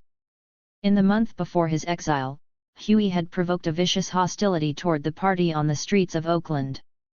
After-hours club owners, as well as drug dealers and assorted petty criminals, had bonded together in their hatred of him. They had tried to put together a contract murder of Huey. With Huey's flight, they saw an opportunity to reinstate themselves as men. Little groups of gangsters, and others with personal grudges, began frequenting the lamp post, loudly denouncing Huey. One man actually tore down the framed painting of Huey that hung there. After-hours club owners were responding with guns to panthers at their doors. Expertly, Larry tamed their rebellion. The symmetry of it was lyrical, I thought. 3 months after I took on the leadership of the party, Jerry Brown became governor of California. The Black Panther Party had supported Brown, though that support had come only at the 11th hour. A small, vociferous collection of local black Democrats had been threatening to denounce Brown. He was making no specific campaign commitments to black people. Neither their opposition nor Brown's candidacy had concerned me inside the whirlwind created by Huey's sudden exile. It was Percy Pinckney, a black community organizer from San Francisco, who brought those affairs to my attention. He called to urge me, first, to have the party endorse Brown. Since I could see no reason not to support the very liberal Brown against a Republican, I agreed immediately. Then came the main item on Percy's agenda. He implored me to join him at an upcoming meeting that was being demanded of the Brown campaign by the local malcontents. He did not want to be Brown's sole representative there. My enthusiasm over attending that meeting had little to do with Percy or Brown. I was looking forward to thwarting the aims of the Negroes involved. They were the same clique who had extracted small grants and favors from whites in business and government with the invocation of the black community and the implication that it was better to deal with them than with the Panthers. There was no question in my mind that they were now trying to bargain for personal advancement, perhaps even a cabinet post. The prospect of the election of a liberal governor had apparently aroused their greedy fantasies. Though the party had not been officially invited, I strolled into the meeting as if we had been. I shook everyone's hand as I walked through the room. Only Percy smiled when Larry and I took seats in the front row of folding chairs. It took no time to identify the worst of the opportunists, who shouted insults at Percy, calling him a lackey. If Brown did not stop bullshitting, they claimed, they would make sure he lost the black vote in Oakland and the whole Bay Area. When Percy granted my request to speak, I reminded the group of Ronald Reagan, the racist, outgoing governor, of whom they had made no demands, as I recalled. I reminded them that Brown was inherently better than his Republican opponent. I reminded them also that I had seen none of their black faces of late in the community in whose name they were speaking. Finally, I announced that the party was not only supporting Brown but committing troops and workers to his campaign. They began deserting each other and their position. "Oh," they cried, "if the party supports Brown, then..." The black vote in Oakland was very strong for Jerry Brown. It was part of the sweeping majority that made him governor of California. In replacing the right-wing Ronald Reagan, Jerry Brown was a breath of fresh air for poor people and working people. And people of color. Moreover, Brown had not locked himself into the established Democratic machine, which fed on itself. Free to act on his own moral principles, he could be expected to lean well to the left of his party. For our party an invaluable asset fell into place with Brown's first act as governor. Brown named Tony Klein his appointments secretary. Klein's role was to structure the apparatus by which the governor would appoint his cabinet. This made him one of the most politically influential men in the state. Up until that moment, Tony Klein had been a lawyer for the Black Panther Party. J. Anthony Klein had been Brown's close friend since their law school days together. That was after Brown left his studies as a Jesuit, and after he distanced himself from the philosophies of his father, Edmund Pat Brown, California's tough governor before Reagan. The practice of law did not suit Jerry Brown's temperament. After an uneventful stint as California's Secretary of State, he decided to make a bid for the state's highest office. Before that, he had remained sequestered from the pulsations of California politics. That was in great contrast to his close friend now seated across the table from me. Tony had been immersed in the social dynamic of the times, using the law to fight the impositions of the rich and powerful upon everyone else. He was currently the leading attorney in the San Francisco-based public interest law group Public Advocates. Before Public Advocates, Tony had been engaged in the fight for the legal rights of California's very large and very poor community of farm workers. Somewhere in between, he became involved with the Black Panther Party. It was at a time when party facilities were the regular targets of police assaults. Police would raid a party facility with guns drawn, waving a search warrant. Tony and a few other young white lawyers in the Bay Area decided they could offer the party a safeguard against such assaults. At least at our national headquarters. They began taking turns staying at national headquarters 24 hours a day. Their aim was to provide immediate legal representation to the party when the police arrived in their customary fashion. Their hope was that the very presence of a member of the bar would eliminate the possibility of violent confrontation, forcing the police to operate within the letter of the law. Tony Klein had been a close friend and legal advisor to the party ever since. Tony and I were laughing over those memories during dinner. Each of us was now standing on higher ground. We had the potential, through the union of our forces, to create conditions for fundamental change.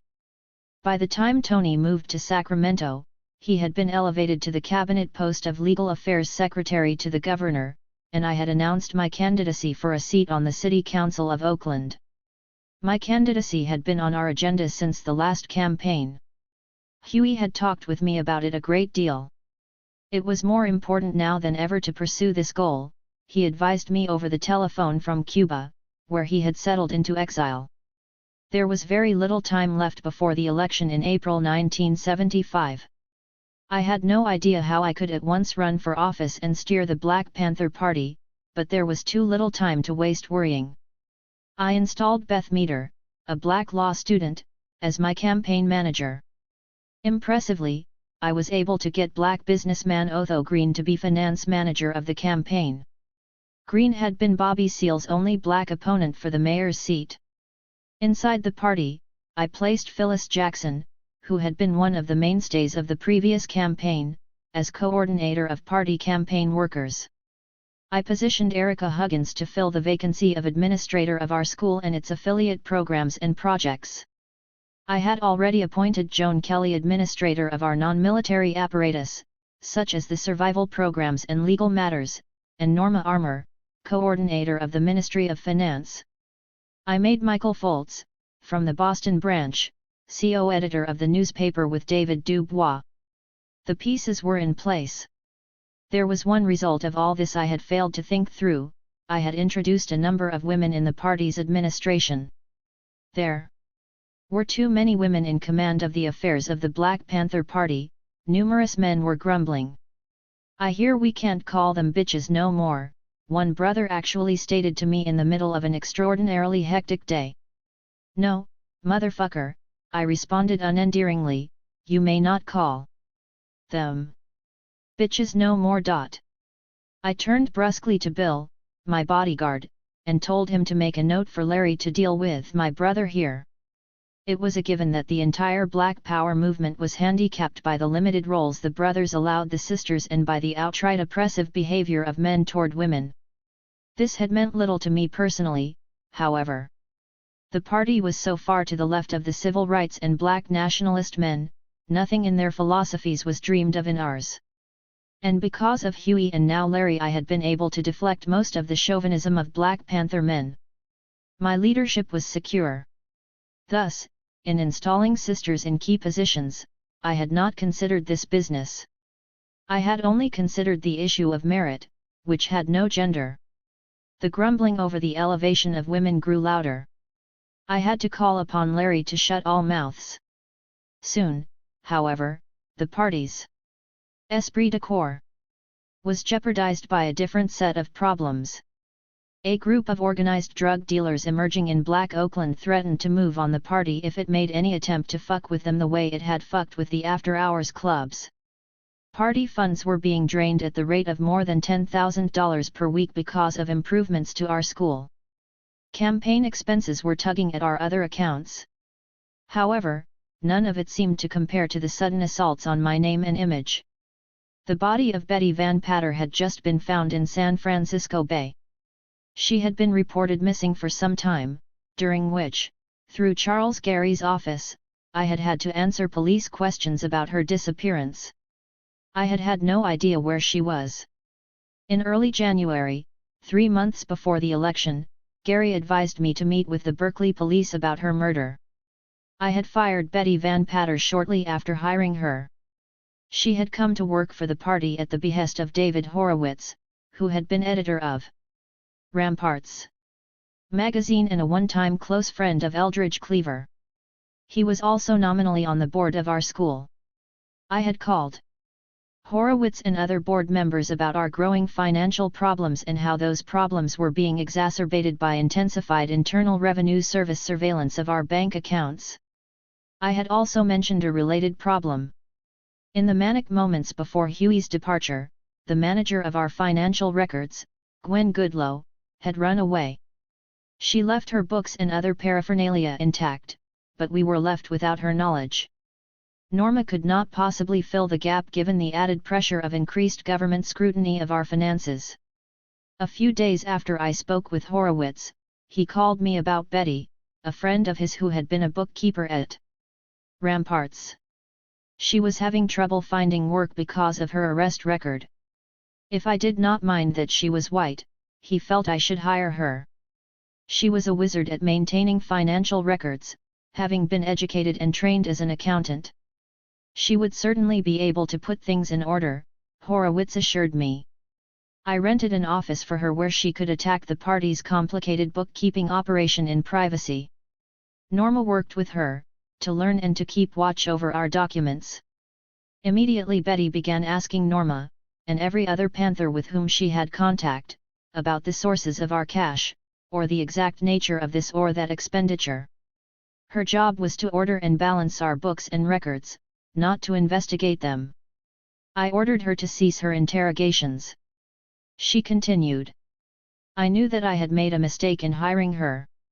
Under the various definitions of U.S. criminal and tax codes, there was no question that many of our money transactions could be ruled illegal. There was also no question that our only concern over legalities was the possibility of the arrests of our people and the destruction of our programs. We knew that it was all a matter of form. Despite the diligence of its efforts, the IRS had found it virtually impossible to drag us into a legal quagmire without itself getting very muddled. Our accountants and tax lawyers could hold off the IRS. It was for the party to keep our affairs in order. Betty Van Patter was showing herself useless in that endeavor, her nose in our business more than our books. Moreover, Betty's arrest record would weaken our position in any appearance we might have to make before a government body inquiring into our finances. Given her actions and her record, she was not, to say the least, an asset. I fired Betty without notice. Now I was being questioned in Charles Gary's office about her murder. The Berkeley detective opened the interview by stating that I was suspected as an accomplice or conspirator in her murder. My angry response to his false accusation was that if he uttered it again, I would sue him for slander. I knew now that the real purpose of his interview was to defame me and my candidacy for office. There were no more police questions. The innuendo was enough.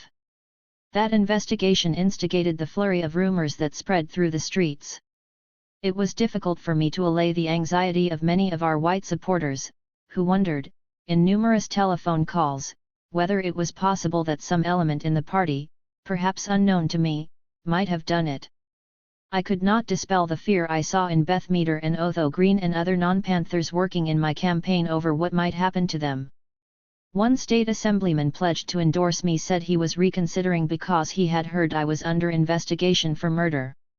All I could do was say, over and over, that while it was true that I had come to dislike Betty Van Patter, I had fired her, not killed her. I began wondering where Betty Van Patter might have really come from, and why she had been killed. I began re-evaluating Horowitz and his old Eldridge alliance, particularly after I discovered he was adding grist to the rumor mill. I tried to dismiss these odd connections as I had always refused to allow myself to be distracted by dwelling on the possible specifics of government sabotage of the party. There was no question that the FBI was geared to destroy us, no matter the present disarray in the White House over the Watergate affair. I knew that even the CIA was part of that effort to eliminate the party. But I also knew that we would lose perspective if we looked behind every closet door. Now, however, I was frightened by the vastness of the possibilities. I could create a magnificent thing or I could create a disaster with my party leadership, my electoral campaign, my friends in the governor's office. I realized that Huey had borne such a weight all along. Was this what had driven him nearly mad? I wondered how long it would be before my back was broken. I moved into a more secure apartment with Erica Huggins. Thinking about the apartment was calming. It was in a large, tree-studded, guarded complex where there was a bedroom for each of us and one for our children to share whenever they stayed the night. We had a party of sorts the night before I moved, laughing while we reviewed old photographs and other mementos found in closets and drawers. Larry was there. He was relaxed, snorting some cocaine he had brought, a sporadic habit he had acquired before Huey left. In the morning light, when the moving company people were knocking at the door and Larry had gone, I discovered a small amount of his cocaine remaining on a dresser top. I quickly brushed it into a piece of aluminum foil and stored the small packet in my wallet, intending to return it to Larry. I forgot about the packet entirely over the next 2 days, until Erica Huggins and I arrived at San Quentin prison. I bounced into the visitor's entrance agitated because I was late for my scheduled weekly appointment with Johnny Spain. I was thinking about time, and about Johnny's next court appearance in the San Quentin 6 case, when there before me, in the hands of a black female guard at the first metal detector of San Quentin's 2 security checkpoints, was the small quantity of cocaine I had stupidly salvaged. Confusion reigned. The guard was not sure what substance was in the packet, whether she should talk with me about it, what she ought to do with it. Even the lieutenant and captain who soon joined her were unsure. In the turmoil, I left, vowing loudly that I would rather not visit than be questioned like a criminal. 2 weeks later, Gary's office called to inform me that a warrant for my arrest had been issued in Marin County, on charges of possession of narcotics in a place where prisoners are kept, a felony. I tried to face the next days with bravado. I invited the press to my bail procedure. When I was bound over for trial, I held firmly to my not guilty plea. I dismissed a plea bargain offer, under which I would plead guilty to a simple charge of possession of the drug in exchange for a dismissal of the felony count and no prison time. I did not care that the offer was being guaranteed by Bruce Bales, the DA in Marin County who was slated to prosecute the San Quentin 6 case. I demanded a trial. There was nothing over which to bargain, I insisted. Knowing it was a bargain that would, at the very least, cost me the election. I held on until faced with the facts. In a pre-trial conference in his chambers, the judge and Gary summarized the situation for me. It was unlikely I would prevail, innocent or not, in a trial in Marin County. I could only be tried by a jury panel selected from the white, affluent residents of the area, residents whose opinions about blacks and Black Panthers were drifting from bad to worse. Adverse publicity over the San Quentin 6 case was monumental. If I was convicted, I faced a maximum of 14 years in prison. I pleaded and bargained on the spot.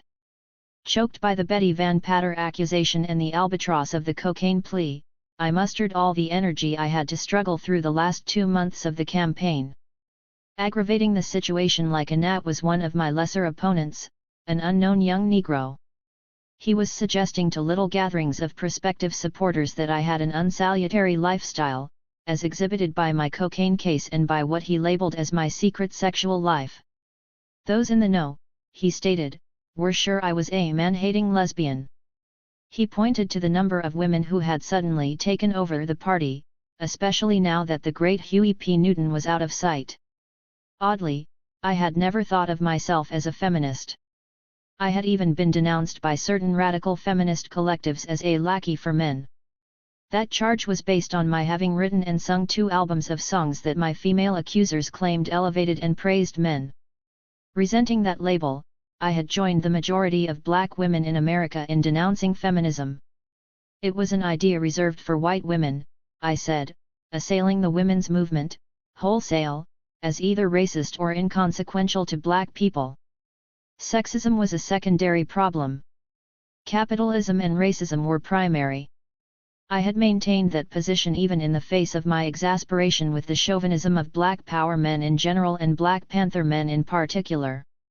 Now hearing the ugly intent of my opponent's words, I trembled with a fury long buried. I recognized the true meaning of his words. He was not talking about making love with women, he was attacking me for valuing women. The feminists were right. The value of my life had been obliterated as much by being female as by being black and poor. Racism and sexism in America were equal partners in my oppression. Even men who were themselves oppressed wanted power over women. Whatever social stigma had been intended by the label lesbian always invoked when men felt threatened, I observed with the benefit of hindsight did not concern me.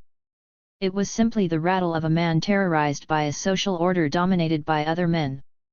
It was a social order I was bent on destroying. But his accusations did wake me. There would be no further impositions on me by men, including black men, including Black Panther men. I would support every assertion of human rights by women, from the right to abortion to the right of equality with men as laborers and leaders. I would declare that the agenda of the Black Panther Party and our revolution to free black people from oppression specifically included black women. I would denounce loudly the philosophies of the Karengas, who raised the name of Africa to justify the suppression of black women. I would lambaste the civil rights men who had dismissed the importance of women like Fannie Lou Hamer and Ella Baker and Daisy Bates and even Kathleen Cleaver. I would not tolerate any raised fists in my face or any black power handshakes, or even the phrase black power, for all of it now symbolized to me the denial of black women in favor of the freedom of the black man. I would claim my womanhood and my place. If that gave rise to my being labeled a man-hating lesbian, feminist bitch, I would be the most radical of them. I made it clear that no more discussion would be had regarding my personnel decisions. The women I had positioned would be accepted for what they were, the most capable. I would be very hard on those who questioned me on the basis of my genitalia. It was with this attitude that I insisted on attending the disciplinary session I ordered for a brother who had blackened the eye of the sister with whom he was relating, because she had not properly cooked his greens. It was with this attitude that I had Larry and Perkins accompany me to a meeting with my accusatory campaign opponent, in which we threatened him with bodily harm if he ever so much as spoke my name again in public. Before the campaign was over, it was this attitude that pushed me to lance a festering sore. I had not intended committing an act of vengeance. Despite my memory of the fists that had brutalized my body a few years before, there were larger issues involved when I ordered Steve to Oakland. I called him from his Los Angeles underground because he had become a blatant transgressor of party rules. I ordered him to Oakland to put him and his violent band on notice. He had shown open contempt toward my leadership in an incident at the lamp post during the early days after Huey's departure. While he had remained quiet over the months since, his hostile disrespect was rising again. Opposition from him would be hard to put down. I had to rein him in. Those reasons alone, Larry agreed, provided good cause to confront him. Larry had decided that we would meet Steve at one of our various safe apartments. I was not there to greet him, waiting for Larry's signal that Steve and his two lieutenants, Al and Simba, had been settled in. They were first stripped of their weapons at the point of shotguns. Once undressed, they were seated to wait for me. "This is how you treat me, after all we had," Steve said to me as I entered the apartment. He was smiling, seated on the living room sofa with his head back, his legs apart. Al and Simba had stood up when I opened the door. "Get up, brother," when the chairman enters the room, Larry said, indicating to Big Bob to put him on his feet. I waved my hand to Bob not to bother forcing his respect. I told Steve what the problem was. Al had been in Oakland a few days before. I had wanted to see Al one of those days, but my schedule had not allowed it. I had told Al to stay in Oakland one more night, in order to meet with me the next day. He had left that same night, however, leaving a message that Steve had ordered him back to LA. Steve knew I had asked Al to remain in Oakland. He had deliberately countermanded my order. Al agreed. I turned to Steve and asked him if that description represented the situation fairly. "What's your point?" he said, smirking, relaxed, his head tilted to the side in a lordly gesture. "Smack this out of line, motherfucker, Bob," Larry said. Nobody moved, including Steve, until Bob's big hand stunned the side of his face. His head was tossed to the other side, Bob's hand wiping away his grin. Simba and Al slid toward the arms of the couch at their respective ends, isolating Steve. "I asked you if that was true," I continued, sitting forward on a small wooden chair directly in front of him, my legs crossed and with a cigarette in my hand. Larry was standing next to me. "The only reason you're doing this is because I kicked your ass." "Man, this is some personal bullshit," he said, appealing to Larry. "Answer the question, brother," Larry said, eyeing Big Bob. "Look, man," he continued, ignoring me for Larry, "Huey made me a Don. I told you that. I don't take orders from her, and my people don't take orders from her." "And I told you then," Larry said, with a tight jaw, and I'm telling you now, that you take orders from the Central Committee, motherfucker. Nah, man. She knows different. She knows Huey told me to run my thing on my own, and... Hold it! I said, glaring at him. He threw up his hands in exasperation. Ah, man, I can't deal with this. It's personal. Can't you see that? I do. Not. Accept this attitude, Larry, I said. If this brother doesn't want to answer my questions, I'm finished talking. A round of shells was forced into the chambers of the shotguns. Perkins and Big Bob moved forward from their places in the room toward Steve. Simba and Al leaned farther away from him. Steve looked ready to capitulate. You know, if you keep it up, motherfucker, I said to him, you won't have any operation at all. This is one party, can you understand that? One party. All of it above ground. And underground is run by the Central Committee. I am the leading member of this party, and if I tell you or your daddy to come to Oakland, to stay in Oakland, to live and fucking die in Oakland, you will do it, or you will be gone from this party. Is that clear enough? Now I'm going to ask you one more time. Did you tell Al to get back to LA, and fuck what I said? He threw up his hands again. Brother, are you going to answer or not? Larry said, his eyes on fire, his right hand reaching behind his back for his pistol. Come on, man, you know this is ridiculous. Call Huey. Yeah, that's it. Call the servant. I know you can reach him. Ask him, man. He'll tell you.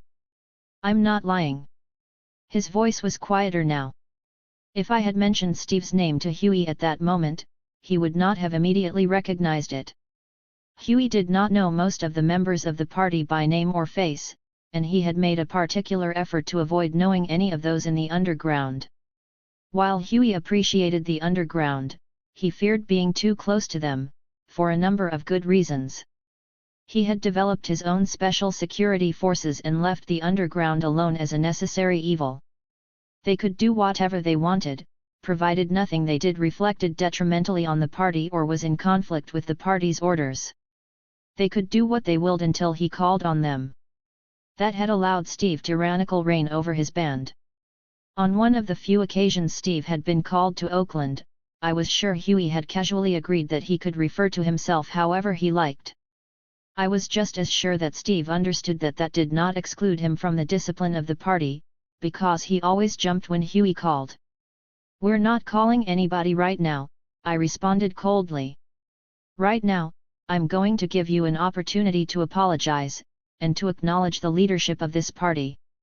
You mean, to say I'm sorry I kicked your ass, he interrupted. I'm through, Larry, I said, getting up from my chair, scraping it along the floor with my foot as I rose. Big Bob reached over, lifted Steve from the couch, and slammed his solid body to the floor. Simba and Al jumped up, only to be commanded by Shotgun to sit down again. I moved to the side of the room as the coffee table was being taken out of the way.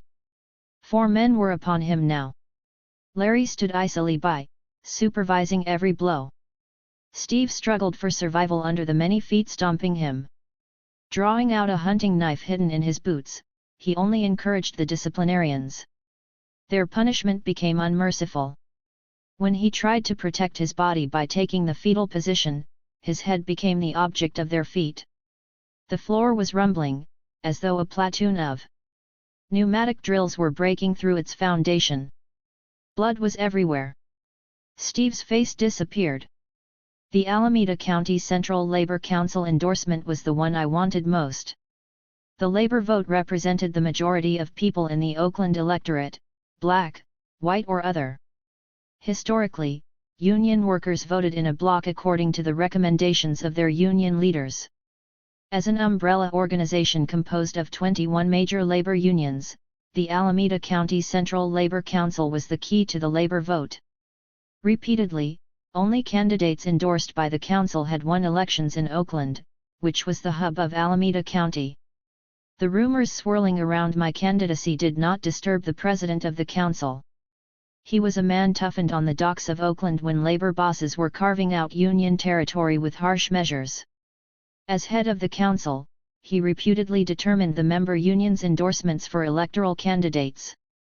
True or not, a winning candidate always felt a duty to him and his council.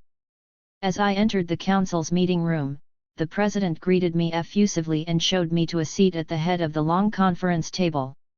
Each council member asked a prepared question about my position on various issues affecting labor.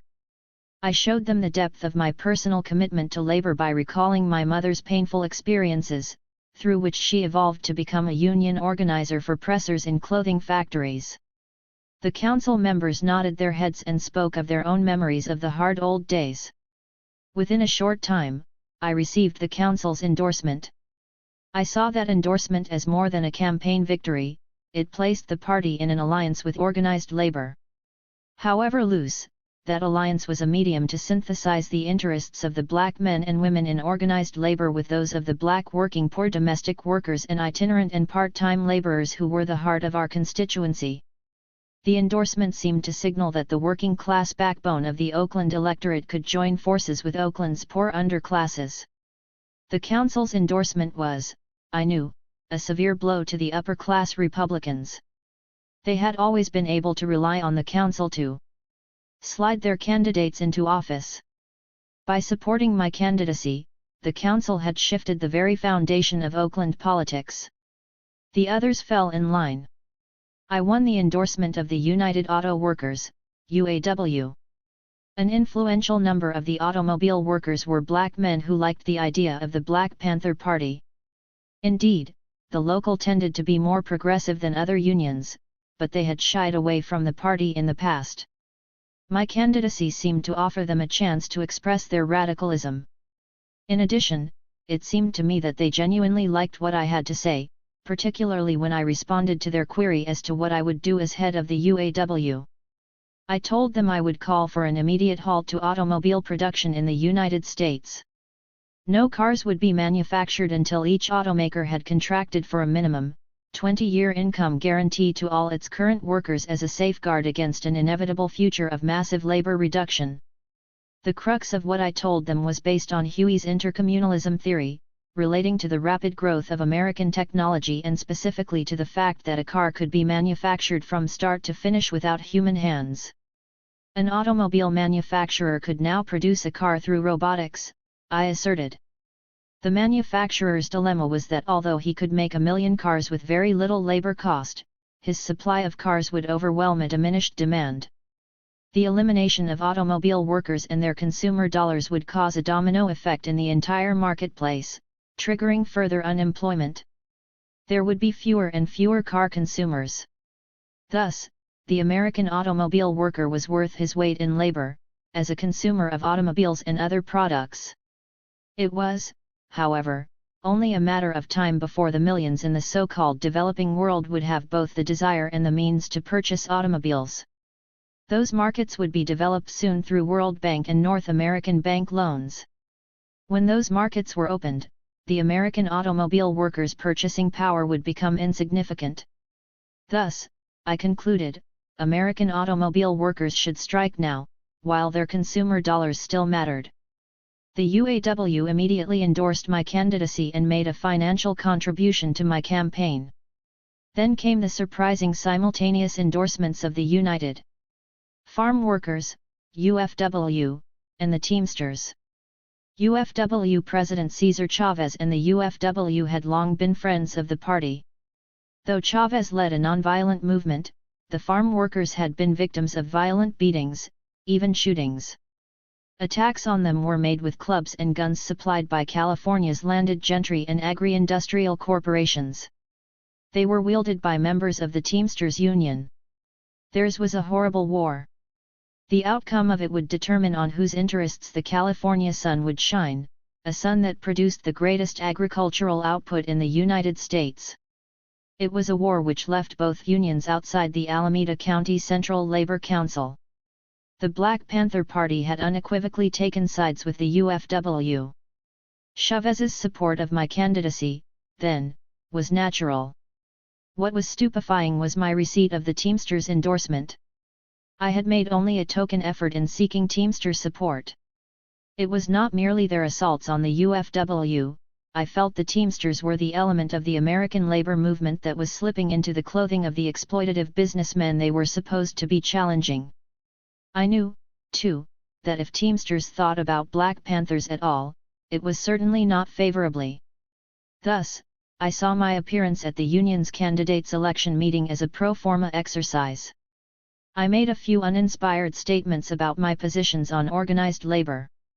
I acknowledged that I was certainly more of a Black Panther than a Democrat, and tossed out my now standard line that the Democrats would become Panthers before Panthers became Democrats.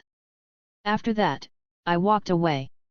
Suddenly, a big fellow from the local of the International Brotherhood of Teamsters was in my campaign office, pledging their endorsement, along with a financial contribution and workers for Election Day. I swallowed my surprise with a simple thank you. Then I arranged our joint press conference. Thereafter, I received the support of every elected Democrat in the area, including the party's longtime friend Congressman Ron Dellums and the influential California Assemblyman Willie Brown. Then came the endorsements of middle-class professional and business organizations, among them the massive Teachers Union and the Black Lawyers Association. The most astounding was the support of CalPAC. CalPAC was the organization of black liquor store owners that had been at odds with the party for so long, owing to our boycott of the stores of one of its leaders, Bill Boyer. Boyer himself actually joined me in a press conference to announce his organization's support of my candidacy. During the crescendo of the campaign, spring arrived. The memory of my cocaine trial and the Betty Van Patter business had vanished with winter. I was looking like a winner. My image or voice was constantly on television or radio, in advertisements and interviews. Billboards of the Elect Elaine campaign were everywhere. People were sporting my campaign buttons all over Oakland, their cars flashing campaign bumper stickers. Everywhere, I reminded voters that my campaign represented a new Oakland, a more egalitarian Oakland, an Oakland that would share its reservoir of wealth. By Election Day, I stood as potentially the first non-Republican to be elected in Oakland since World War II, and the first black woman ever elected. People were sobbing openly in my campaign headquarters. I was losing the election. Thousands had assembled in our downtown Oakland campaign offices to celebrate the moment the spirit of the people would prevail. Their chagrin deepened as it appeared that that moment would not come. That was why, I presumed, they barely took notice of the details of the results. I had garnered 44% of the vote. That was only 6% short of forcing a runoff election with the opposing Republican. He had received under 51% of the vote, the balance having gone to write-in candidates. As the sense of defeat deepened at our election party, I was seized with elation. It could be done in 5 years. That 44% was the sign of a new force in Oakland. 44% was a force to be reckoned with. It was a force that had rocked the city's power base. It positioned working people, poor people, and people of color on one side and the capitalist constituency on the other. Within 5 years, the equilibrium could be tilted.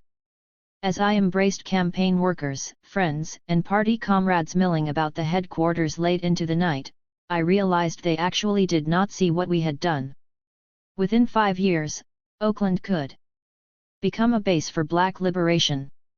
Within 10 years, Oakland could become a base for revolution. Oakland was not Detroit. Detroit was a city where the dominant black and working population had been economically abandoned. Detroit's economy had been dismantled and moved to the hinterlands by frightened whites fleeing from black domination. Oakland was certainly not Newark, where blacks had prevailed in a fierce fight with racist Italians a few years before, only to inherit a city in the red. Oakland was not Washington, D.C., that nebulous geopolitical entity in which the majority black population could see but not touch the power. Oakland was a city in which the near-majority black population had something to seize. Oakland had a durable economic base, one that was tied immutably to the city government. It had the Port of Oakland. The capitalist club in Oakland had revolutionized the port with new technology. It was one of a handful in the world that were fully containerized. Containerization provided for large cargo containers to be transferred directly from shipboard to rail. Those containers, the size of railway cars, could be shipped untouched to their final destinations. That allowed for a freer flow of trade. It permitted liberal interpretations of tariff regulations, favoring not only shippers and transport companies but also importers, exporters, suppliers, and manufacturers. In addition, Oakland's port enjoyed a strategic location. It furnished access from the Pacific Ocean to all of America, and from all of America to the other side of the Pacific. As a result of the combination of containerization and natural position, the volume of Oakland's port business had increased phenomenally. It had become the second largest port in the world. The port's business pumped billions of annual dollars into Oakland's economy, a euphemism for Oakland's private business community. That was why Oakland's economy was so strong. But to me the most significant aspect of Oakland's port was that it could never be relocated or sold to private interests. It was organically and legally part of the city of Oakland. And that was why no right-thinking capitalist even contemplated abandoning Oakland, no matter how many angry natives squatted there. Now Oakland was a city in which new tides were rising. It was a city whose apparatus I felt the party could control by the end of the next 5 years. In bed that election night, my mind awash with myriad ideas, I made a note to call Tony Klein. He would be busy with his duties as Legal Affairs Secretary. Among those duties was recommending candidates for judicial appointments. Under the law, all municipal, superior, appellate and Supreme Court judges, other than those elected under extraordinary circumstances, were appointed by the governor. In practice, the governor did not personally screen or review applicants. That was left to the Legal Affairs Secretary. I was wondering how many judicial slots were open in Alameda County and Oakland. I was thinking about a 44% voting base, about organized labor, about the port. I really needed to see Tony, I thought, as I drifted into sleep buoyed by dreams of the future. 18. Alpha and Omega. I would see Huey in 2 days, the Cubans had said on my arrival in Havana. I was ambivalent about that. I was angry, too, about Huey's marriage to Gwen. It reawakened the pain of my father's rejection and of all the years of wanting men who never wanted me. During my tour of revolutionary memorials the next morning, I began writing a script of bitter words for my first meeting with Huey. I was not thinking about how Fulgencio Batista y Zaldivar, former Cuban president, had been driven from his palace. I had no interest in the memorabilia of valor that were shown to me. I listened dispassionately to my Cuban-American Friendship Committee guide's depiction of the Cubans' successful defense against the 1961 U.S. attack on the Bay of Pigs. I was feeling sorry for myself, recalling Huey's weak explanation over the telephone about the necessity of marrying Gwen. I spent the day wallowing in my tantrum, reviving my old desire to be his, to belong to him like a whore, ready to renounce my instincts to be a free being, to violate my pledge to be a feminist pillar all over a band of gold. I could not stop hating his marriage to Gwen. I vowed to demean her, and to leave him to rot in the interiors of the lush island. Bill Brent's story was instructive, I thought, during dinner the second night in Havana. I had not met him before. He was a member of the party from San Francisco. A huge, rugged man, Brent had spent some time in San Quentin prison, had later been involved in a police panther shootout in San Francisco, and after that had slipped through police nets and made his way to Cuba by hijacking an airplane. The water pressure had been shut down in the area for several days, Bill told me when I asked to use the toilet in his 2-room flat. As we sat down to dinner at what resembled a small card table, he explained that the weekly meat ration had been reduced. The meat was, in any event, a meager complement to the sticky rice his woman friend had cooked.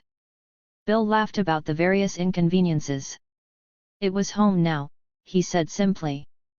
Bill's story shattered the illusions harbored by criminals cum revolutionaries who sought out Havana with ideas of building private little armies to make 10,000 private assaults.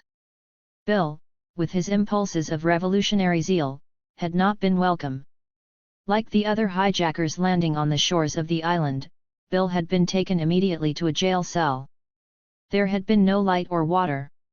Laughing in retrospect, he told how he had longed for the days and nights in San Quentin, for the arguments with guards over television hours or library books.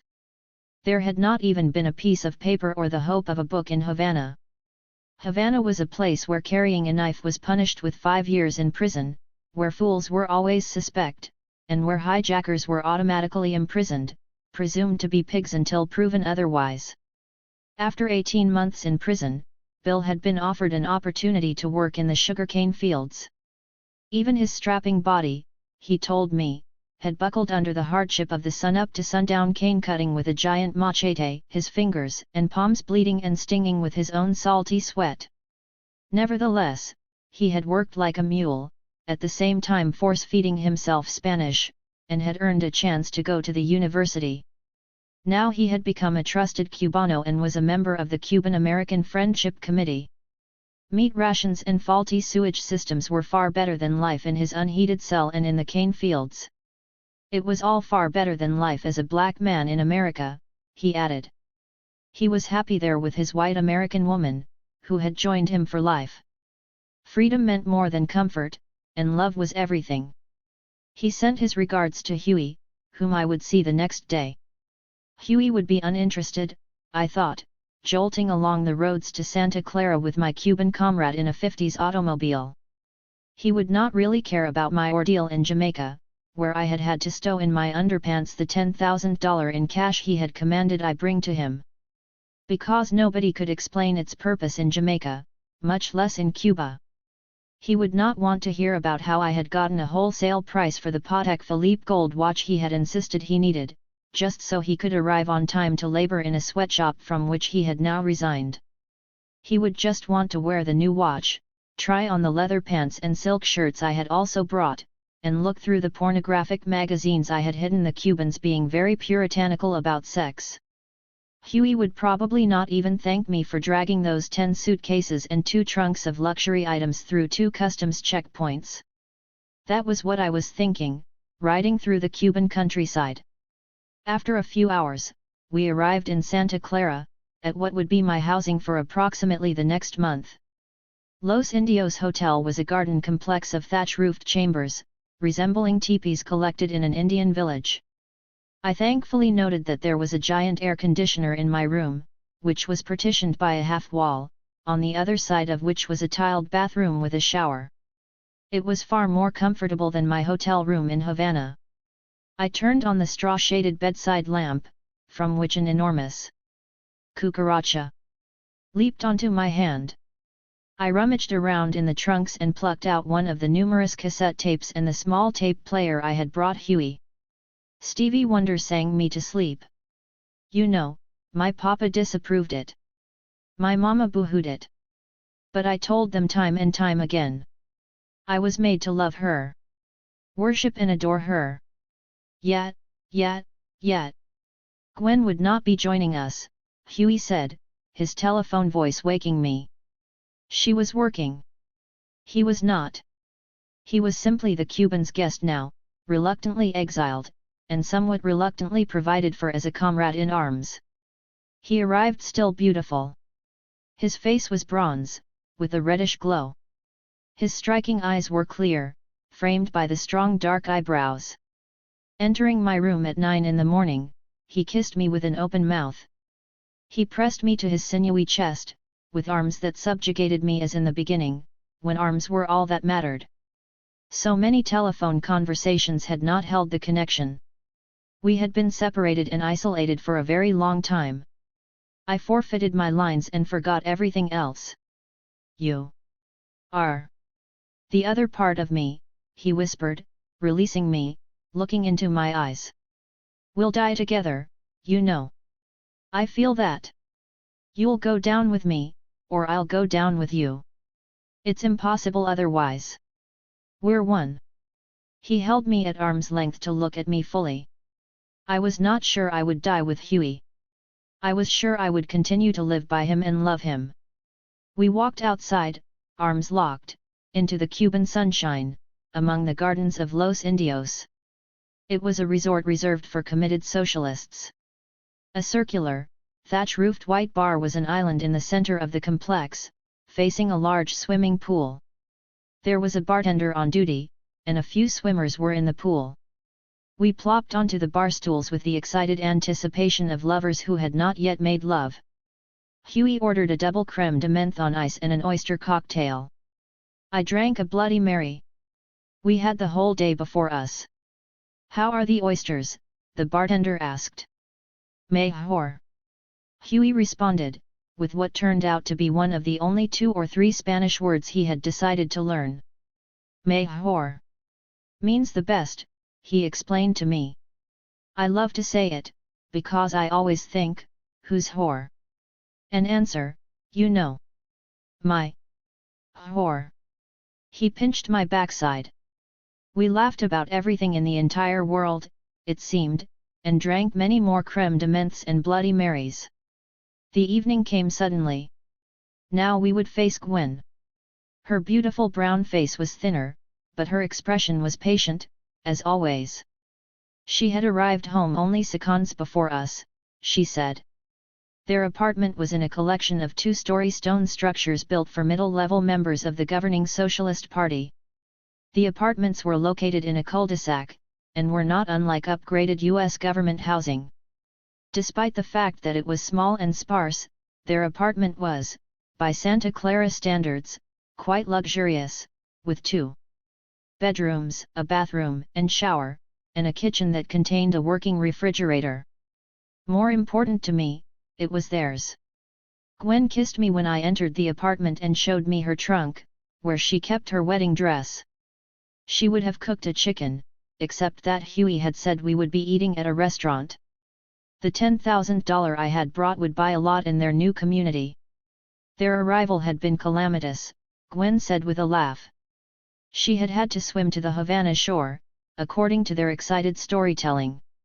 They jovially filled in each other's sentences as she changed clothes. Their boat had capsized, they sang out in unison from different rooms. I challenged death with a deep breath in the ocean, but Gwen dragged me to shore, Huey said overdramatically, and with too much love, I thought. But it was their story. I was out of the storm of their landing, and out of their loving. Gwen seemed very fragile, though, as she told me about her life there.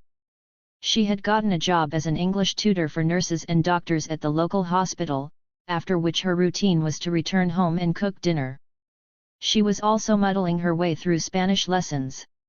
Her children, whom Huey had unofficially adopted, had arrived sometime during that year and become quickly fluent in Spanish. Listening to her, I began to contemplate what I lacked. She could certainly cook well, I thought childishly. She accepted Huey on a day-to-day basis, which I knew was a chore, at best. Gwen was a real woman. She was a woman, and his woman. I, on the other hand, was a politico, a partner, a comrade, notably with pussy, which was sometimes relevant. It was maddening that my new eyes could not stop looking back. In the restaurant, Gwen's children, Ronnie and Jessica, 10 and 8, ordered our food in the clip Spanish they had absorbed from their Cuban playmates. The menu offered mainly pork, some chicken dishes, no green vegetables. The Cubans' assiduous farm experiments had not reinvigorated the sugar-sterilized fields. Even fisheries were non-productive. We ate fat-laden pork chops and drank mucha cerveza, beer, and laughed with relief that we were all present and accounted for. We took the children for the creamiest vanilla ice cream, untainted by chemical agents. As we meandered through Santa Clara's lively streets, we were carefree, making our amends with each other and with life. Angel A. Davis! Angel A. Davis, the children called out to Gwen. Angel A. Davis, they called, as we strolled along unpaved walkways and under Spanish archways. Her large afro reminded the Cuban children of the only black American woman about whom they had been told. Huey suddenly erupted with a ridiculous show. He shooed away the innocently excited boys and girls following us, who wanted to touch Gwen's hair. In harsh, mean words, he told them to back off, as though they understood English, as though they understood the street rage he harbored. As Gwen and I tried to quiet his shrieking at the children, I saw an apparition. I saw it with a clarity that astounded me.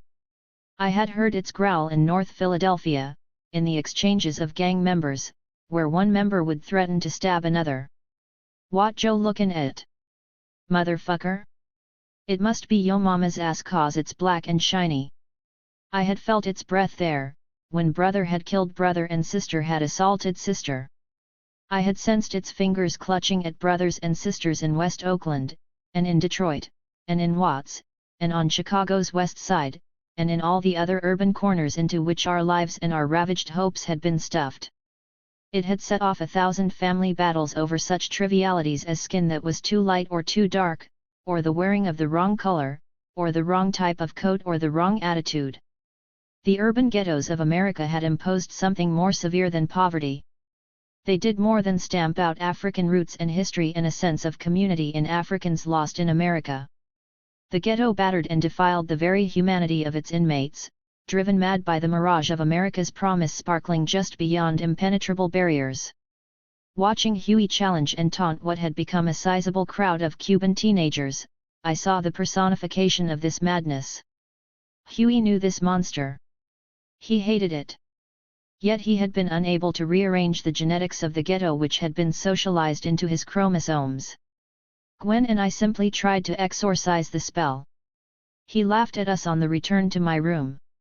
It was the laugh of the nigger who tells his street partners that if somebody had not stopped him, he would have killed that motherfucker, the one who laughed at him. When they left me alone, I clicked on the tape I would keep until I left. I was made to love him. / worship and adore him. / Yet. Sometime in the next days, Huey and I violated the beer bar that was for men only. We talked about Kathleen Smith. She had died after 6 months in a coma. Exile might be permanent now. There was no statute of limitations on Huey's new charge of murder. Her death punished him in more ways than that. "I don't even know her face," he said quietly in the beer bistro. "The ghetto snatches most lives," I wanted to say, holding his hand. "Our investigator, David Feckheimer, Hal Lipset's man, seems to be very good," I reported brightly. "He's discovered some important things about the shooting." It was my attempt to be comforting. "For example," I said to a blank face, "the so-called eyewitness, Crystal Gray, was not only Smith's pimp and lover, she's blind in one eye and she's a heroin addict. She'll never stand up to cross-examination." He was not even looking at me. "She's very dirty," I continued. "Gray has 1,000 names, and a bunch of penny anti-criminal charges the prosecutor has recently wiped off the books. But we'll know more about the whole thing soon. There's a man in it, some nigger who seems to be connected to the niggers who put the contract out on you. I don't give a shit. I don't want to hear about it. You deal with it." He closed the subject. He touched his new gold watch. "I'm not learning any Spanish. I'm coming home. Make it possible. That's all." There were more days of creme de menthes and sometimes triple secs and no cocaine at all in Cuba. I had tried the white powder once, in the early days before it became his habit. My heart had pounded, and the hollows inside my head, between my eyebrows and forehead, had burned. Mostly, I had been scared, I remembered, watching him drink away those days. We cashed in more US money and went to a beach resort one day. The children were in school, and Gwen was working. "Castro won't see me," he complained. "I don't know who that son of a bitch thinks he is. I've been here a whole year." I finally told them I don't give a fuck. "I'm leaving this place. That's why they don't mess with me. They know I don't want to do a damn thing here but leave as soon as you make it right. I'm working hard, Huey. You know that, I responded, unsure of my sincerity. They don't have jack shit here, he continued, looking around. And they're trying to bring in tourists. It's stupid. Whatever they get from tourism won't be worth it.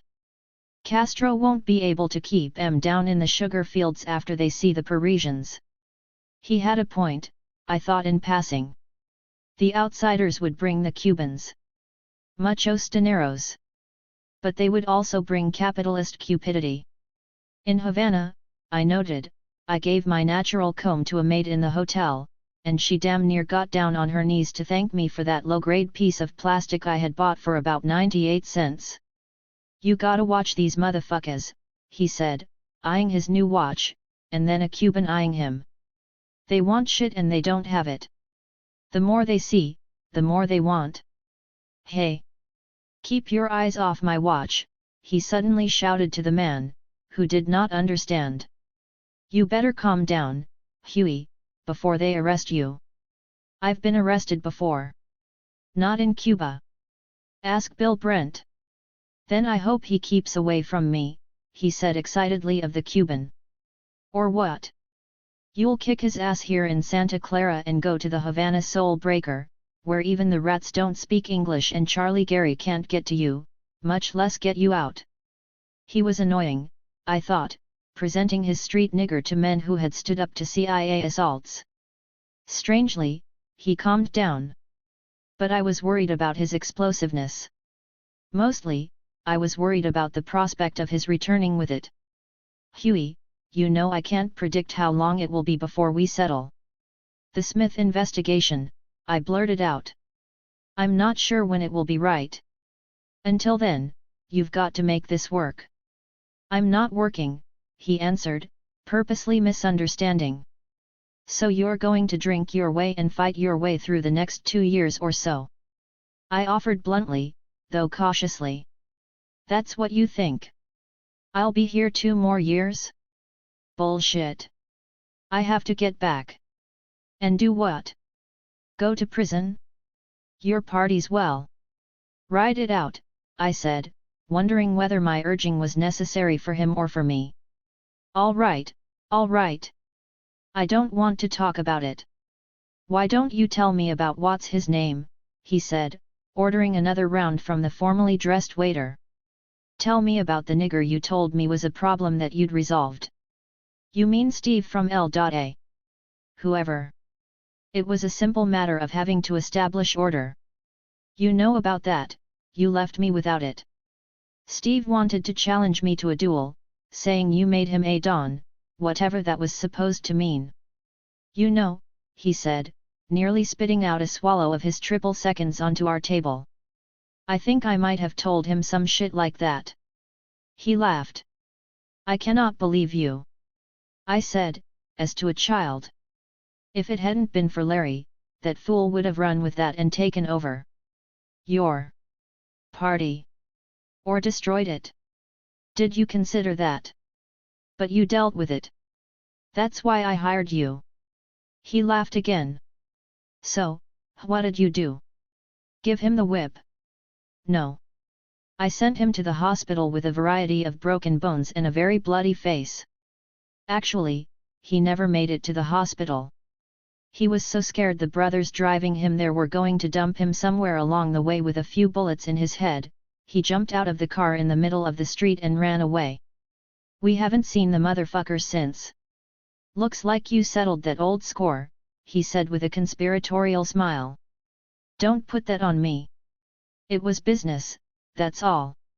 All in the name of saving your party. The brothers out of LA understood the problem. Ricardo even pushed for it. They knew his ass. Relax. I really don't care why you did it. You did it. That's enough. We've got the same blood. I resented his implications, though I knew the truth was somewhere in between. Later that night, he said good night for an hour, coming inside to kiss me ferociously. He wanted guarantees, I thought, he wanted to taste and touch his ticket back home.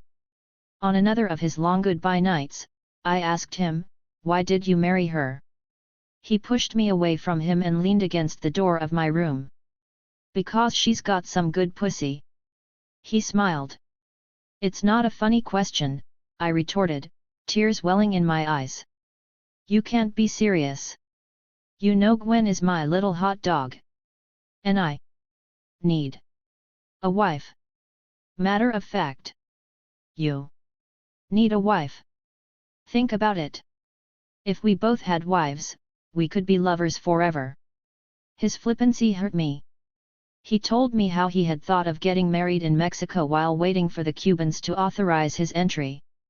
He suggested Mexican marriages did not matter anyway. Besides, he finished, he did it mainly because he thought it would increase his credibility to his hosts, how the strict socialists would give him better treatment if he were legitimized by a wife and family, her children that had become his children. "Wait a minute," he interrupted himself, now propped up on my bed.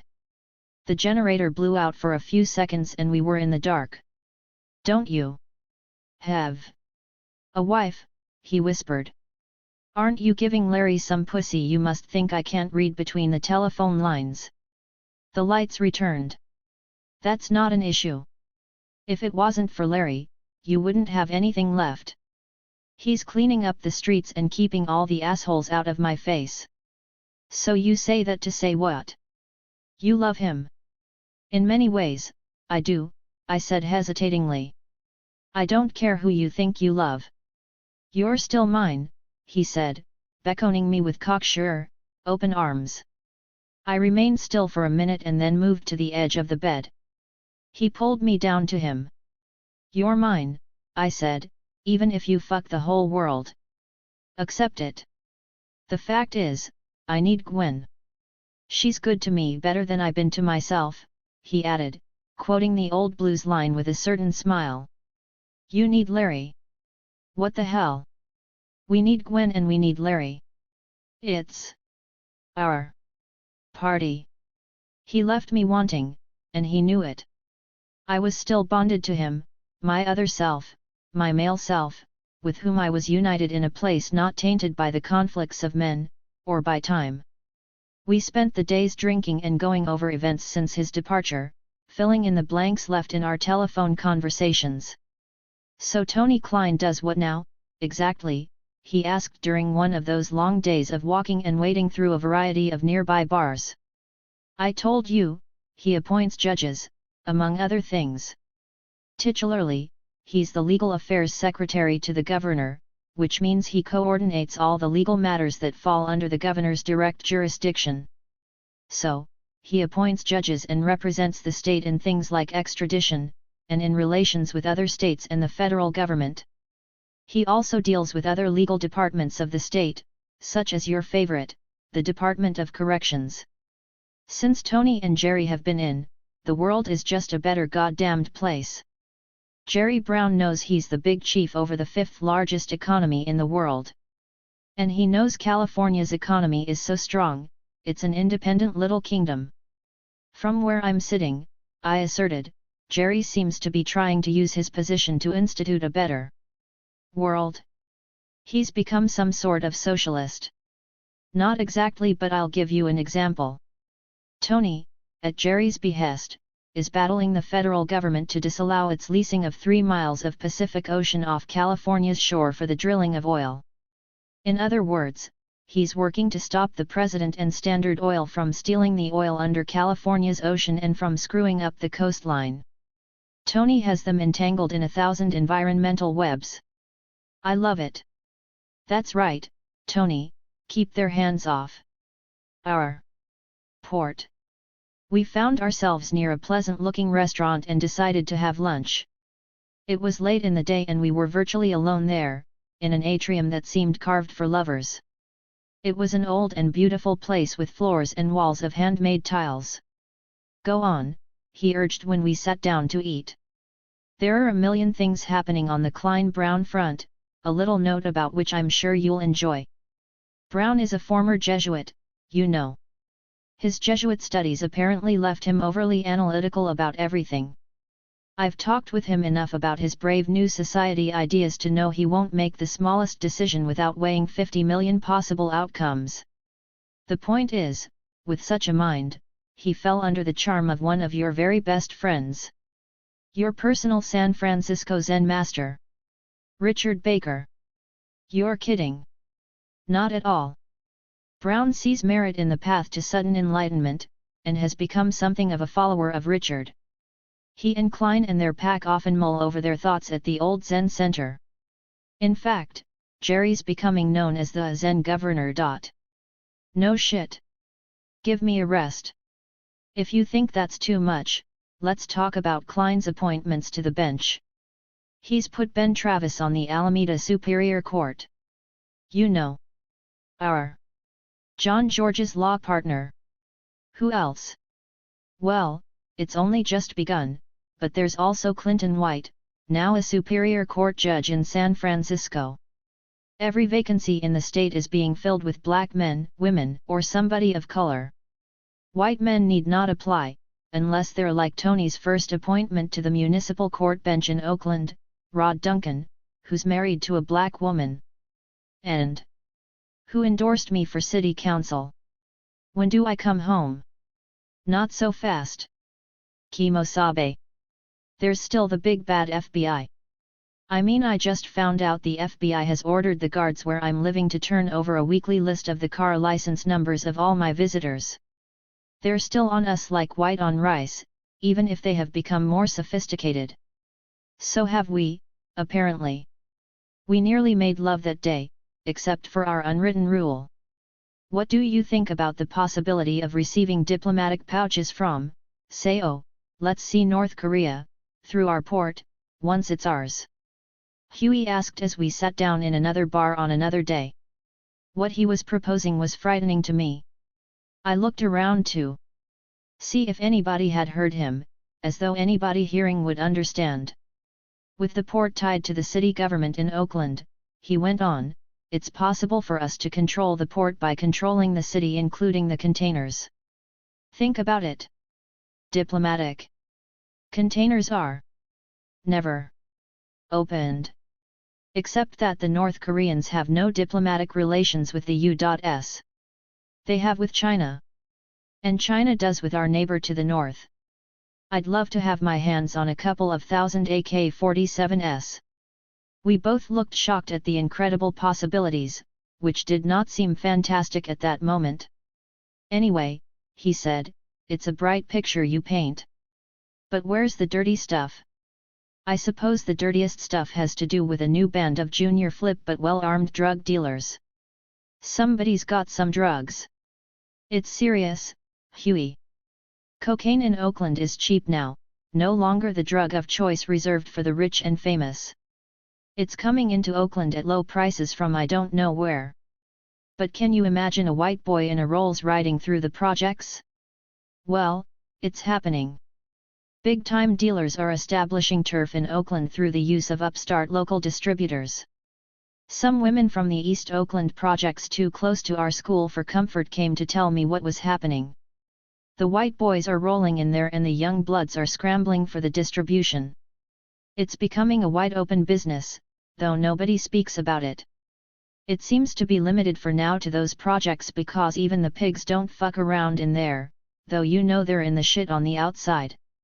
The system is almost in place. A welfare mother will be given, say, $50 a day to hold a significant quantity of cocaine in her apartment. What welfare mother can resist 50 unreported bucks a day? Since damn near everybody in the projects is a mother on welfare, that's several hundred places to stash the stuff. The only thing they have to do is vow to keep visitors out of their safe houses unless they have clearance from the controlling dealers. One woman had an unauthorized visit from her brother one day and was later publicly, can you believe it? Publicly stomped by the little dealers for it. They broke her pelvic bone. After a few more similar examples, everyone was in line. So nobody speaks, and nearly everybody participates. Except the ladies who came to me personally at the school to ask for our help. Wait a minute. Who are These niggers anyway? And how do some niggers get that much stuff into Oakland? I don't know all of that now. Larry sent Simba with his Vietnam vet reconnaissance skills to head a squad to go inside to review the situation. Young niggers 16 and 17 years old were perched on the rooftops with automatic rifles, with scopes yet, guarding the two entrances to that 6-square block of a shithole. They had the nerve to ask Simba and his squad what their business was. "Oh no, motherfuckers!" Huey exclaimed. "They don't ask us. We ask the questions. We make the rules in Oakland." Exactly. So, within that week, I held a press conference in the community center that is right in the middle of the projects. Larry stationed several squads in there to emphasize the point. I announced that the Black Panther Party was initiating a daily food giveaway program right there in the most impoverished corner of Oakland. The mothers who joined me at the press conference squeezed my hand under the table afterward. "So we have people in the middle of the shit every day. It's not enough." I know. Gwen always came dressed beautifully for dinner, which we ate together in a restaurant. She could transform some simple cotton thing into a classic ensemble. I was amazed at her. Her face showed no worry or weariness, despite the hardships of her life with Huey. I thought about the stone floors she washed by hand, having learned from the Cuban women how to give them a high gloss without polish.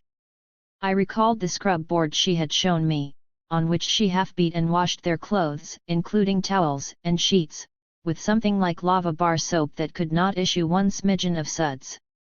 She had learned to pluck the feathers from chickens to make their dinner, she told me one day while she was boiling huge pots of drinking water.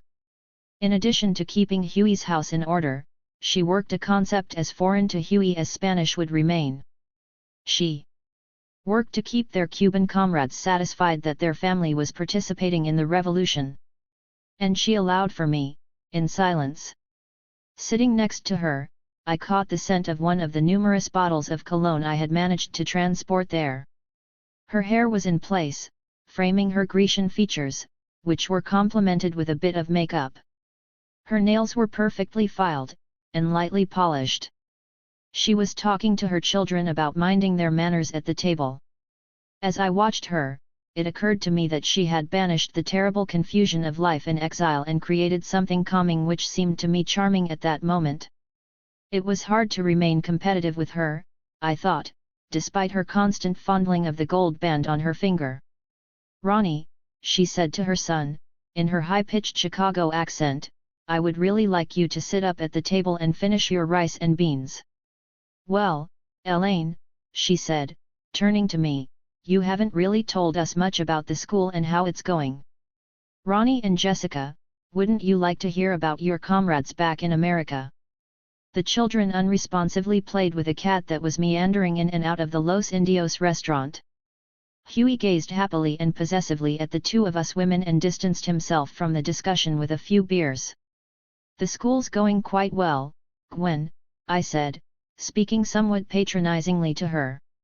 "I think you'd be interested in what we've done to its appearance," I said, becoming conscious of my tone. Watching Huey appraising both of us as I spoke, I began to feel dizzy. If she was his woman, I was thinking, she was not mine. Whatever the relationship between him and her, or him and me, there was another deep relationship among us I had never acknowledged. It was between her and me. Gwen was my sister. "That is, Gwen," I started over, "we've made some improvements to the physical plant. And this has increased the value of the school phenomenally. For whatever that's worth in the final analysis." "How many students are there now?" she asked. "About 200, with 400 on the waiting list." "Incredible. Who's handling the school again?" Huey asked. "Erica Huggins is the director. Regina Davis, out of Boston, handles the day-to-day administration of the classrooms, kitchen, children's needs, and everything else. We've really improved everything in the school," I continued, speaking directly to Gwen with my new appreciation of her.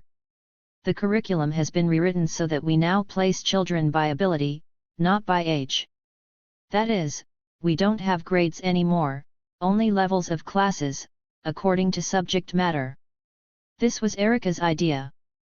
So, one child can be in a 4th level math class, for example, and at the same time in a 1st level English or reading class. This has made it possible for us to guarantee that our students will graduate at about the standard 9th grade level. In fact, the first graduating class since you left, Gwen, was skipped over the junior high level. Erica forced the board to test them and they were placed immediately in public high schools at 12 and 13 years old. That's absolutely fabulous, she responded. It's like the Cuban schools, which are far superior to the public schools in the US. And there's a higher literacy rate here, too, even though, before Castro, 90% of the people were illiterate. But tell me about our school's interiors. My favorite touch, I said, echoing her enthusiasm, is that every classroom is carpeted with thick, colorful wools, which makes the rooms very peaceful. And we've bought new dishes and bright-colored tablecloths for the dining room tables. I had the concrete parking lot pulled up and replaced with grass, and enclosed by a redwood fence. It's a play and sports area now, kind of idyllic. In the auditorium, all the seats have been recovered, and we've installed professional sound and lighting systems.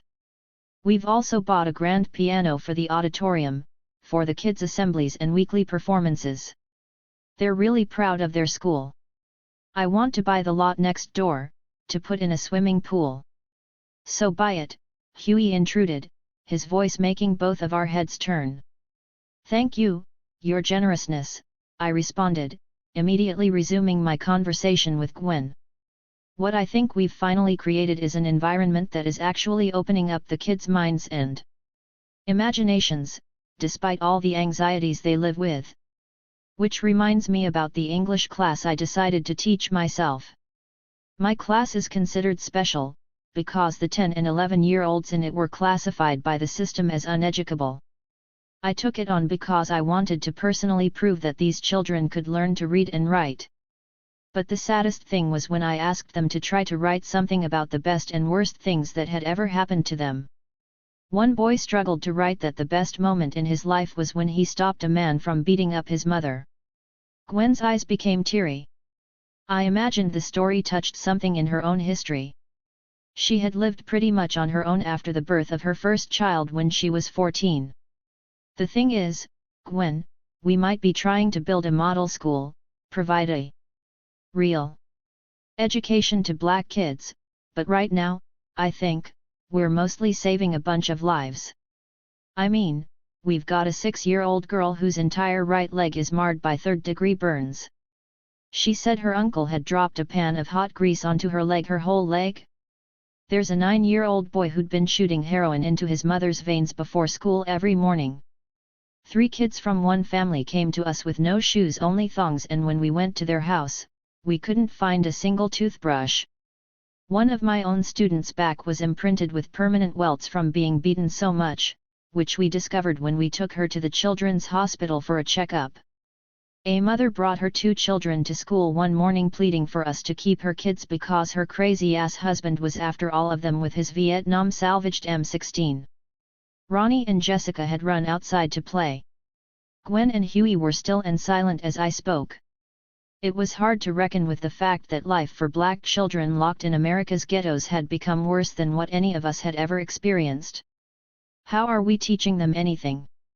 Gwen asked softly.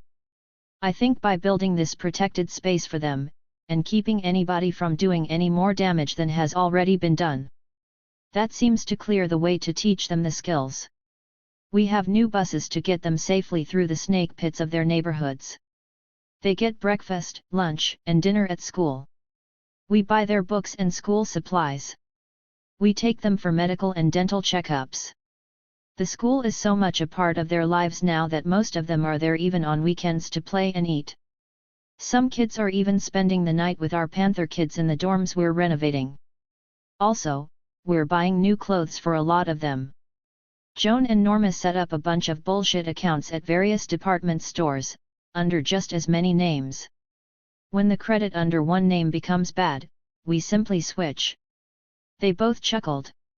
Finally, I told Gwen, we're getting into their family life, trying to help with money, housing, and other problems. For instance, we had people on the school rooftops to look out for the fool with the M16. He showed up after school. No M16, but he had a handgun under his coat. The brothers dealt with him and ordered his ass out of Oakland. We put the mother and her kids into a shelter for battered women. It may be more than we can continue to take on, Huey said heavy-heartedly.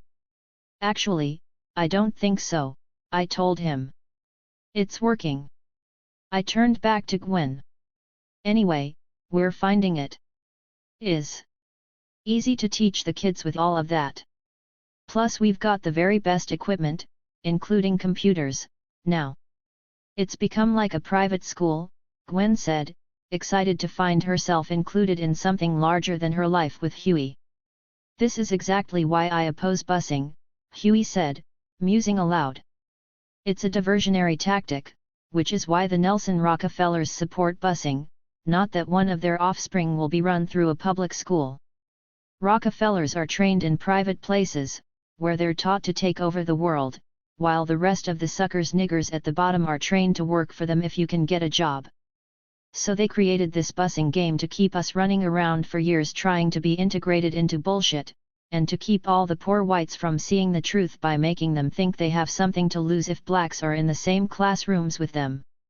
The fact is, no child, black or white, in the American education maze is going to learn the truth. The ruling class has no intention of letting anybody in on its secrets, the true history of America or the real purpose of its mass education, to turn out good little soldier workers to grease the wheels of capitalism. The three of us walked outside to find the children, our arms linked together. I can't understand why all these Negroes think, Huey continued, that busing has a goddamned thing to do with solving the black child-white doll identity problem.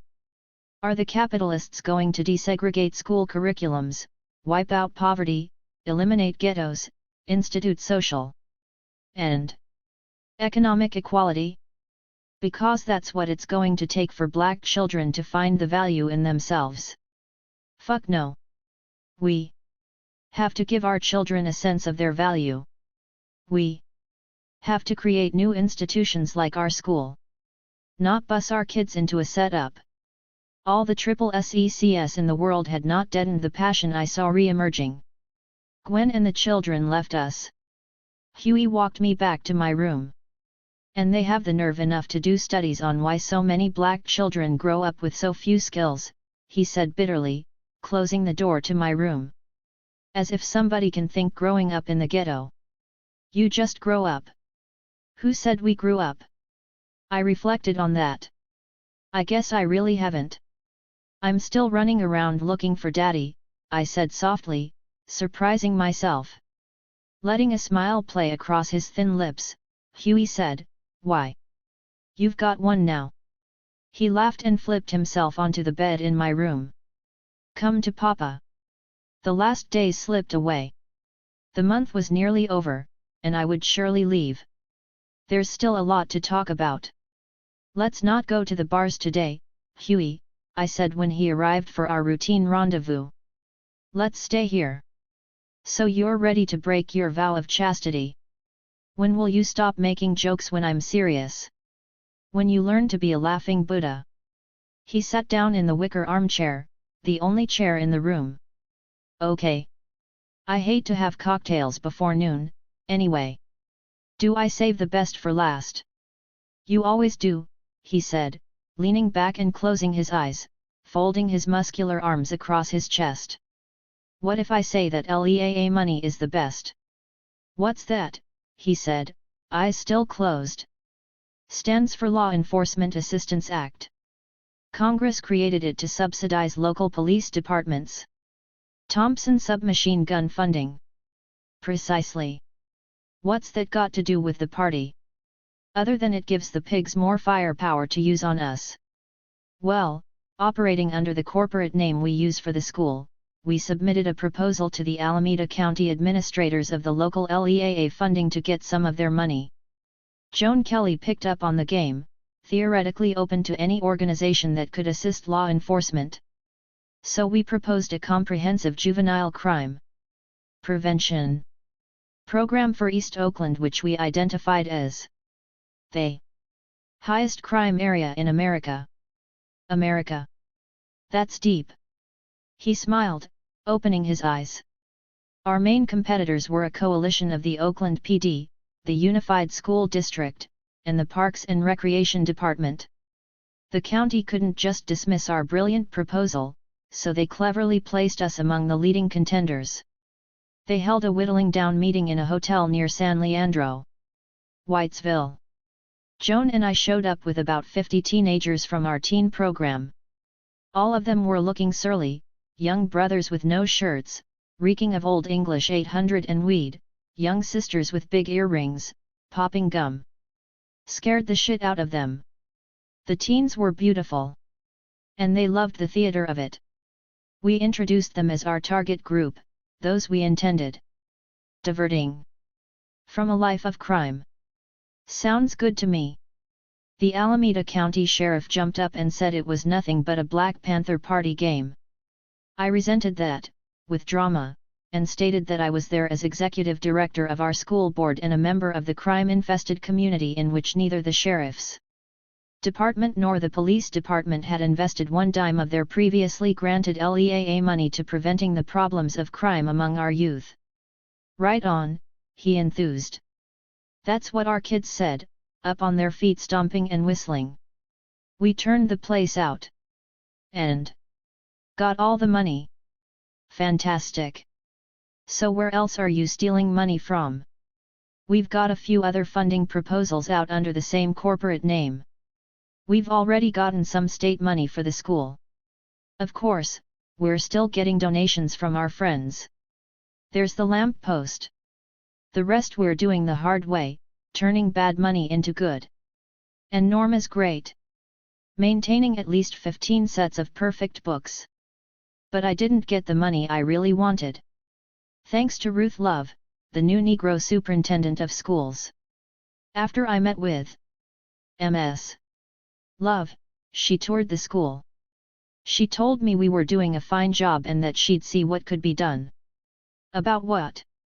I wanted her to make the school an experimental arm of the Oakland School District, so we could get the almighty $8 average daily attendance funds are shelled out from the state to the local schools to encourage maximum daily attendance.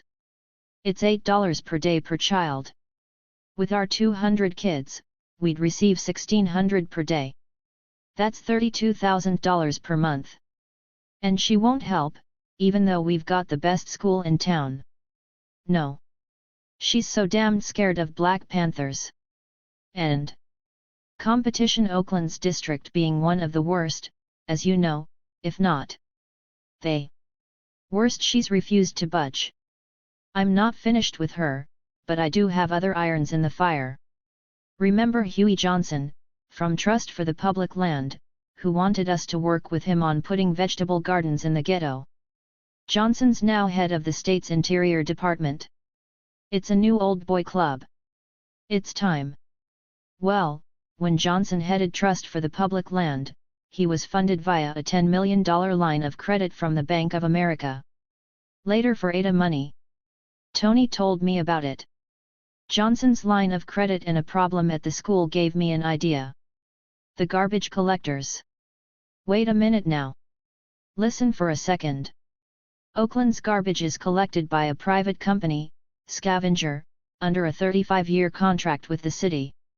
Scavenger called the school about our bill $500 or something. They threatened to stop collecting and take away our big dumpsters. I called Scavenger and told them I would not tolerate threats. And that the first motherfucker who touched those dumpsters would be blown away. I've trained you well. Let's walk outside. I got some brother's uncle, I continued, to let us rent his truck to pick up our own garbage, from the school and everywhere else. Only to learn it was illegal to haul one's own garbage. What's this got to do with Huey Johnson's $10 million he said as we sat down at the bar outside. Patience. Scavenger had a lock on the thing. I talked to Fred Heastand, and he put together another corporation. I need to see Fred. He should come to Havana. All right, I'll arrange it, but let me finish. Turns out Scavenger is a little mafia-run operation. After Fred found there was a way to get their contract nullified, I decided we'd buy our own trucks and we'd become the garbage collectors in Oakland, at least Black Oakland. We'd have another steady flow of money and build another model, what I called cooperative corporations. Profit. With a socialistic touch. Now here's the Huey Johnson stuff. I knew we could outgun Scavenger in Oakland and eventually replace them. We just needed a jump start. And why not the Huey Johnson Bank of America deal, I thought. And why not? Have you ever seen a white boy's face when a nigger speaks the word million in reference to dollars? Tony Klein set up a meeting for me with Bill Koblentz, a San Francisco attorney whose most noteworthy client is R.W. Clausen. They. President of. They. Bank of America, worldwide. Tony, Koblentz, and I sat down for lunch, and after a few white wines, I made the pitch. Invoking the Johnson arrangement, I asked Koblentz to assist me in convincing his main client to do the same for us. Surely a community-oriented, cooperative business was worth a paltry $5 million line of credit. He started stammering about what he could really do. So I invited him to the school. He took the tour and fell in love with the kids and our operation. Even made a small personal donation to the school and said he'd think of something, even though $5 million was a lot. Has he? Not yet. But I intend to convince Koblentz to introduce me to Clausen himself. That ought to be interesting. You're late. I was anxious. It was my last day with Huey. I'm leaving in the morning, you know. Don't leave me. He kissed me on the cheek. Don't be flip with me. I'm the one who loves you. But why do you love me? Because you've got some good pussy. Don't I, though? He laughed. We spent all of that last night together. We convinced the hotel bartender to sell us a bottle of liquor. We lay next to each other on the bed. You think I don't realize that it's not helpful to the Cubans to have me here, he said, sitting up. And it certainly doesn't mean anything to me to be here. I'm a no man in a no man's land. That's why I'm ready to come home. But I'm not crazy. I'll wait for your signal. You really have saved the party. I would say thank you, but the last time I said that to you, you hit me. Did I? He said, actually thinking about it. My hand must have slipped, cause there were always so many motherfuckers that needed slapping. We need each other. You've put us in position. He got up from the bed and started pacing. Huey had reclaimed himself in Cuba, despite his whining over its industrial inadequacies, its heat, its foreignness. It was not just a detoxification from cocaine. It was removal from the violent diversions of the FBI and the local police and the streets of Oakland. He sat down in the wicker chair and drew a cigarette from my pack on the nightstand. I don't know what I ever wanted to do with my life, he said very quietly. This is all I can do. Fuck it. Elaine, there are some things about the immediate future I have to say to you now. Whatever becomes of me, the Black Panther Party will have to be dismantled sooner or later. Everything changes, and we have to change, or else we'd become stagnant and self-perpetuating like the Russians. We have to take revolution out of the abstract by expanding the revolutionary apparatus in the United States, develop a mechanism that embraces more blacks as well as whites and others. Sooner will be better than later for me, because I'm tired of being the central figure in a structure I created. I'm tired of the paramilitary regimentation even though I know they would have killed us off by now without it.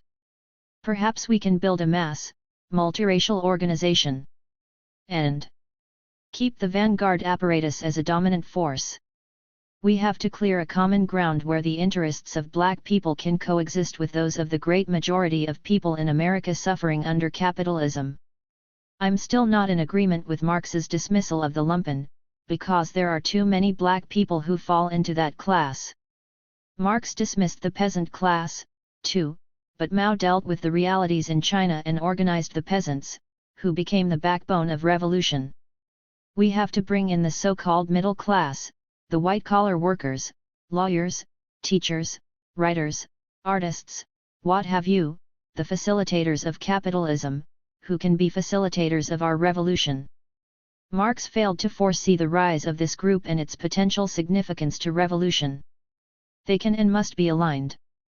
Of course, there's the working class, though the American worker is not as trustworthy as Marx predicted. Can you imagine a Hughes aircraft worker making double time agreeing to bite the hand that feeds him? Naturally, there are the other people of color. The poor of all colors. Tell me what I need to do. What you've put us in position to do is actually establish the base.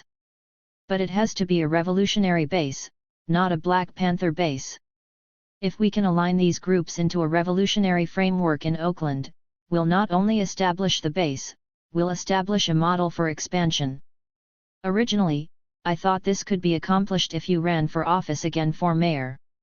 But that would be too costly for us, especially if you won. You'd be unable to run the party. I have someone else in mind. You can think of him as our Sun Yat-sen, he said, referring to the progressive Chinese leader who was president of a provisional government before the success of the revolution. Lionel Wilson is his name. I've been informed he wants to be mayor. His appeal can be very broad-based. With the party behind him, it'll be the correct appeal. And I think he can win. Lionel's no revolutionary. Matter of fact, he's a judge. First black on the Alameda Superior Court, appointed by Pat Brown. But Lionel's not tied into the system. He's angry, and not afraid. I think I understand him because I know his youngest son, Stevie. It always seemed to me that Stevie was tortured by the fact that the family barely looks black. So he started running around Oakland acting like the blackest nigger on the street.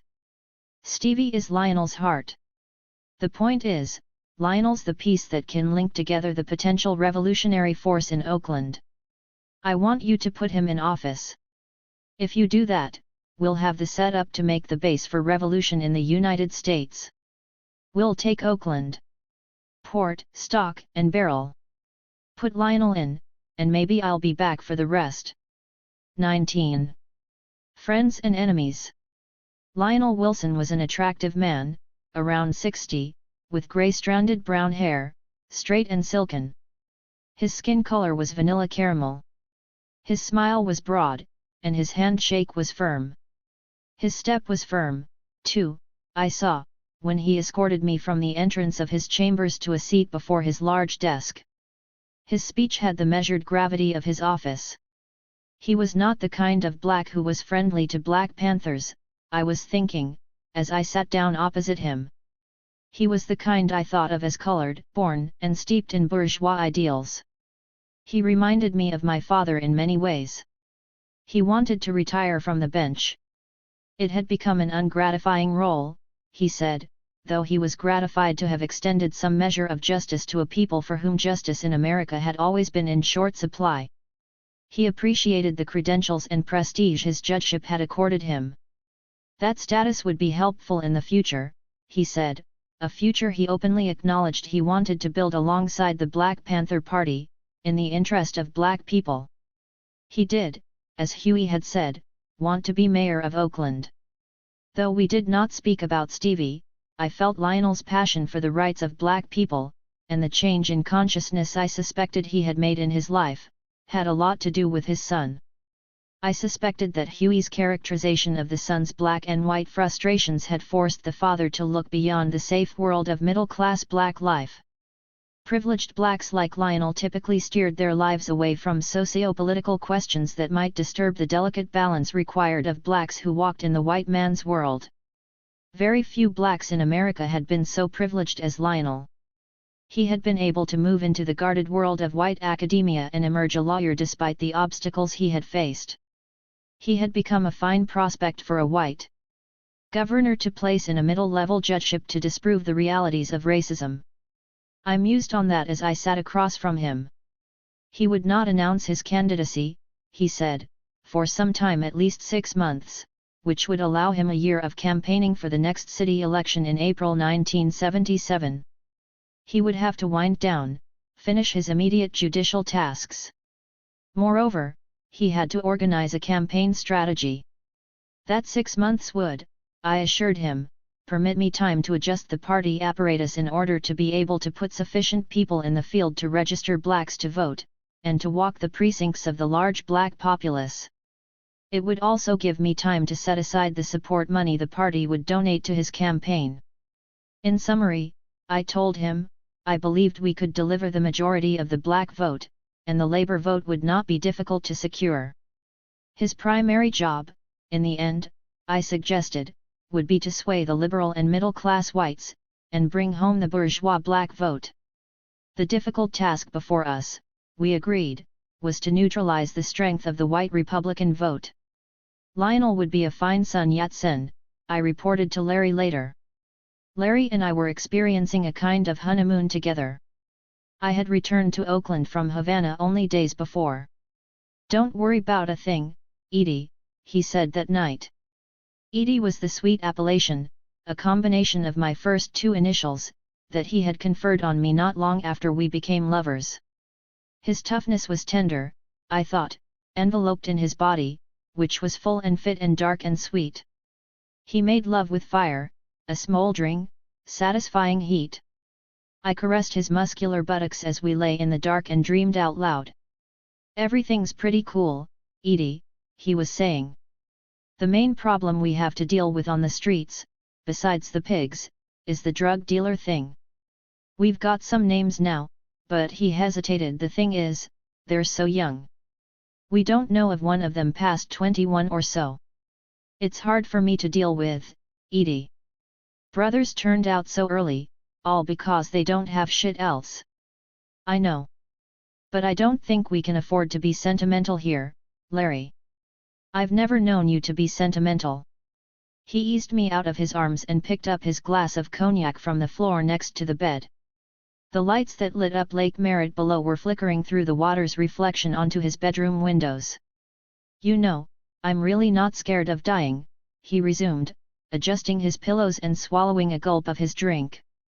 "And I really can't think of too many motherfuckers I'm scared of. And I can think of a whole bunch that scared of you. Yeah, a lot of people are scared of me, Edie. And most of the time, I think that's good. Motherfuckers have to be taught to respect us, and that's one of my jobs to enforce the respect. But shit, for me, it's not who I wanted to be. I'm not some lowlife. And nobody thinks that. You're a revolutionary. We're revolutionaries. But I'm the one who's hurt a lot of people, people I didn't even know. I might have even cared about some of them. Hell, I don't really care about them, 'cause they've been in the way. It's something in me. I just don't feel good about going down with a record of hurting young brothers." "Don't tell me you became a born-again Christian while I was away," I said to interrupt the heaviness and push back the forlorn feelings we shared about the price of our freedom. "Don't be ridiculous," he answered. "Then, okay. That's it. I've said what's on my mind. I'll do what's necessary. Whatever you say. I say, don't get involved. The deal is for you. Not to get involved. And I don't want you involved directly, because I really can't do this thing if you get arrested or killed." "Me either." He laughed. "Then just stay by my side, and close. But deal with this. You've got to. I don't have the ability or the balls." He laughed and poured himself another cognac. "The fact is," I continued, "we can't let these coke dealers move into Oakland. I think we've got to stop them now or else they'll grow to be more than we can handle. I'm only saying we need to stunt the growth." "Is that possible?" "I can make them disappear. Before the election. That's what we need. A clean slate in Oakland. They're fucking up everything. I'm clear on that. Well, that's what you have to keep in mind, and forget about their ages. Forget yourself. I know I don't have to convince you, but I'm saying that if we don't put them down, the mafia, or whoever they're getting the coke from, will be here in a minute in full force, and not with some small-time garbage collection business. Oakland's ripe for them. But if we take care of this problem now, we can concentrate on putting Lionel in. Then Huey can return and it'll be a brand new world.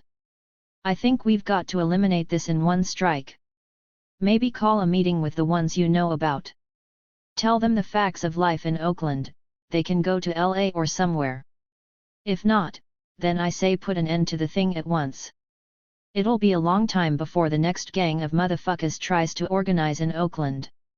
If nothing else, we'll buy time till Huey gets back. I want to think about it. You know, talk to the brothers. What you want to do won't be easy, no matter how you cut it. Of course. You have to think about it. But tell me something better. Tell me anything that'll deal with this sooner than later. It'll be dealt with one way or another. I promise you that, Edie, with my life. Words were important to him, and those words were not the empty pledge of a sweetheart. There's something we've got to do right away, though, he said a few minutes later. On the drug thing?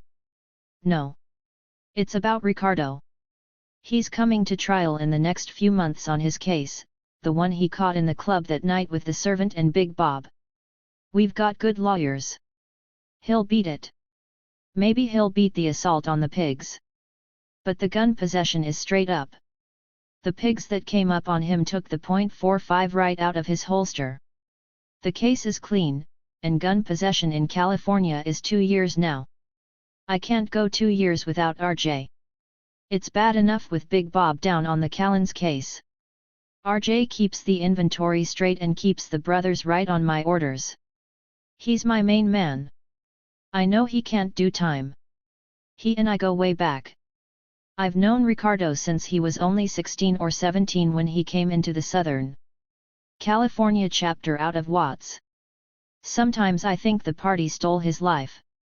You're wrong about that. RJ is proud of himself, and he's a bad motherfucker. Yes, but I mean, it seems like we took his youth away. The pigs did that. Yes, they did. They really did. You know, Ricardo always reminds me of Jonathan Jackson. No, we definitely can't let the pigs snatch any more of his life. I'm going to be in his lawyer's face tomorrow and find out what the fuck is going on. I love you, Edie. Me, too, Larry. Our tide was rising, I thought, as I watched Lionel at the bench. Tom Orloff, the Alameda County DA, who was slated to prosecute Huey on the murder charge, was sitting with his deputy, who was formally arguing for the state. Orloff had become obsessed with a need to personally be involved with even the most minute prosecution of Panthers. The deputy prosecutor insisted that the court understand that even though Ricardo had pleaded out to the assault charge, the sentence for gun possession was 2 years in prison. He presented Ricardo's extensive arrest record to bolster his argument, and reiterated that Ricardo was not only a member of the Black Panther Party, he was a known gunslinger for the party. Our lawyer argued that, given that Mr. Jones had conceded guilt, in exchange for which the prosecution had dropped the more serious charge of assault, he should not be so severely punished on the lesser count. He urged the court to impose the legal option of community service. Larry and I watched impatiently from the rear of the courtroom. Lionel studied the papers before him. From time to time, he looked over his glasses, a gesture that indicated he was digesting some legal point. The issue was the law of sentencing. The question of guilt or innocence was a foregone conclusion based on Ricardo's plea. When the lawyers sat down, Lionel made his considerations. It was true that Ricardo had been arrested numerous times, Lionel noted, referring to the prosecution's argument. That arrest record included several charges of gun possession. It was also noteworthy that Mr. Jones had never, as the defense had pointed up, been convicted. Thus, Lionel stated, in the eyes of the court, the defendant's legal record was clean. For the record, Lionel continued, he did want to state his position on the question of possession of handguns, which the state had raised so forcefully. The illegal, unregistered, possession of handguns by citizens of California was offensive to the public interest. He wanted the record to reflect that the court prayed that a body of law would be enacted by the legislature to ban all private possession of handguns. The record in the instant matter had to be taken on its face, however. The facts had to be viewed with an independent and impartial eye. Lionel then ruled. Given Ricardo's record and plea, he would set punishment with a fine of $1,000 and suspend the prison term in lieu of 1 year of mandatory community service. As Larry and I and Shirley Ricardo tried to restrain ourselves from whistling and stomping, Lionel added that he had a specific recommendation as to such community service. Ricardo was to work at the Oakland Community Learning Center, which Orloff, his deputy, and everybody else knew was the party facility that housed our school, in accordance with the directives and requirements of the administration of that center. The entire courtroom was rendered speechless except me, whispering to Larry, "A really fine Sun Yat-sen." I decided I deserved another visit to Los Angeles at that point. From time to time, I stole away there, to my mother's place or to visit Suzanne de Passé. Usually, I went alone, sometimes I took my daughter. I thought of those short, infrequent jaunts as pastoral. At my mother's apartment, I could be spoiled with hoe cakes and sausages in bed in the morning, and relish apolitical books, magazines, and television programs, and the momentary relief of being out of gun sights. I had been able to convince Larry that it was the one place I did not really need a bodyguard. My visits to LA were secret, unscheduled, and I was safely harbored for those short periods under my mother's roof or Suzanne's, which I did not mention. As she had come to fully support my party membership, my mother supported my need for these forays to LA. Whatever frustrations I had with her, which fluctuated over the years, whatever fears she concealed about my membership in the party, whatever my moods and neuroses, and hers, I knew that she always kept my flame. Her love for me had real strength, though I sensed it had as much to do with her own needs as mine. I had just arrived at my mother's apartment late that night when Tony Klein called. She handed the telephone to me as I walked through the door, then left the room. "Tony. How'd you find me?" "Don't ask." "Got a minute?" "Okay. Here's the question. Who do you know in Maryland?" "I don't know." "Well, the party's still got some people there, but..." "Listen. This is important. The governor's here with me. Just tell me who and what you know in Maryland. There's a presidential primary there next month." "Shit, Tony. Jerry wants to be president." "Maybe. We have to test the water. But here's the governor. He wants to talk to you." The governor said he had 1,000,000 possibilities to weigh, not the least of which was whether he could actually beat the Democratic front-runner, Jimmy Carter. He felt his father could get the support of the AFL-CIO voters in that industrial citadel, and he could undoubtedly finesse the support of the Catholic Church. My senses were suddenly alerted to the Kennedy-esque quality in him, feeling in the next second that it had less to do with his Catholicism than his poetic intellectualism. He was vital in his 40s, handsome, and certainly charming. His heart carried the idealism that Kennedy's image portrayed, envisioning a better America, a better planet. He wanted names. He wanted to know what percentage of the black vote I could help him garner. He acknowledged that he could not, even with the entire labor and church vote, win Maryland without Baltimore, and he could not win Baltimore without the black vote. There was no possibility of sleeping. Jerry Brown had been virtually unknown when he won election to the highest office in the most powerful state in America. I was calculating. While the presidential nominating convention was only 4 months away, Brown's gubernatorial victory had been accomplished via a less than 6-month television campaign. The possibility of his actually becoming President of the United States was real, I thought, nearly hyperventilating. Tony, as well as Fred Heaston, who was not only a party lawyer but had become the governor's key advisor on various legislative issues, would go with him to the White House. Our agenda would not be far behind. I began to envision black federal court appointments, the dismantling of the CIA, the seizing of all FBI files, new ambassadors to China and other important places, diplomatic relations with Cuba and such countries, massive disruptions in federal budgets, millions shifted from defense spending to social programs. My mother's eyes became heavy listening to me articulate my thoughts, pacing, smoking, and, mostly, trying to piece together a package for Baltimore, to tie a Black Panther ribbon around the whole wide world. The next morning I took the first flight to Oakland. I thought my news would excite Erica Huggins as I rushed into her room to tell her everything. She responded with a sleepy recollection about having told Tony I was in LA visiting my mother and wondering why his call had been so urgent. She seemed to have no interest in my plans. I took a shower while waiting for a decent hour to begin calling people I thought could help. Shampooing my hair, I thought about Erica's response and what I considered her loss of passion. I wondered if this had been driven out of her in 1969, when John was assassinated, or during those 2 years of isolation she had later endured in a Connecticut jail. I loved her so, I had named my daughter in her honor. Her emotional fire was surely gone though, and I found myself more and more frustrated by that. It seemed to take something away from all of us, especially me. My secretary, Janice, was tracing down every relevant name on my Rolodex. The responses to my telephone calls were leading nowhere. Black folks I knew seemed to know black folks with a modicum of political clout in every city on the eastern seaboard except Baltimore. I began to long for the days when the party's Maryland chapter was thriving, the days before we called most of the troops home. I began formulating desperate plans. I would order 100 Panthers back to Baltimore immediately, or perhaps I would go to Baltimore myself, plow through the city until I reaped something. I was considering all of this when Paul Cobb, head of a local black community group, rather casually mentioned over the telephone that he knew someone in Congressman Perrin Mitchell's office.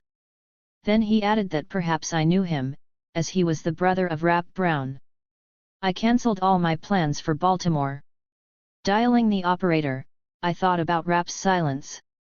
He was, I believed, still serving out a very long prison sentence arising from his work with SNCC. He had virtually disappeared from the front lines, and somewhat from memory. His fiery voice had been silenced by the pigs. We no longer heard his words, words that had given him his nickname and an international reputation: burn, baby, burn. Within the day, I made the link with Perrin Mitchell, and not much later I had squeezed support from Ron Dellums as well. Dellums had a radical spirit which he consistently expressed with little effect in the tired forum of the U.S. Congress. He had gone to Congress in the late 60s as a progressive, representing a significant piece of politically radicalized Berkeley along with a section of Black Oakland. At the time of his first election, most people had believed he was actually a Black Panther. It was an image he did little to dispel, as it suited his ideals and ambitions, radical being synonymous with Northern California. Dellums initially scoffed at a Brown presidency. He was supporting Fred Harris, a senator from Oklahoma. Dellums claimed Harris was a true liberal, though it seemed to me that this claim to liberal fame had to do with little more than Harris's being married to a Native American woman. The question was whether Harris could win. Since the onset of the state presidential primaries, Harris had made what could only be described as a pathetic showing, coming in behind even Jesse Jackson. The black question was that, since we could safely predict no black would be marching into the White House anytime soon, was there any white boy whose shoulders could carry our load to the most powerful position in the world? The answer was, I insisted, a homeboy who happened to be governor. I imposed upon Ron the wisdom I had gleaned from a recent conversation with his congressional colleague from Georgia, Andrew Young, a leader in the civil rights movement and a very close comrade in arms of Dr. Martin Luther King Jr.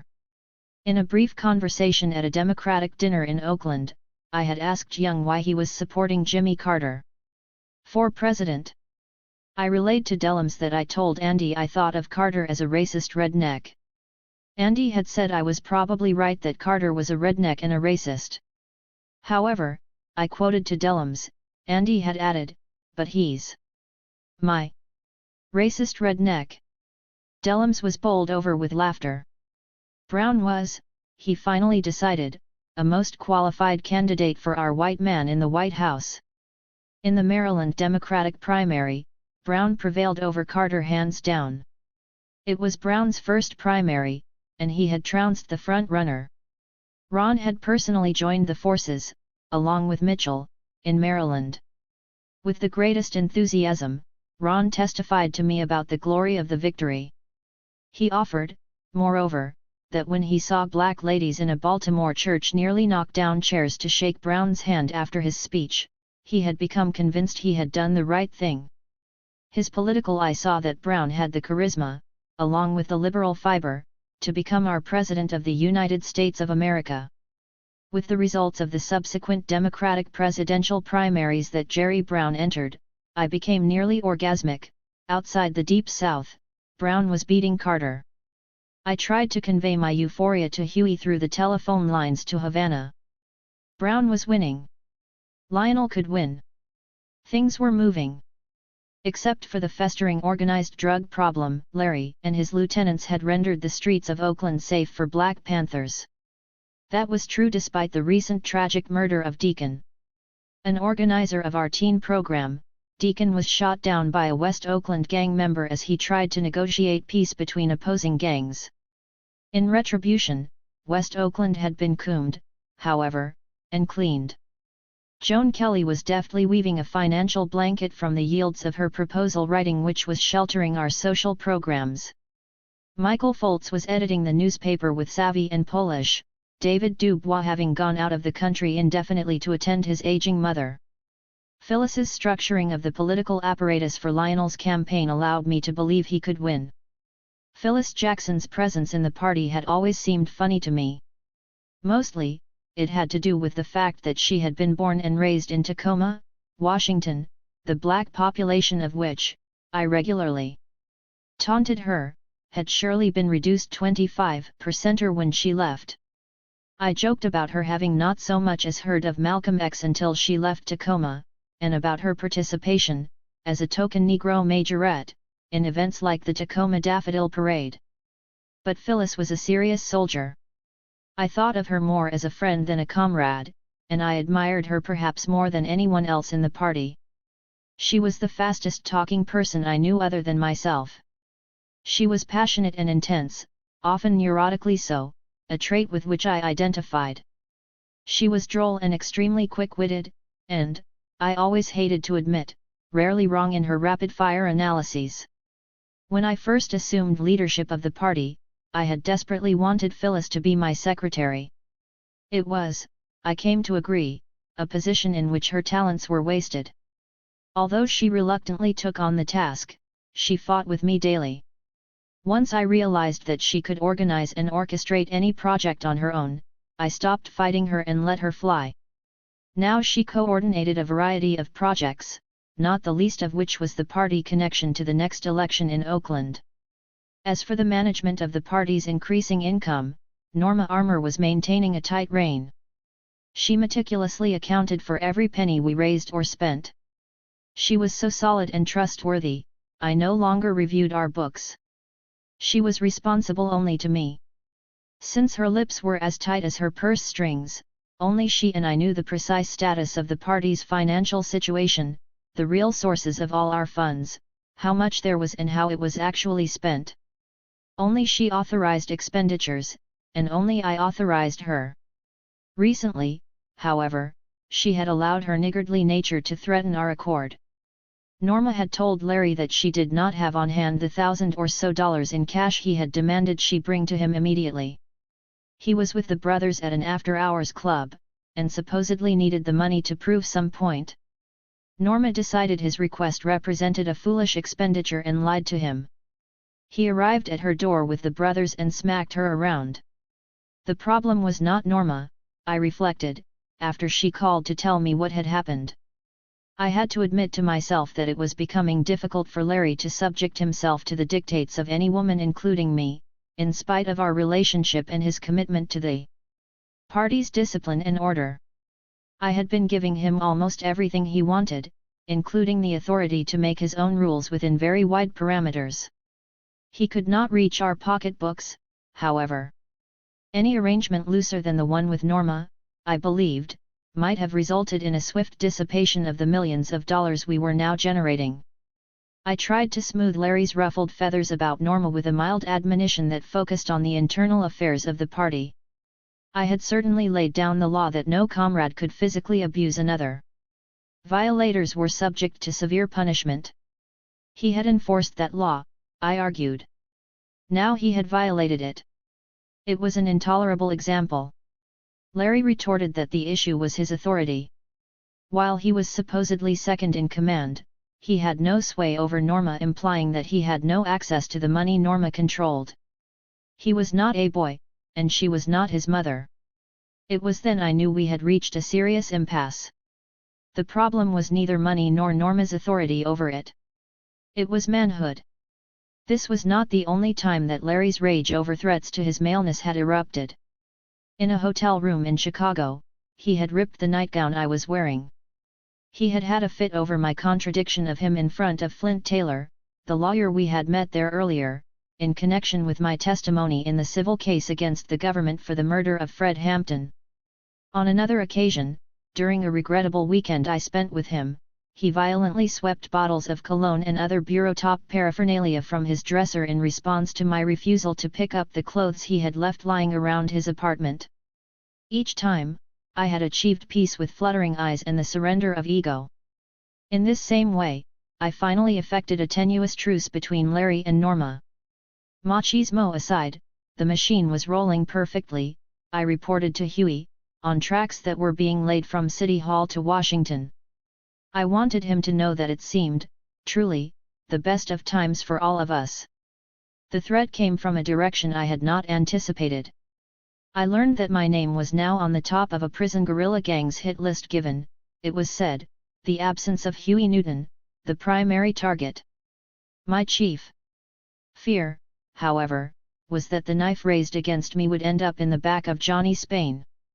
Over and over from the beginning of the long San Quentin 6 trial, the prosecutor had singled out Spain as the only Black Panther in the group.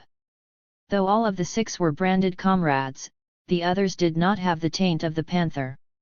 The prosecutor stressed to the jury that Johnny Spain had been under Black Panther George Jackson's leadership on the murderous day. That was demonstrated, the district attorney asserted, by the fact that Johnny was the only one at George's side during the melee, and even at the end, outside San Quentin's adjustment center when George was slain. Having attributed most of the violence of that day to George Jackson, specifically the death of 2 guards, the prosecutor emphasized that the legal connection between Spain and Jackson as Panther comrades was conspiratorial. This, he concluded, proved that Johnny was liable for the conspiracy murder of the 2 guards. The prosecutor possessed a critical piece of information that Spain's lawyer, Charles Gary, did not have. One woman on the jury had privately confessed to the judge in mid-trial that the man convicted of the murder of one of her close friends was a Black Panther. She could not find it in her heart, she confided to the judge in the presence of the prosecutor, to be impartial about Black Panthers. The judge had asked her if she could try. Even without that knowledge, we all felt as the trial closed that Johnny's conviction was inevitable. I was frantic. I was certain that if he were convicted, he would be placed in the gravest jeopardy. He would surely be killed, either by prison guards or some member of one of the anti-Panther guerrilla gangs, particularly the one that had now targeted me. When Brown defeated Carter in the California primary by a margin of 2-1, we began to see the presidential seal emblazoned on our walls. It was nearly the last and certainly the most significant primary, California representing 1/5 of the Electoral College. Only the Democratic convention stood between Brown and the White House. Nobody believed the Republican nominee, Gerald Ford, could struggle to re-election. Thus, if Jerry could take the nomination as he had taken the California and other state primaries he had entered, he would surely be the next President of the United States. I had become a delegate to the Democratic National Convention. In the weeks before the California primary, I had concluded that I needed to be at the convention and had entered my name on a caucus ballot. Within each political party, delegates to a presidential nominating convention were determined in local caucuses, established by congressional district lines. The process was, I learned, more selective than elective. Only Democratic organizations were informed of the dates, times and places of the delegate caucuses, and those via small, typed bulletins mailed by state party officials supporting a particular presidential candidate. Each candidate was to take to the convention a percentage of the caucus elected delegates, the exact percentage to be determined by the primary election. The major caucuses were for Brown and Carter. It had been a mystery to me how the few people in attendance at the Brown caucus I attended found their way there.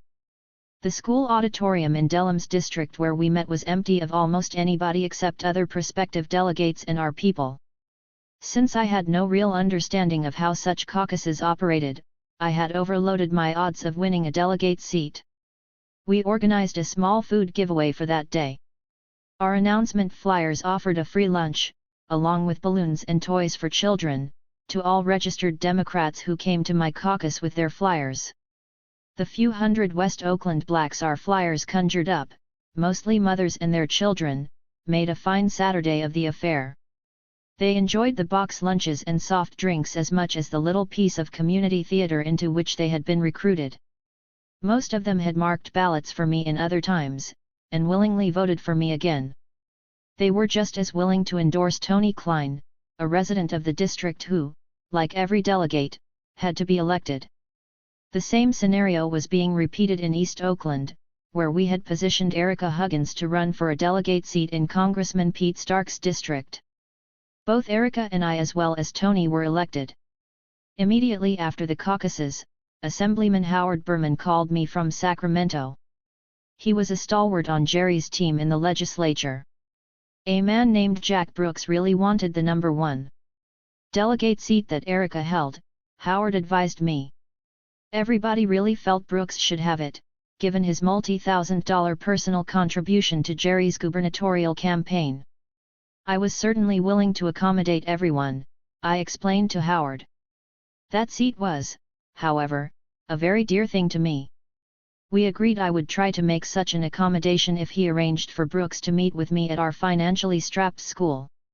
Jack Brooks liked me as spontaneously as I liked him. He had retained the mentality of the construction worker he had once been, though he now owned a major construction company, in addition to a bank. Brooks told me he admired the conscientiousness and adroitness with which the Black Panthers operated. Dealing with us, one knew what to expect, and had to respect that we did not bullshit. What I liked most about Brooks was his underlying "Mr. Smith goes to Washington" attitude about American politics, and the fact that he shed tears after he toured our school and visited with the children. The other thing I liked was that he had a common-sense philosophy about life. He donated several $1,000s to our school and went to the convention as the number 1 Brown delegate from his congressional district. Larry and Perkins traveled with me to the convention in New York in July. Larry was taking no chances with my security. Darren Perkins, a security chief for the party, was a steadfast soldier, so much so, that I had come to see him as Larry's successor, if such a thing ever became necessary. Before joining the party, he had been in Vietnam, leading search and destroy missions for which he was commended many times. I spent a lot of private time with Perkins because he always made me laugh. He was a short, sturdy man who had brilliant white teeth that gleamed often as he uttered countless witty commentaries about life. Perkins's wry sense of humor always irritated Larry, as did my friendship with Perkins. Since neither Larry nor Perkins had the necessary credentials as a delegate, neither could accompany me into the convention arena. I had restrained their belligerent reaction to that by simply pointing out that everyone entering the convention floor was searched. The notable exceptions were the army of FBI and Secret Service agents there. Thus, I was left alone to concentrate on deciphering and manipulating the action in the 3 rings. The convention unfolded with a spectacle of balloons, placards, and badge-wearing, costumed conventioneers. The Carter people actually strutted about in the dress of the planter's peanut advertising figure. Then the rules of the game were revealed. By the end of the second of the 4 convention days, a massive number of Brown delegates had already been sold over to the Carter machine, which was well organized and funded. Specific promises of freeways and such had been made to delegates who were mayors and governors, support for re-election went to senatorial and congressional delegates, federal judicial appointments went to judges and lawyers, and legislation to certain so-called special interest delegates with the blatant exception of black people, there being only a handful of black delegates among the thousands. Brown was not a man who operated with a machine. A dreamer and an intellectual who detested expedient politics, he had no idea how to dike the swelling tide. Brown was overwhelmed on the first ballot. Jack Brooks and I were 2 of the handful of California delegates who refused to go with the flow. Since that was an empty gesture, I began to concentrate on what could be salvaged. The Puerto Rican Socialist Party had been trying to get the convention to address the question of the independence of Puerto Rico, the U.S. territory whose delegates held symbolic seats. They had appealed to me, among others. I used the opportunity as an official delegate to try to get the issue introduced. It was, after all, a just cause, and had been articulated cogently in the paper they wished to present, as drafted by their lawyer in the United States, Arthur Kinoe.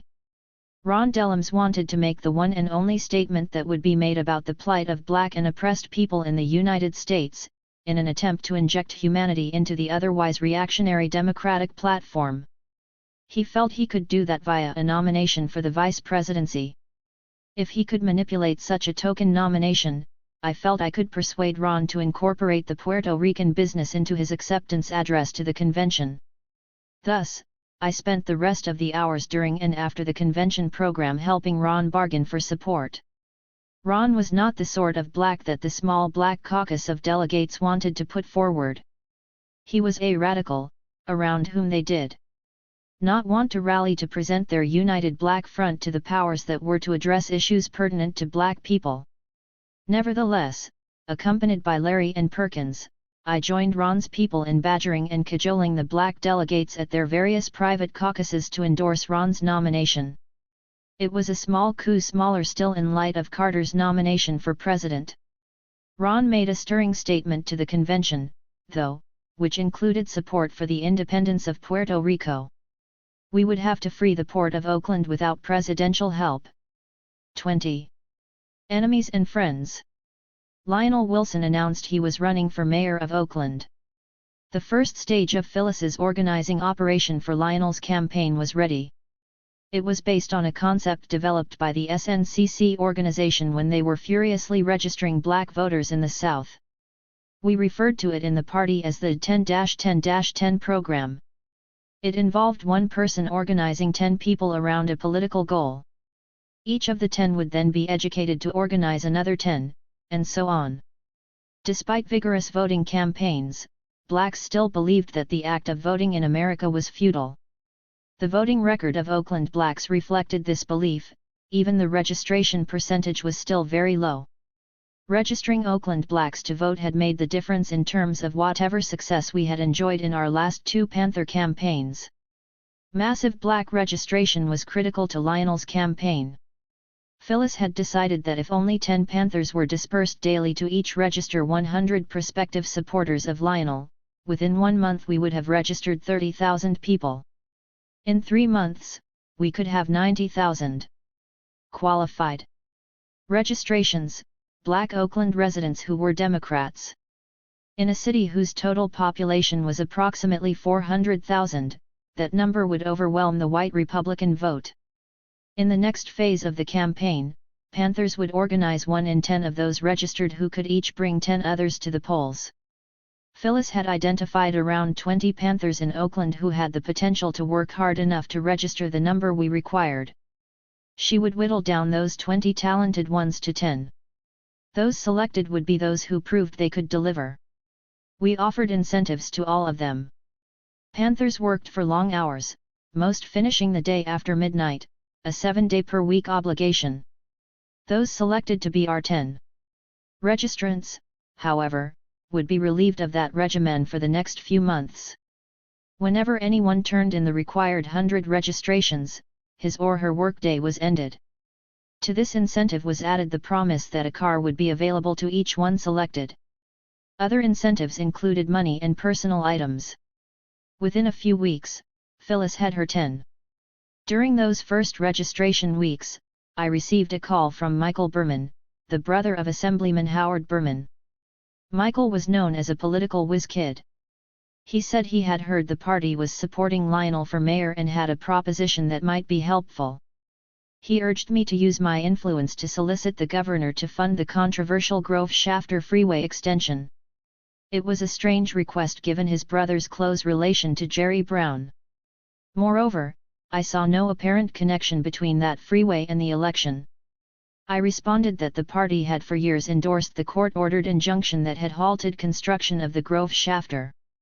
Our newspaper had lambasted the city for uprooting and displacing black people to make way for the freeway.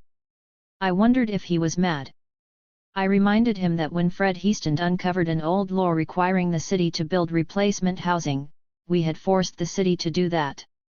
The Oakland Community Housing Corporation had been developed to handle the city's $12 million capitulation allocation for 300 new replacement houses. I was chairman of that board. The injunction was then lifted, and I no longer concerned myself with the freeway. Berman explained that the problem was Jerry Brown. Jerry was refusing to release the funds for the freeway. The freeway would lay the groundwork for the long-delayed Oakland City Center project.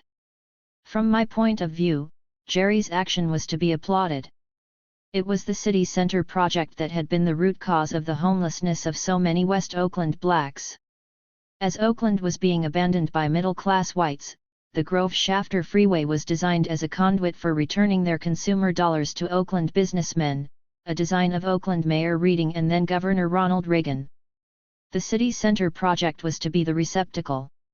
The party was doing everything possible to destroy that capitalist dream, I told Berman. He plowed on. The construction of the Grove-Shafter extension was in fact the condition on which the Hyatt Corporation, Wells Fargo Bank, and the Bullocks and Sears department stores had made commitments to locate in Oakland's deteriorated downtown area. Their millions of investment dollars would build the city center and also trigger the revitalization of Oakland's economy. Without the freeway, there was nothing. I listened as Berman explained that the city center project would generate at least 10,000 new jobs. In a city the size of Oakland, where so many residents, especially the blacks, were presently unemployed, that was a serious number. It was certainly an incentive to urge the governor to approve the freeway. The benefits of the city center project would not reach black people, I commented. The jobs.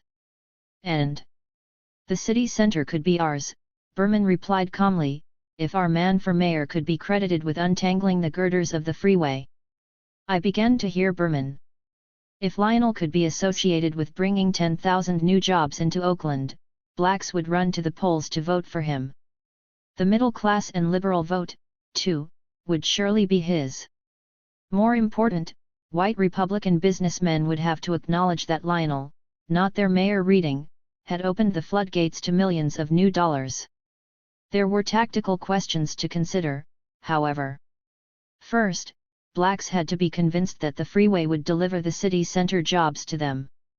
If Lionel was elected mayor, we could point out, that question would be settled. He would be able to control the outcome and do the right thing. The city government was already situated to manage the freeway and city center construction, having long ago allocated millions of its federal urban renewal dollars to the downtown development. Secondly, Lionel would have to show that he overcame the state obstacle to the freeway that would build the city center. I felt certain I could manage this for him. When I called Lionel, he was at once excited and wary. He feared he would be denounced by blacks for supporting the freeway. It was still a thorn in the community side, despite the new housing. I told him the black voters could be shown that the 10,000 city center jobs were part of the freeway project. I would take care of the few blacks who might protest. I could not imagine any of them challenging him if the Black Panther Party was behind him. The point was, I insisted, that we could not reject a plan that could propel him into office. The blacks I contacted needed little convincing. By the end of the week, community leaders Elijah Turner, Paul Cobb, and John George, a former party lawyer who had just been elected to the Alameda County Board of Supervisors, and I were united. Tony thought it was a splendid idea. At present, the governor was burdened by his failure to comply with his tacit pre-election agreement to release the funds for the unfinished Grove-Shafter Freeway. Funds for local freeways came from a combined pot of money, 90% of which was federal and 10% state. It was the state, however, that determined the specific allocation. If Jerry was publicly pressed by the black community of Oakland to keep his promise, he would feel justified in doing so.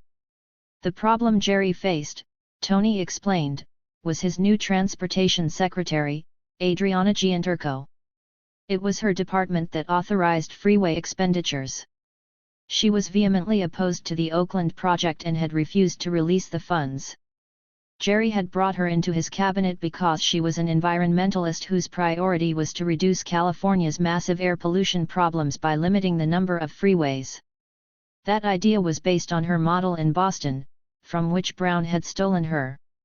On the other hand, Oakland's businessmen had been bombarding Jerry with complaints about his reneging on his election promise.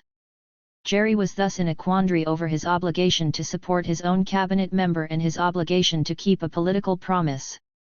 In his heart, Jerry agreed with Gianturco, but he was distraught over the businessmen's pressure. I suddenly deciphered the Michael Berman call. The Republicans had gone mad.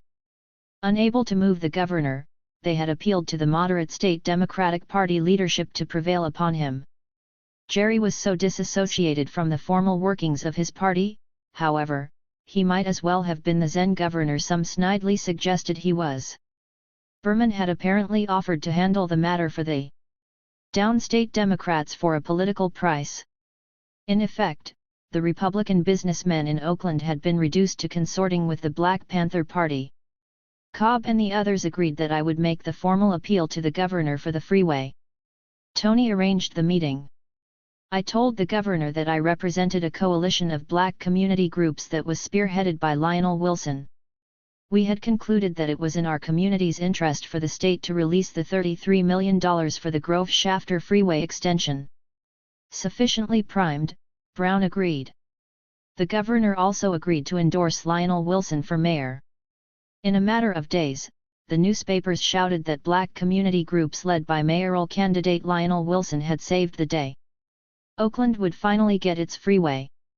Wilson and the community had prevailed upon the governor, because the freeway would open the way for the new city center and 10,000 new jobs for Oaklanders. The incumbent mayor Lionel's opponent was overcome with gratitude, the stories went. Within a week of Jerry's announcement, several Oakland businessmen announced the formation of a business consortium, the Oakland Council for Economic Development, or the OCED. The purpose of the OCED, they declared through the press, was to develop the city's long-stalled city center project. The mayor was thrilled that Oakland's businessmen had moved so swiftly. He gave the OCED his public blessing. Cobb and the rest were tying up my telephone lines grumbling that the OCED was a conspiracy to steal the fruits of our labor. Not one black person had been so much as contacted about the formation of the OCED. Whitey, Cobb, and the others lamented, had snatched our victory. I reminded them that Lionel could soon be mayor. Our team would be in position to manipulate the city center, as we had discussed. Our primary interest in the freeway was to build a bridge to Lionel's election. We had to keep focused. Privately, I conceded that they were right. White conservative Oakland could do business as usual, and with our help, they would forget Lionel at the polls. The black community would feel that he and the rest of us had traded off our principles for an illusion. It stuck in my throat as I called Lionel. We figured that if he publicly denounced the OCED, the blacks would feel better about him. On the other hand, he would lose his moderate appeal. The answer was somewhere in between. It was obvious, I mused aloud.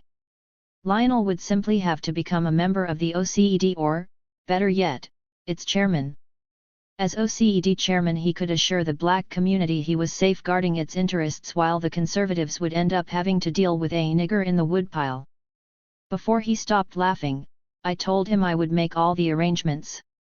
The chairman of the OCED, Robert Shetterly, was also the president of the Clorox company. He was glad I had called, he said, because he had heard so many nice things about me, particularly about the work I was doing with the community school. I said that I was sure he had also heard that I was the head of the Black Panther Party, which had helped save the Grove-Shafter Freeway. I told him that I had supported the freeway only because it would open the door to the city center project, which would mean jobs for black people. The very formation of the OCED in the aftermath was an insult to that effort. But I was most upset that not even one black was on the OCED. He assured me his interests were the same as mine. He conceded that the freeway approval had assisted him in making the decision to organize the OCED. He felt, however, that the OCED would serve the best interests of all Oakland residents. I told him I was pleased to hear that. I was looking to him to demonstrate it. My friends and I expected, therefore, his enthusiastic endorsement for the placement of a black on the OCED. I was recommending Lionel Wilson, whom I was certain I could convince to share the OCED chair with him, Robert Shetterly. With Lionel as CO chair, I offered, not only would the community feel assured of the OCED's concerns, but he, Shetterly, would be assured of assistance in steering the goals of the OCED. Stuttering, he said that he was part of a team and that, while he might welcome Lionel's input, he could not dictate to the others. I was sorry he felt so impotent, I said. It rendered me impotent, too. I felt powerless to stop the Black Panther Party and other black community organizations from unleashing the same energy which supported the Grove-Shafter to now discourage its construction. There was a long pause. Shetterly finally responded that he would like to consider the matter, to mull it over with the OCED. Think long. Think wrong, I said, quoting my mother. He chuckled. Gianturco was furious, Tony told me. She remained adamantly opposed to the Oakland project, she thought it benefited no one but a few rich businessmen. She felt the governor had overridden her because he was a male chauvinist, and she was threatening to resign. Tony said the governor would probably be relieved to have an excuse to rescind his pledge. Tony agreed then that if Shetterly did not place a member of the black community Lionel on the OCED forthwith, the governor would withdraw from the freeway fray. I called the Clorox offices. Shetterly explained he was having difficulty discussing the matter with his peers, most of them were out of town on business. He asked for another week to try to confirm Lionel as a member of the OCED. He hoped I could understand, however, how untenable it would be to make Lionel CO chair. I interrupted. Since he was unwilling to take the correct course, I said the state pledge to fund the freeway would be rescinded. Arguing that that would serve no good purpose, he held his ground on the implausibility of that possibility.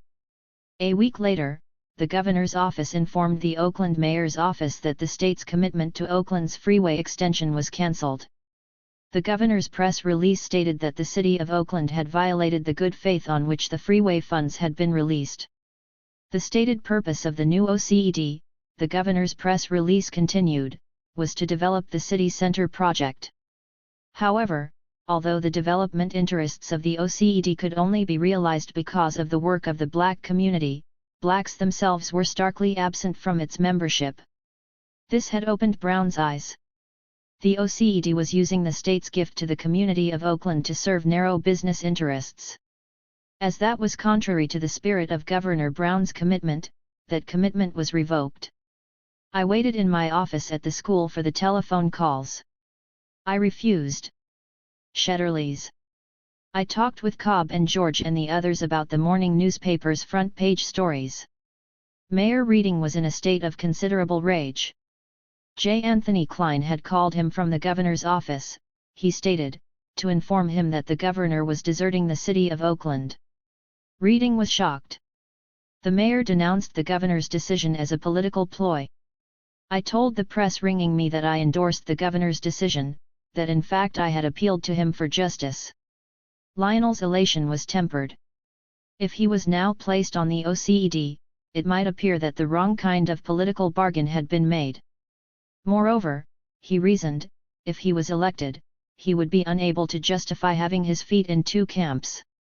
He had thought about how to salvage the situation. He concluded that I should be on the OCED.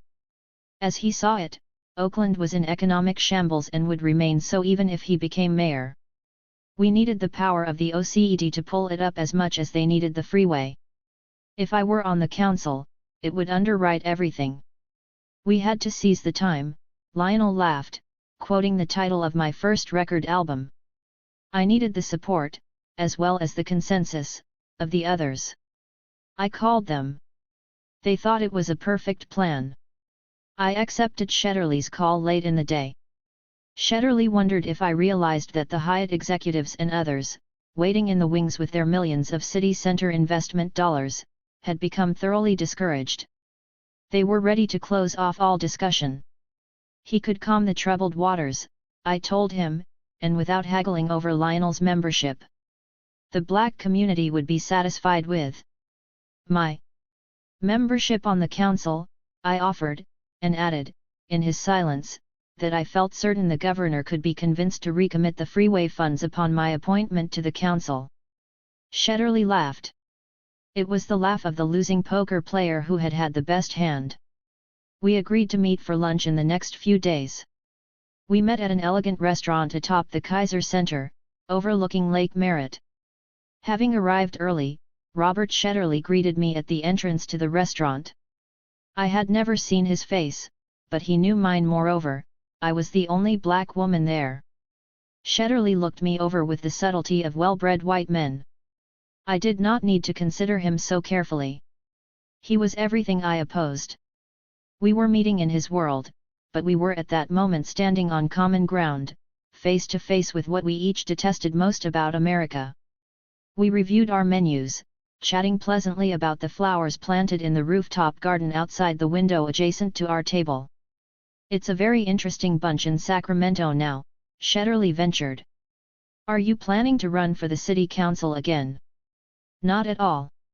I think I serve my interests best in other capacities.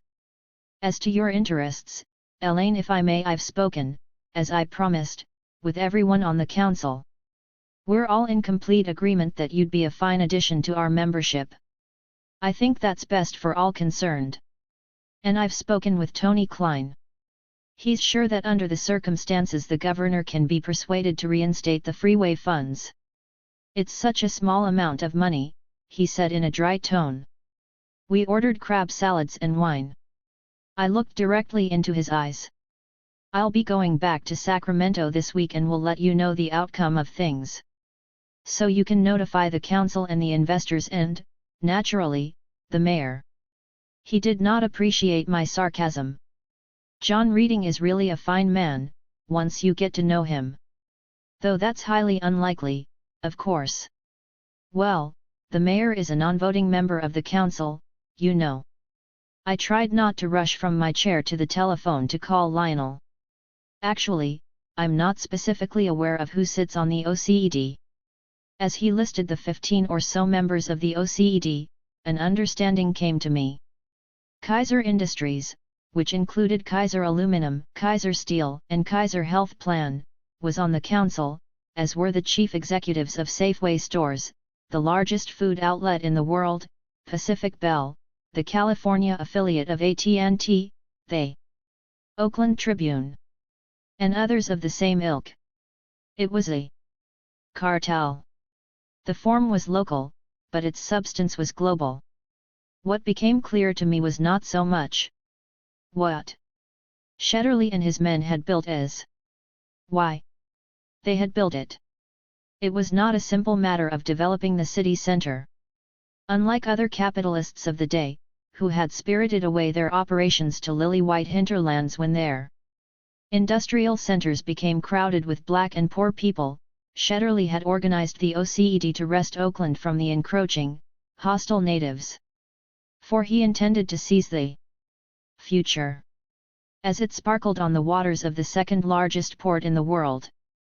That port's business was confined by the city of Oakland, even though the billions of dollars it was currently pumping had never belonged to the city. They had always belonged to the progeny of the Founding Fathers, distributed at the discretion of the private, independent port board. Now the port's billions had the potential to be exponentially increased through trade agreements with the rising economies in Japan, South Korea, Hong Kong and all of the Pacific Rim and Asian countries. The 3/4-mile piece of concrete called the Grove Shafter Freeway extension was the tie to the harbor for those international billions.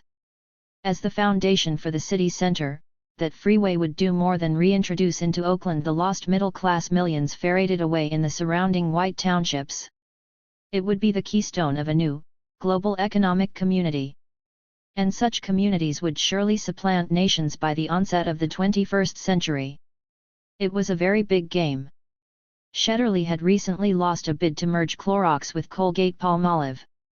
All that was left now was his 22-story edifice built to sanitize the still black heart of downtown Oakland and be a foundation for the economic community of Oakland that he and Reagan and Reading and their club had envisioned.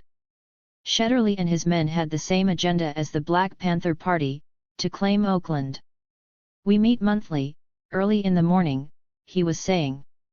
I noted his insinuation that black people were known to be too sluggardly to rise at the start of the day.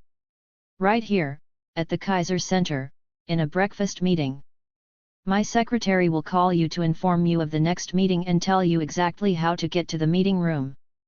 I said, "I think it's premature to resume your meetings until I've gotten confirmation of the governor's change of heart." I lit a cigarette. There seemed to be nothing else to say. But Shetterly began again. "I'm curious, Elaine, what is it you really want?"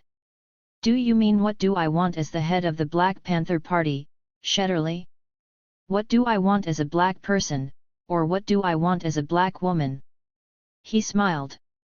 "I mean whatever you'd like." "It was your question." "Well, you see, I believe that in America we have to allow for all kinds of philosophies." "That's very generous of America, assuming you're speaking for America."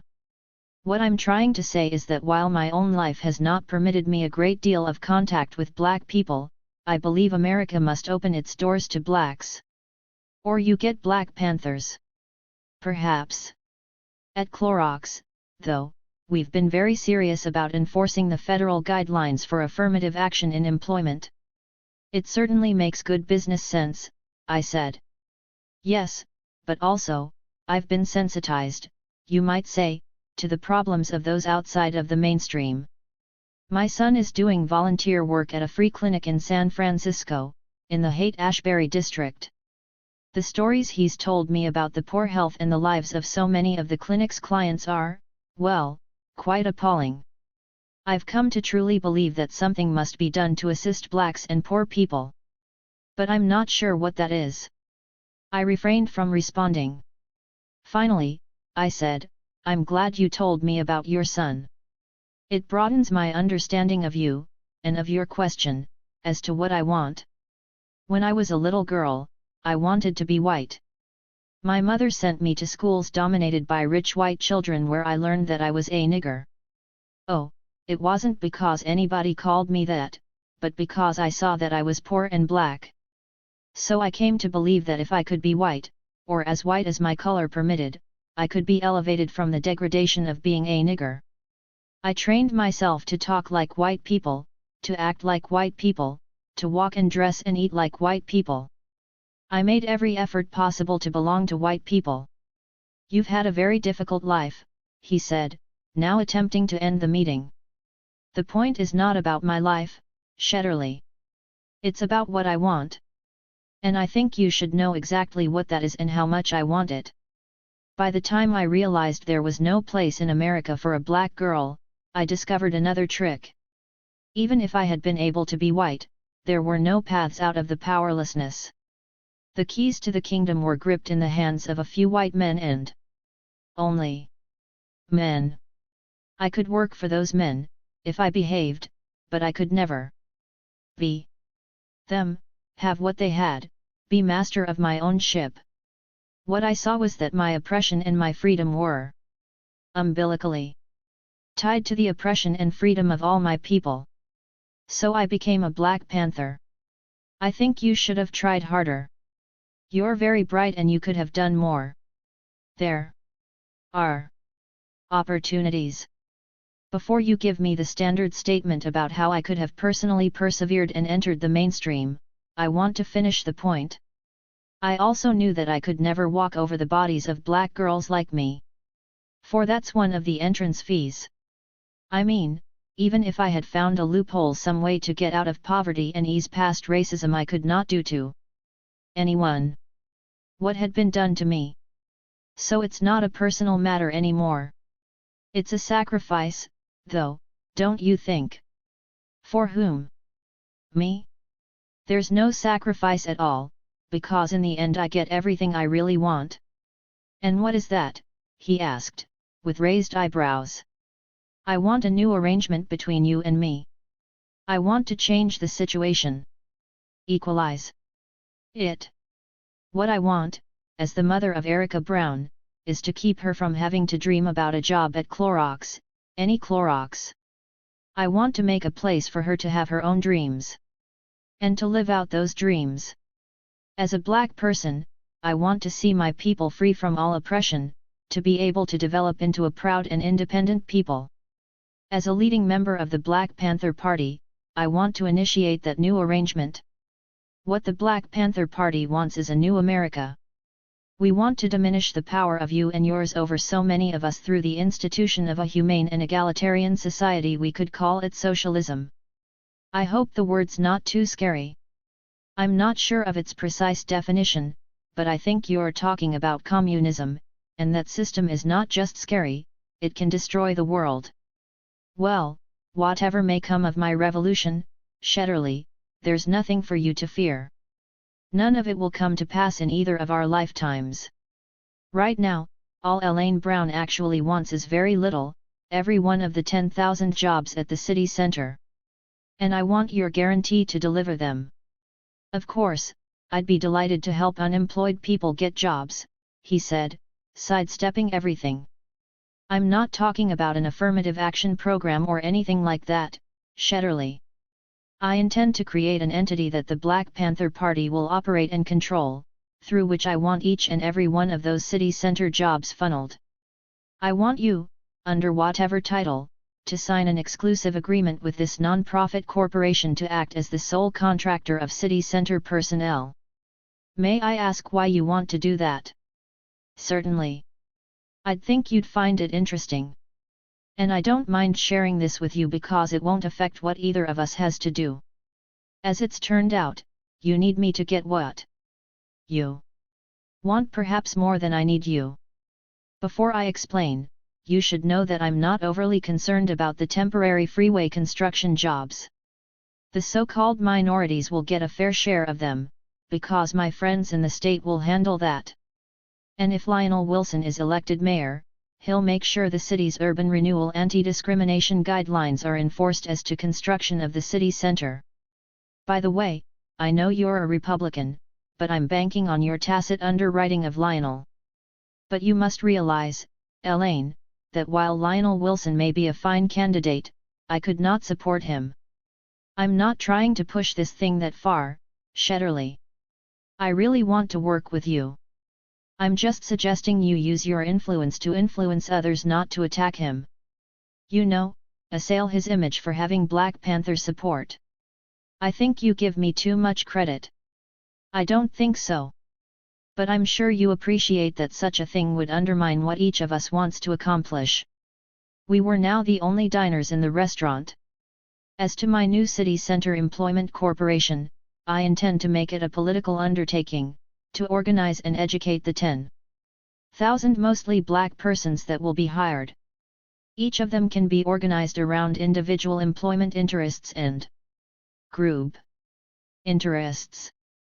Soon, those 10,000, and the many thousands more among their families and friends, will have developed the consciousness and the will to act as one. They will be a force to bring about more fundamental changes in their collective interest. You see the point? The development of a socialistic model right here in Oakland. In any case, the bottom line is the 10,000 city center jobs that you'll have control of. If I don't get a signed agreement by groundbreaking time, I don't see the freeway rolling. I think we understand each other, though I might have said it differently. I'm sure you would have. I laughed. He laughed, too. But there's one other thing I've got, Shetterly. Besides the freeway. I've got the ability to take down this entire city if you and I fail to see this thing to completion. I mean the city center, the port, and all 22 stories of the Clorox building. Despite your passion, Elaine, I think you're far too intelligent and sophisticated to mean everything you say. He smiled the admonishing smile of a father. I smiled back, though I considered reaching across the table and slapping him. I called Lionel. Whatever would come of the Shetterly business, I told him, I had certain expectations about his role in the future of Oakland. I was guaranteeing him our party's support in becoming mayor of Oakland. I had only 3 requests. I wanted to replace the police chief of Oakland with a black who would assume that position with the clear understanding that I in the Panther sense had put him in office. Secondly, I wanted to be a silent partner in his selection of a new city manager. Finally, I wanted him over the years to support my recommendations for vacancies on the port board. He said it was the least he could do. Adriana Gianturco operated in a man's world and seemed to know exactly how to do that. Under other circumstances, I might have held her iron will in high esteem. At the moment, it was infuriating. As long as she was Transportation Secretary of the State of California, she was saying, her refusal to release the Grove-Shafter Freeway funds would remain firm. She was not interested in my arguments, though she said she was glad to meet me. She did not care about construction contracts and jobs for blacks in the building of the freeway. Her main concern was the environmental impact of building another freeway. She was aware that black people had been displaced by the freeway land allocation. She reminded me that the Reagan people had done that and suggested that I might spend my energy on developing the new housing. She was absolutely unconcerned about the political aspirations of Lionel Wilson, or the blacks who wanted a black mayor. I told her that her environmentalism was a charade for her racism. "Don't give me that shit, Elaine," she said in her non-Boston, Southern-rooted accent. I informed her that the Black Panther Party would publicly denounce her, spurring the entire black community to assail her with ugly epithets. She had been called names before, she said, by profit-seeking pigs demanding highways from Massachusetts to California. I pounded my fist on her desk. "Who in the fuck do you think you are?" She was not intimidated. I had gone to Sacramento to see her the day after Tony called to tell me that even though the governor knew the businessmen had placed me on the OCED, Gianturco was so furious about the freeway that neither the governor nor anybody else felt a fight with her over it was worth the havoc it would wreak. Tony told me he was making every effort to resolve the issue, but that it could take months. I knew how to change Gianturco's mind, I had told him. Now I was ready to hurl her out of the window of her office. Shetterly's millions was not the point, I reiterated. It was that a socially committed black man could become mayor. It was that the people's Oakland, not their Oakland, could be rejuvenated, the Oakland that was also the headquarters of the Black Panther Party. 10,000 permanent jobs would be made available to poor and black people. She remained unaffected. In desperation, I changed strategy and pleaded with her. I asked her to weigh the value of an only slightly improved environment against the lives of poor people who had little hope of employment without the fruits of the freeway. I urged her to think about what clean air meant to people who were too oppressed to lift their heads and breathe it. I implored her to imagine life as a black person, what it felt like to be denied one more time, by one more white person. I knew I had the freeway when she suggested that there was no way to enforce the promises of the businessmen. She had heard their promises before. Her laughter filled the room when I told her that none of those promises had been made to the Black Panther Party. She actually howled as I summarized my conversation with Shetterly, in which I had promised to destroy his city center if he reneged.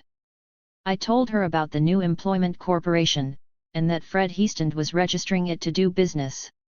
She finally said, "I'll do it, Elaine, but not because I believe the businessmen will do the right thing. If the Panthers think you can control the thing and benefit somebody, it's worth a try. I have to tell you the truth, though. I don't fucking think you can do it. I'm not sure either, Adriana, but the thing is, we may never have such a moment again. In addition to the jobs, this freeway can get our man elected. That'll put us in position to transfer power and money into the hands of the people. Not only from the city center, but from Coliseum revenues and the like, and, most important, from the Port of Oakland. The environment won't be saved or damaged by this. And black people won't be freed by it. I just think we can make some change in the arrangement that's damaged both my people and this planet. All right. I told you I'm convinced you believe in what you say. Take the freeway. Try to use it for something good. You've got my commitment. But I'm still warning you, they'll stab you in the back. And I won't open my mouth, except to say I told you so. I had a strange feeling when I shook Adriana's hand. For the first time in my life, I felt a white woman was my sister. Shetterly was in command as usual. He suggested I sit next to him in the back of the chauffeured car. He arranged the others, the head of Kaiser Health planned to sit on my right, with Pacific Bell facing us. We had made our adjustments with each other after the first few OCED meetings I attended. I nestled comfortably into the soft dark velour of the limousine seat. Everything was clear now, our partnership and our present business, which was to meet with the governor. I knew Shetterly was trying to eliminate the middleman me. He remarked to the others how impressed he was that I had so quickly arranged the meeting with the governor. The other club members parroted his appreciation. Shetterly ostensibly wanted to meet the governor to shore up the city center project. Based on Adriana's change of position, Bullock's department store, the Hyatt Regency, Sears, and the others had reactivated their pledges to locate in downtown Oakland. But Shetterly also wanted to shore up his relationship with the popular Democratic governor for the broader OCED agenda. This was a move in his constant manipulation of the pecking order of his club that could guarantee his leadership in the future. Of equal importance, he was trying to free himself from the Black Panther connection. I enjoyed watching his anxiety about the meeting. I enjoyed watching him attempt to use me. Mostly, I relished looking at his face once he realized the Sacramento connection would remain in my hands. As we rode to Sacramento, I thanked Shetterly for applauding me for so little, though it was true, I added, that the governor was not prone to holding personal meetings with special interest groups. Everyone chuckled on cue. And as I listened to Shetterly once again decry how terribly small that 3/4-mile freeway extension was in relation to everything that hinged on it, I silently agreed. The governor told Shetterly that Oakland could rely on him to keep his word on the freeway. As for the other concerns, he would welcome opening a channel to his office for the OCED, as long as the community's interests remained a priority. He concluded that he hoped Shetterly would relay his sentiments to the city center investors. It was a very quiet ride back to Oakland. Despite the excitement of the party's progress, I felt a sense of doom. It was connected to death. I was feeling not so much a fear of death as an awareness of the loneliness of dying. These thoughts had consumed me since the abortion. A week after another of the numerous ruptures in our personal relationship, Larry and I had resumed our part-time love affair. When we argued the week before, I had decided never to have another affair with any man, and to underscore my determination, I had put away my birth control pills. 7 days later, I anxiously prepared for a night of celebration with Larry by swallowing 1 week's supply of pills. I actually believed the accumulated dosage would be effective. I was shocked by my stupidity the next month. There was no doubt that I would have an abortion. My life in the party had no space for another child, a child I did not desire. There was nothing to discuss with Larry. My body was mine. It would be a very simple operation, the doctor explained to me. The fetus would be aborted in minutes, I would be able to return home in half an hour. Legs apart, I listened to the soft whirring sound of the instrument that quickly emptied my uterus. I felt nothing except sorrow. I did not know what was being removed from my womb. But I felt it was something, somebody, who had tried to live as I had tried for so long. And it was I who had broken the connection. I had destroyed the potential. The immorality of it stung something deep in me. It was not in thinking that I had killed someone. I had done something worse. I had prevented someone from coming into being. I wanted to grab that being and say that I was sorry. I wanted to push it into some other womb, some other time, some other life. There was no God or man or woman, though, who could alter what I had done. It was fitting that I live alone. When I moved into the new apartment, the doom filled all the empty spaces. It eclipsed the pride I felt in how well Lionel's campaign was progressing. It muted the pleasure of the press conference in which the governor, Shetterly, and I announced that ground would soon be broken for the new city centre, bringing 10,000 new jobs to Oakland. Representatives of the Hyatt Corporation and Bullock's ETAL had stood with us before the television cameras. Everything had been confirmed in writing. Nevertheless, I was sullen. Erica Huggins had been my close friend and comrade for nearly 10 years. It had been painful to leave her. But I had to. I had become angry with her. Hardly a day passed when I did not chastise her over the decisions she made, accusing her of abandoning her post at the school to Regina Davis, her assistant. Recently, I had attacked her for absent-mindedly leaving her key in our apartment door, for preparing organic meals, for burning candles and incense. The truth was her unburdened sorrow had begun to heighten my sense of doom. The truth was I brought every rage of the day to our door, and she never responded, her sorrowful eyes accusing and accepting. I had to live alone. It was best I live alone. She agreed, in her languid voice. It was best, I repeated to Larry, though I knew there would be the same kind of resentment in the ranks as there had been when Huey moved into his penthouse. The grumbling was mild and short-lived, however. Panthers were enjoying a highly upgraded standard of living at that point, and most credited my leadership with having produced it. Moreover, Larry had pointed out to the members that the expense of my new housing arrangement was also justified by the need for absolute security for the party's leader.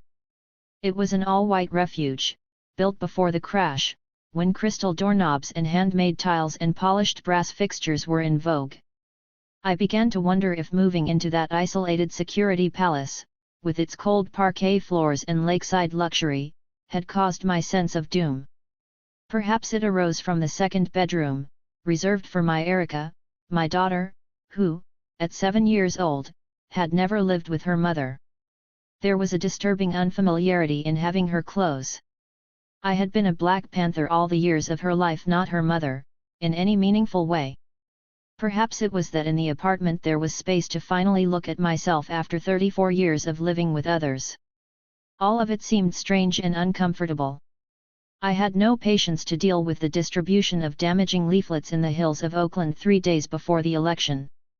A photo reproduction of the front page of a Panther newspaper announcing the party's endorsement of Lionel was being circulated in Republican strongholds. Under the headline was a large photograph of Lionel, Cesar Chavez, and me. I called Shetterly. It was after 10 o'clock at night. He was asleep. We were at the brink, I shouted. I could not manage the party, the election, the freeway business, the Oakland community housing, the OCED, and also have to contend with his backstabbing. Of course, he knew nothing about it. Of course, he could not control what everybody did. I silenced him with a variety of reminders about the freeway, the city center project, the existence of the Clorox building. I told him I knew he had tried to orchestrate a takeover of Colgate-Palmolive, but if he felt that had been a defeat, he could not imagine how defeated he would be if another piece of paper or word was issued connecting Lionel to the Black Panther Party. He told me he would look into the problem. I slammed down the telephone. We rode out those next 2 days on the hope of the pollsters' accuracy. Lionel was projected to win. Phyllis had registered over 90,000 Black Democrats. She had had their registration cards copied before they were sent to the office of the county voter registrar.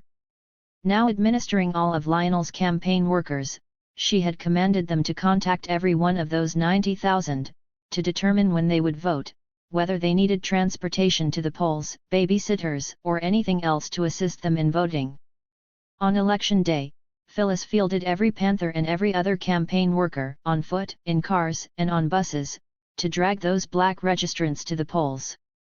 The streets of Oakland were being harvested. At the Alameda County Central Labor Council offices, Panthers were working with labor leaders to squeeze out the maximum labor vote.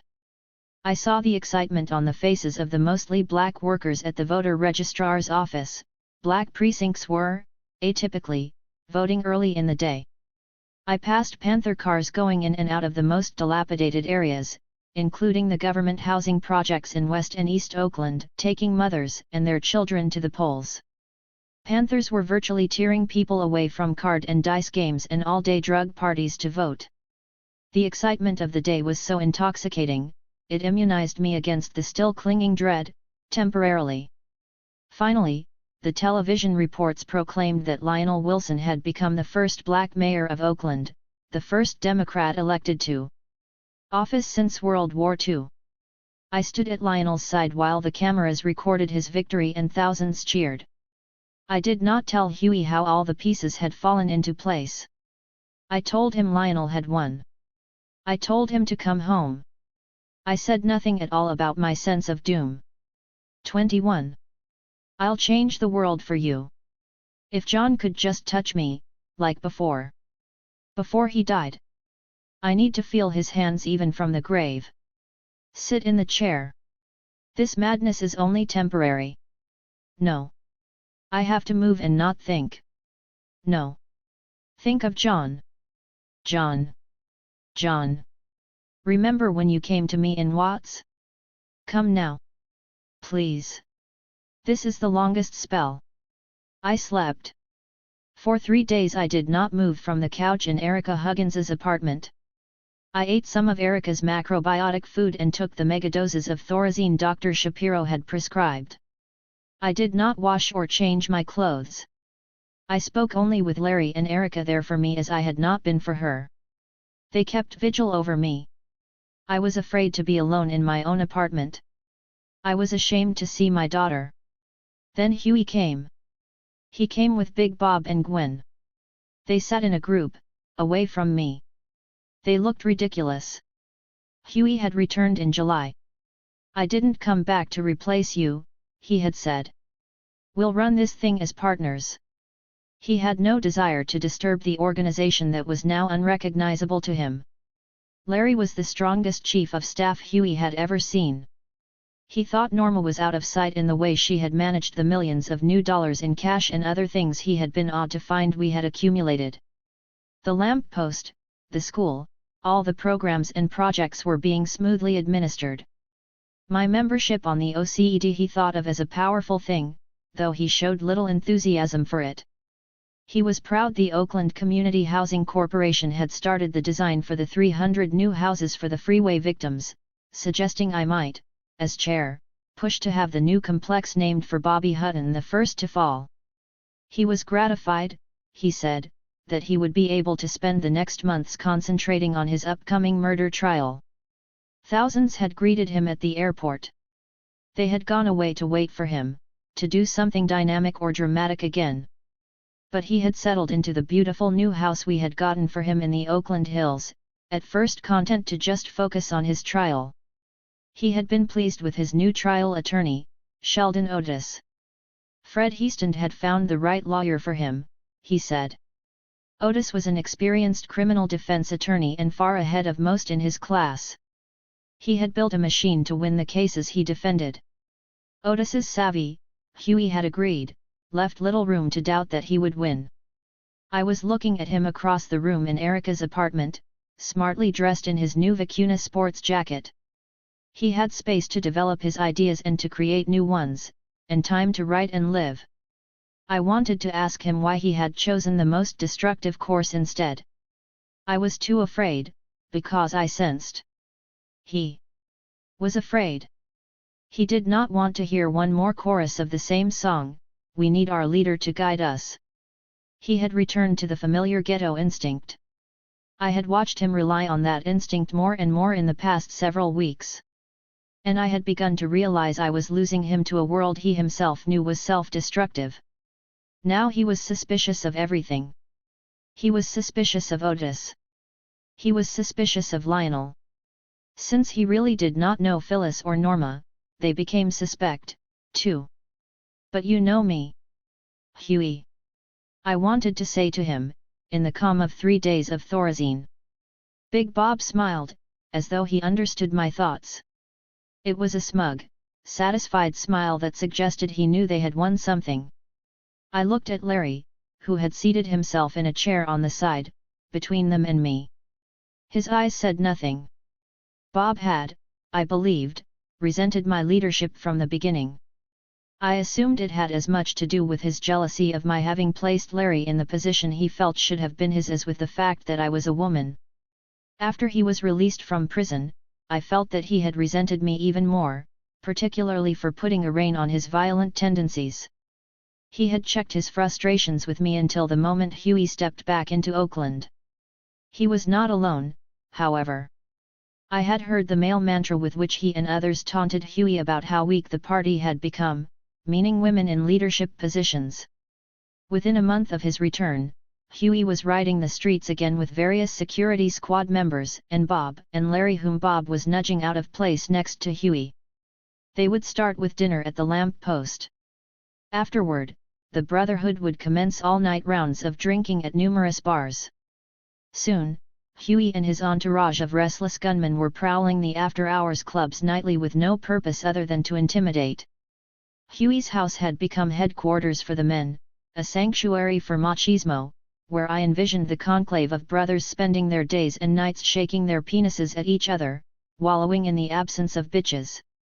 Hughie was trapped between the burden of responsibility for an organism that had created him more than he had created it, as he told me so often, and the irresponsible ease of floating inside a world of angry men which he at once understood and detested.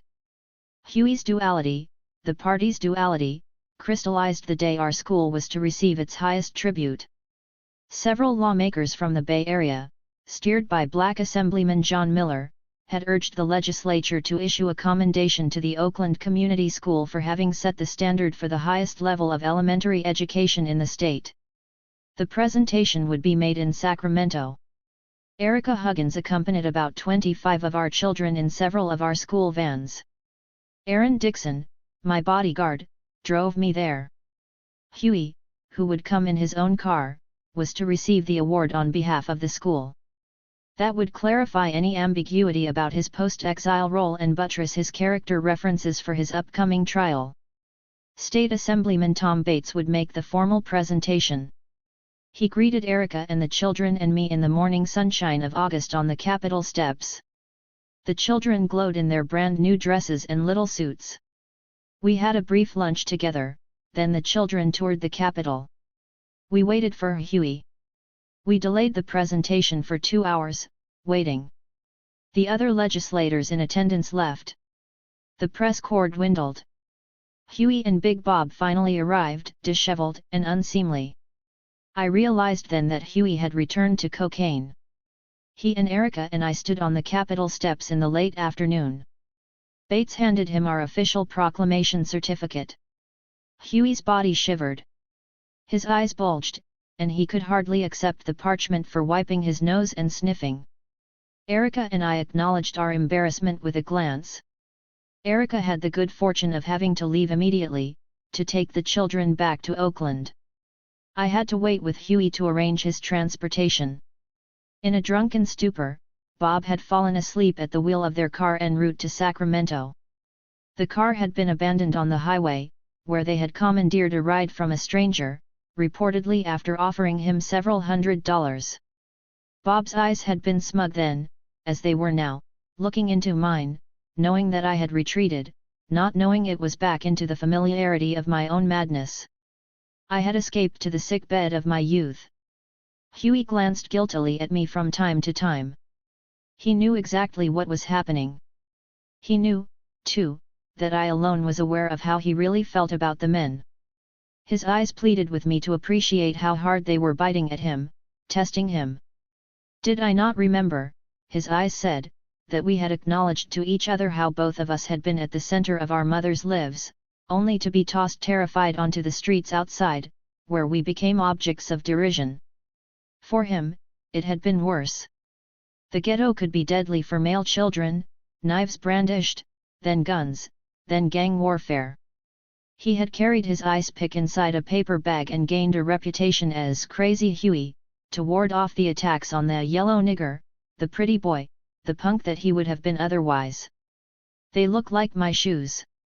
Motherfucker. They might be. 'Cause yo mama gave 'em to me last night. He wanted to retreat from both worlds. But he knew how to deal with the men. He reverted to the instinct that always saved him when fear was all he knew. He turned his eyes away from me. I looked at Bob and Larry, hearing echoes of the men's accusations that Hughie had let some bitch run their shit, intrude upon their world where aggression and violence defined manhood. I could hear the signifying, which had ignited the macho instincts in the others, perhaps even in Perkins and Ricardo, displayed in night after night of carousing, and then cocaine all around. Larry was surely part of it, torn as he was by his turmoil over my leadership, by Hughie's increasing deference to Bob, by our history over the past 3 years, by the respect I had given him. As I gazed at Bob, I saw that both of us knew a line had been drawn somewhere along the way since Hughie's return. The party's armed men had accepted on faith the femaleness that had burdened them since Hughie left. Or they had satisfied themselves with the temporariness of it. In the softness of those times, most had held in check their sense of manly disgrace. Hughie's post-exile pronouncements that he was not climbing back into his poster image, and that the party leadership shared equally between men and women would remain as it had during his exile, enraged them. A gang had formed at Hughie's door and called him out. Nobody said it, but it was understood that the Panther was a man. Rising, Hughie finally said that he and Bob and Gwen were only passing through on their way to dinner, to see how I was doing. I'm fine, Hughie was all I could manage. He averted his eyes again. Bob stood. Gwen, having nothing to decipher, because her life belonged to him wherever it took her, rose with feline grace. As Bob and Gwen waited at the door, Hughie kissed me on the cheek and whispered to me, "Get well. Buy yourself some new things. Maybe take a little vacation. A few days with Suzanne de Passé, or something." He was trying to signal me to step away from what he could neither leave nor save for me. I returned to my apartment that night with Phyllis. She talked to me while I showered for the first time in days. She would stay with me and drive me the next day to do some shopping as instructed. I laughed. At the I Magnin store in San Francisco, I was giddy. Over the years in the party, I had never imagined buying anything for anybody that did not have a purpose. Our clothing, our homes, our cars, all of which belonged to the party, were properties of our political theater, selected to make impressions, to do one or another thing. I looked at the racks of clothing and mounds of sparkling jewelry and things, wondering what it felt like to wear something just for the pleasure of wearing it. I touched coats in the fur shop and tried them on, insisting Phyllis do the same. She laughed at me. Impulsively, I called Norma from the fur shop telephone and told her to bring me $10,000 in cash. She was appalled, until I reminded her that most of the money she protected had been raised by Phyllis and me, and we had never abused one dime of it. I bought a silver fox jacket for Phyllis and a red fox one for myself. Giddy, I went on to buy leather boots and silk blouses and other trinkets until the entire $10,000 was gone. I called Suzanne. She seemed to hear what I did not say, for she said that I could stay with her as long as I wanted, or needed, to. The friendship Suzanne and I had found in each other was outside her Berry Gordy and my Huey Newton, beyond her Harlem and my North Philly. In the 7 years since we had met, our friendship had evolved, as we had in our respective spheres, she emerging as a vice president of Motown Records.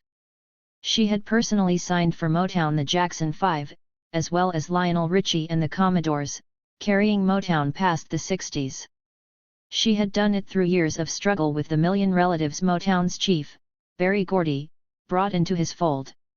She had survived being road manager for the Supremes, survived the sadness that had emptied her at 19, when her groom-to-be left her at the church door to marry another girl.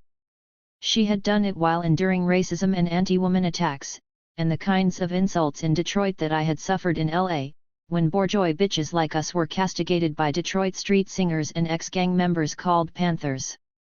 I really needed to see Suzanne. She was more than a friend. She was my sister hero.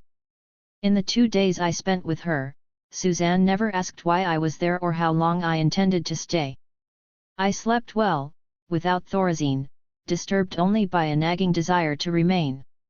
The difference between Huey and me, I thought as I kissed Suzanne goodbye, was that he was a man and I was not. Gods always being men, or perhaps the other way around. I survived the next weeks in Oakland on dwindling doses of Thorazine and little contact with anyone in the party. Erica Brown was a patient child, I thought, as I looked at her each night.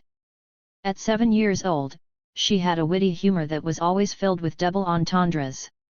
She was tough, too, ready to stand her ground. With children and adults alike, particularly in cases where she perceived an injustice. Watching her now, I began to wonder what I represented to her. I began to think of what I really was, without the pseudonyms of revolutionary, black or woman.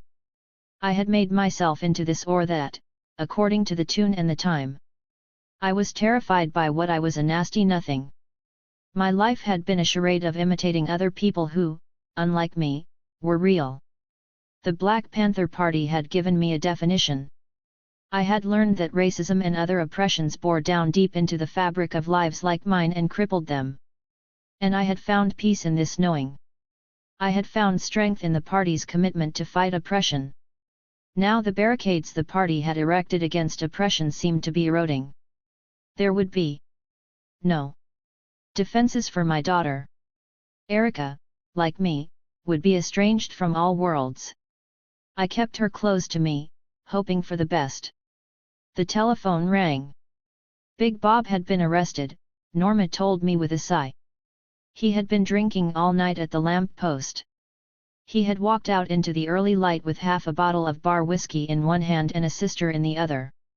The police assigned to watch our club had stopped him the moment he started to drive away. He had fought them and lost. He was beaten severely and arrested for assault. Sundry additional charges were attached to his arrest, including possession of a handgun and driving under the influence of alcohol. Norma asked if his bail should be paid. I told her not right away.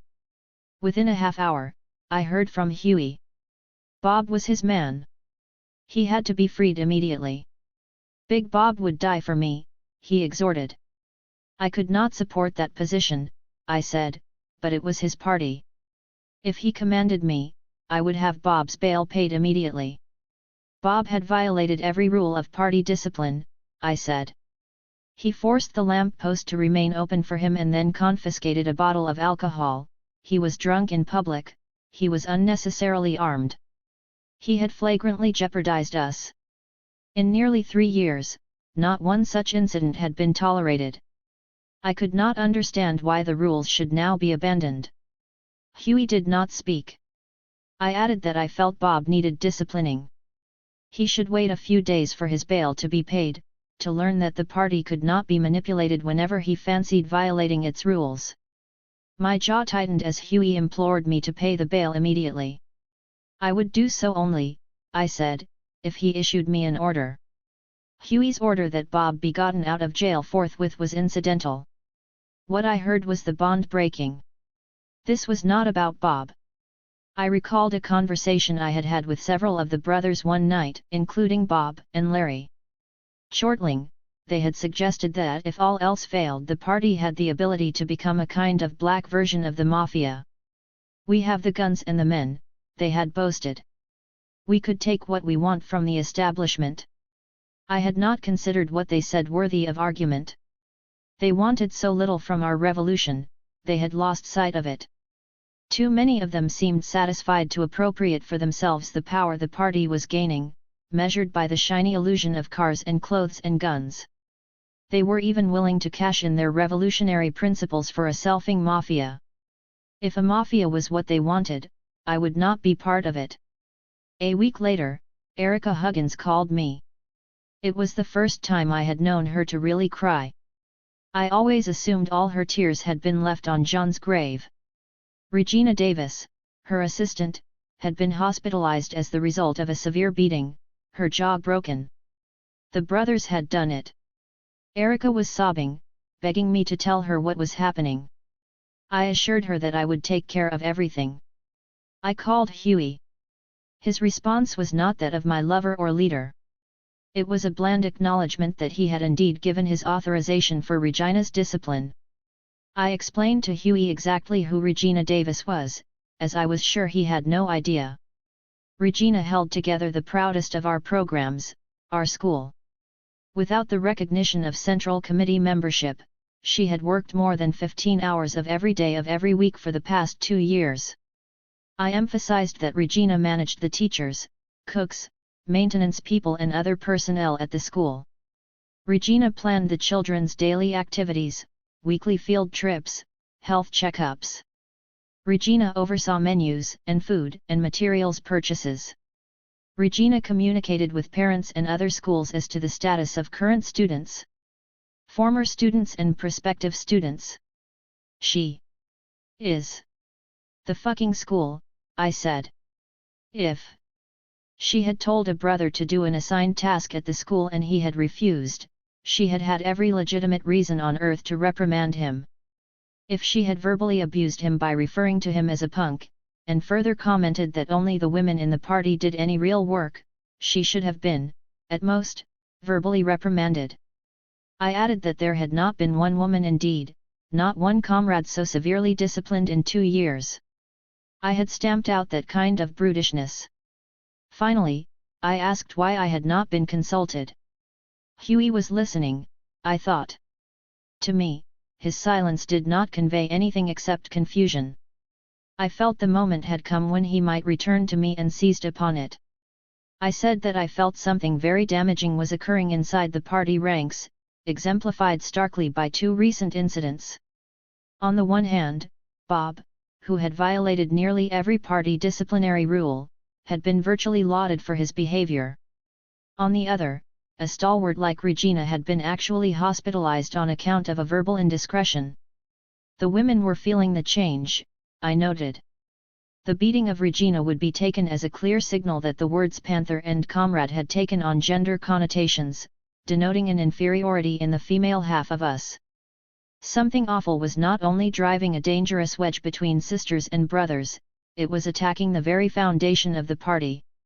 He did not respond for a long time. You know, of course, that I know all that, he said finally, softly, thoughtfully. But what do you want me to do about it? The brothers came to me. I had to give them something. You gave them Regina. Stop it. She took a hard line. She brought that on herself. Stop acting like a child. It doesn't affect you. And you know the deal as much as I do now. I just want to keep motherfuckers out of my face. Yours, too, for that matter. I said nothing. They know I won't tolerate disrespect of you. And you know it. I can't worry about everything. Right now I've got to deal with my trial, or have you forgotten about that? Me? The one who brought you back? The one who's always loved you, and especially because you said you were not a man, not a woman and all that? The brothers didn't make a way for you. I did. Of course, he said with a sigh. But I don't think you can get around the fact that you couldn't have done it without them. Who? The brothers? The sisters? Without the guns? Don't make me angry with you. I want to move past this bullshit. Stop whining. You don't have anything to worry about. Except the party, Huey. And what? You think this party's life? It's been my life. Not mine. That's the difference between you and me. I don't want to save the world. I just want to be Huey. I know that. I've always known it. But you are. This party. You started it. And I'll finish it. Like this. Really? You just don't want to deal with the details. I'm here, as always. But I need you to put your foot on this rampant machoism, and that's all it is. You know I can't do it. Only you can. If you let this slide, you won't have a party, and there'll just be Huey. Who is the party? I want a new role. Have it. Finish your trial and get your PhD like you said. I'm a strategist. You're a dreamer. That's who Huey is. And I can make a dream happen. Just put the brothers in line and keep this thing alive. I'm not just talking about Regina. I'm talking about all the women. They're critical. And all of them are scared. I'm scared. They'll run. Let the motherfuckers run, then. Let all of them run. I just want to talk about it, Huey, I said, feeling myself slipping away. You want to talk? Talk, then. Let's have a Central Committee meeting about it. As you and I are the Central Committee. I thought, without responding. You're not talking, he confronted me, using the violence of his voice to slap me. Is that what you really want? I mumbled to the man on the other end of the telephone line. That's exactly what I really want. I want all the bullshit stopped. Set it up. I mean it. Tomorrow. Can you do that? Yes. He did not see that he was making a suicidal decision. He did not see the mayor's office. He did not see the governor's office. He did not look back at the years of struggle that had brought us so far. He was refusing to look at the magnitude of the future. The city center, the new housing, the school were being built. The police and the drug dealers had been pushed back. Our bank accounts were swelling. Everything was behind us. Everything was before us. He did not look. Worse, he was opening a door through which history might come to define him not for his genius but for his weakness. He was opening a door through which history might come to define the party for its worst, not its best. John and Bunchy and Fred and George and so many others, our food and other programs that provided a concrete means for our people to survive and develop the will to make revolutionary change in America. I knew then that I could not step through with him. As I contacted each so-called Central Committee member, establishing the meeting for the next afternoon, I could not construct another plan. There were no more arguments left in me. I just wanted to go to my corner and catch my breath. Erica Huggins actually believed an open discussion would be constructive. Norma tried to absent herself on the grounds of an important bank meeting. Phyllis was ready to fight. The rest of the women did not fully appreciate the situation. As for the men, I had Janice call them, without mentioning the subject matter. I knew the women, even Phyllis, and especially Erica, would collapse under the rage of the men. Big Bob would hold sway, with Larry following suit. Michael Foltz and Emery Douglas would be too intimidated to even add to the discussion. Perkins might have defied the trend, but he had just been sent to Chicago to hold together what was left of the chapter. Even if Ricardo supported me out of old friendship, he would be overwhelmed in the end. I would be isolated and deemed a disruptor. Huey would chastise me openly, and maybe offer something to the brothers. I settled into the calmness of careful action. I sent Janice home. I waited until classes at the school ended to contact Erin to bring my daughter to me. In the interim, I called Suzanne and told her my plan, which was to leave Oakland that very night. I feared Suzanne did not understand the seriousness of what I was saying. Perhaps the party's guns had really been an abstraction to her. She said she would help me in any way she could, a place to stay, a job at Motown. When Aaron called to say he was leaving the school with Erica, I told him to have another car follow him. I would be keeping my car. When he arrived with Erica and handed me the car keys, there was a strange sadness in his eyes. He left without asking what I wanted him to do in the morning. I called my mother, and in short, crying phrases told her that Erica and I were on our way there to live. She asked no questions. She told me she would be waiting for my call when I arrived. I made an airline reservation out of San Francisco, the Oakland airport presenting too many risks of discovery by too many people who would recognize my face. I realized I had to call Norma again, to get enough money to pay our fares. I had to pack only what I could carry. Norma came immediately with the $250 I had asked her to bring. I implored her to leave with me in the same sentence I told her I was leaving. Tomorrow would be terrible, I said, explaining everything I knew and felt. She would keep my secret, she swore, and would not be far behind. She felt, however, that she would have to stay on another week or so, something about getting her signature removed from bank cards. I thought that was insane. We called Phyllis and Erica Huggins and Joan, advising them of what we characterized as impending doom. I told only Phyllis that I was leaving. I wished Norma luck. She left me with a kiss. The telephone rang. It was Huey. He wanted to talk over dinner at his house. His voice was placid, sorrowfully needy. I had no suspicion that his offer was disingenuous. If he meant to do me harm, I knew he would have knocked down the door of my apartment with some of the men, no discussion. It's not you, Huey. Don't you see? I have really loved you hard. And I shall go on loving you. I blurted out to him that I could not come because I had a meeting already scheduled with Fred Heastand. In that case, he said, he would see me at the meeting the next day. I reached near hysteria when Fred Heastand did not answer his telephone immediately. I confided all of it to him in brief sentences once he answered, begging him to support my lie if necessary, begging him to give me a few hours. I knew Fred adored Huey. He was my friend as well.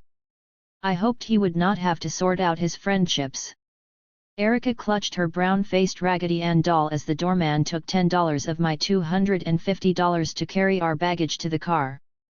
On the elevator down to the street, I calculated my response if Huey or anybody else arrived as we were leaving.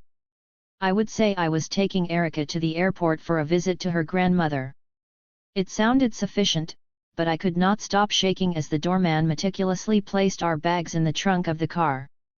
I was the best driver in the party, I thought, fantasizing a Hollywood car chase if anyone spotted me on the way to the Bay Bridge. Erica and I sang songs with the radio, across the bridge and into the airport. We were late. The plane was almost due to take off. We ran through the airport. My valise crashed into a wall support and spilled my songs. I bundled the papers I could not stuff quickly back into the briefcase under my arm, told Erica to cling to my jacket, and we kept running. I had always made Erica hold on to something I was wearing whenever we were in crowds. "Are you holding on to Mommy, Erica?" I would say. She held on to me automatically now. Freedom. That was all I could feel in those first seconds away from the Black Panther Party. The pain of leaving came swiftly. There were dreams we all held for our people and for each other, and we had begun to forge those dreams. I remembered the voice of Father Earl Neal, the black Episcopalian priest who had opened his church to our breakfast program in the early, unpopular days. He had told a large Panther food giveaway rally that, while Jesus had fed 5,000 with his miracle of fishes and loaves, the Black Panthers fed tens of thousands. The party had held on through the turbulence, the betrayals, and the bloodletting of the times. We had held on past the era of mass rallies and demonstrations, after the Eldridge Cleavers were born again in other guises and the SLAs were entombed in police rubble, after peace. Activists retired when the Vietnam War ended, after Attica was forgotten, or desecrated by counter-revolutionaries, after Black Power advocates became quieted by police guns and prison bars, even as the progressive movement itself was becoming a casualty of police assaults and battle fatigue. The party had held on, and moved forward. Now I was flying away, abandoning what I had sworn to die for, leaving comrades and friends, and so much work undone. Yet I could not be so arrogant as to imagine I was indispensable. I could not be so mad as to sacrifice my life to a dream that was dying. The pain was entwined in the complexity, for I loved the Black Panther Party. My child was sleeping. I looked at her brown face, so inordinately innocent. I was abandoning something, but I was saving something.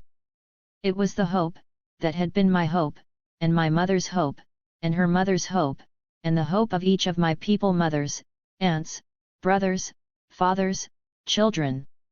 If my life had any meaning left, this hope in one black child would live. We began to circle the lights of Los Angeles. I touched my sleeping baby and thought of the song I had written for her. One night just before bed, she shocked me when she said, "What would happen if I died? 'Cause no one cared. When black girls cried. Oh, Erica, my little baby. Erica, my little child. Erica, there is no maybe. I'll change the world for you. In just a little while."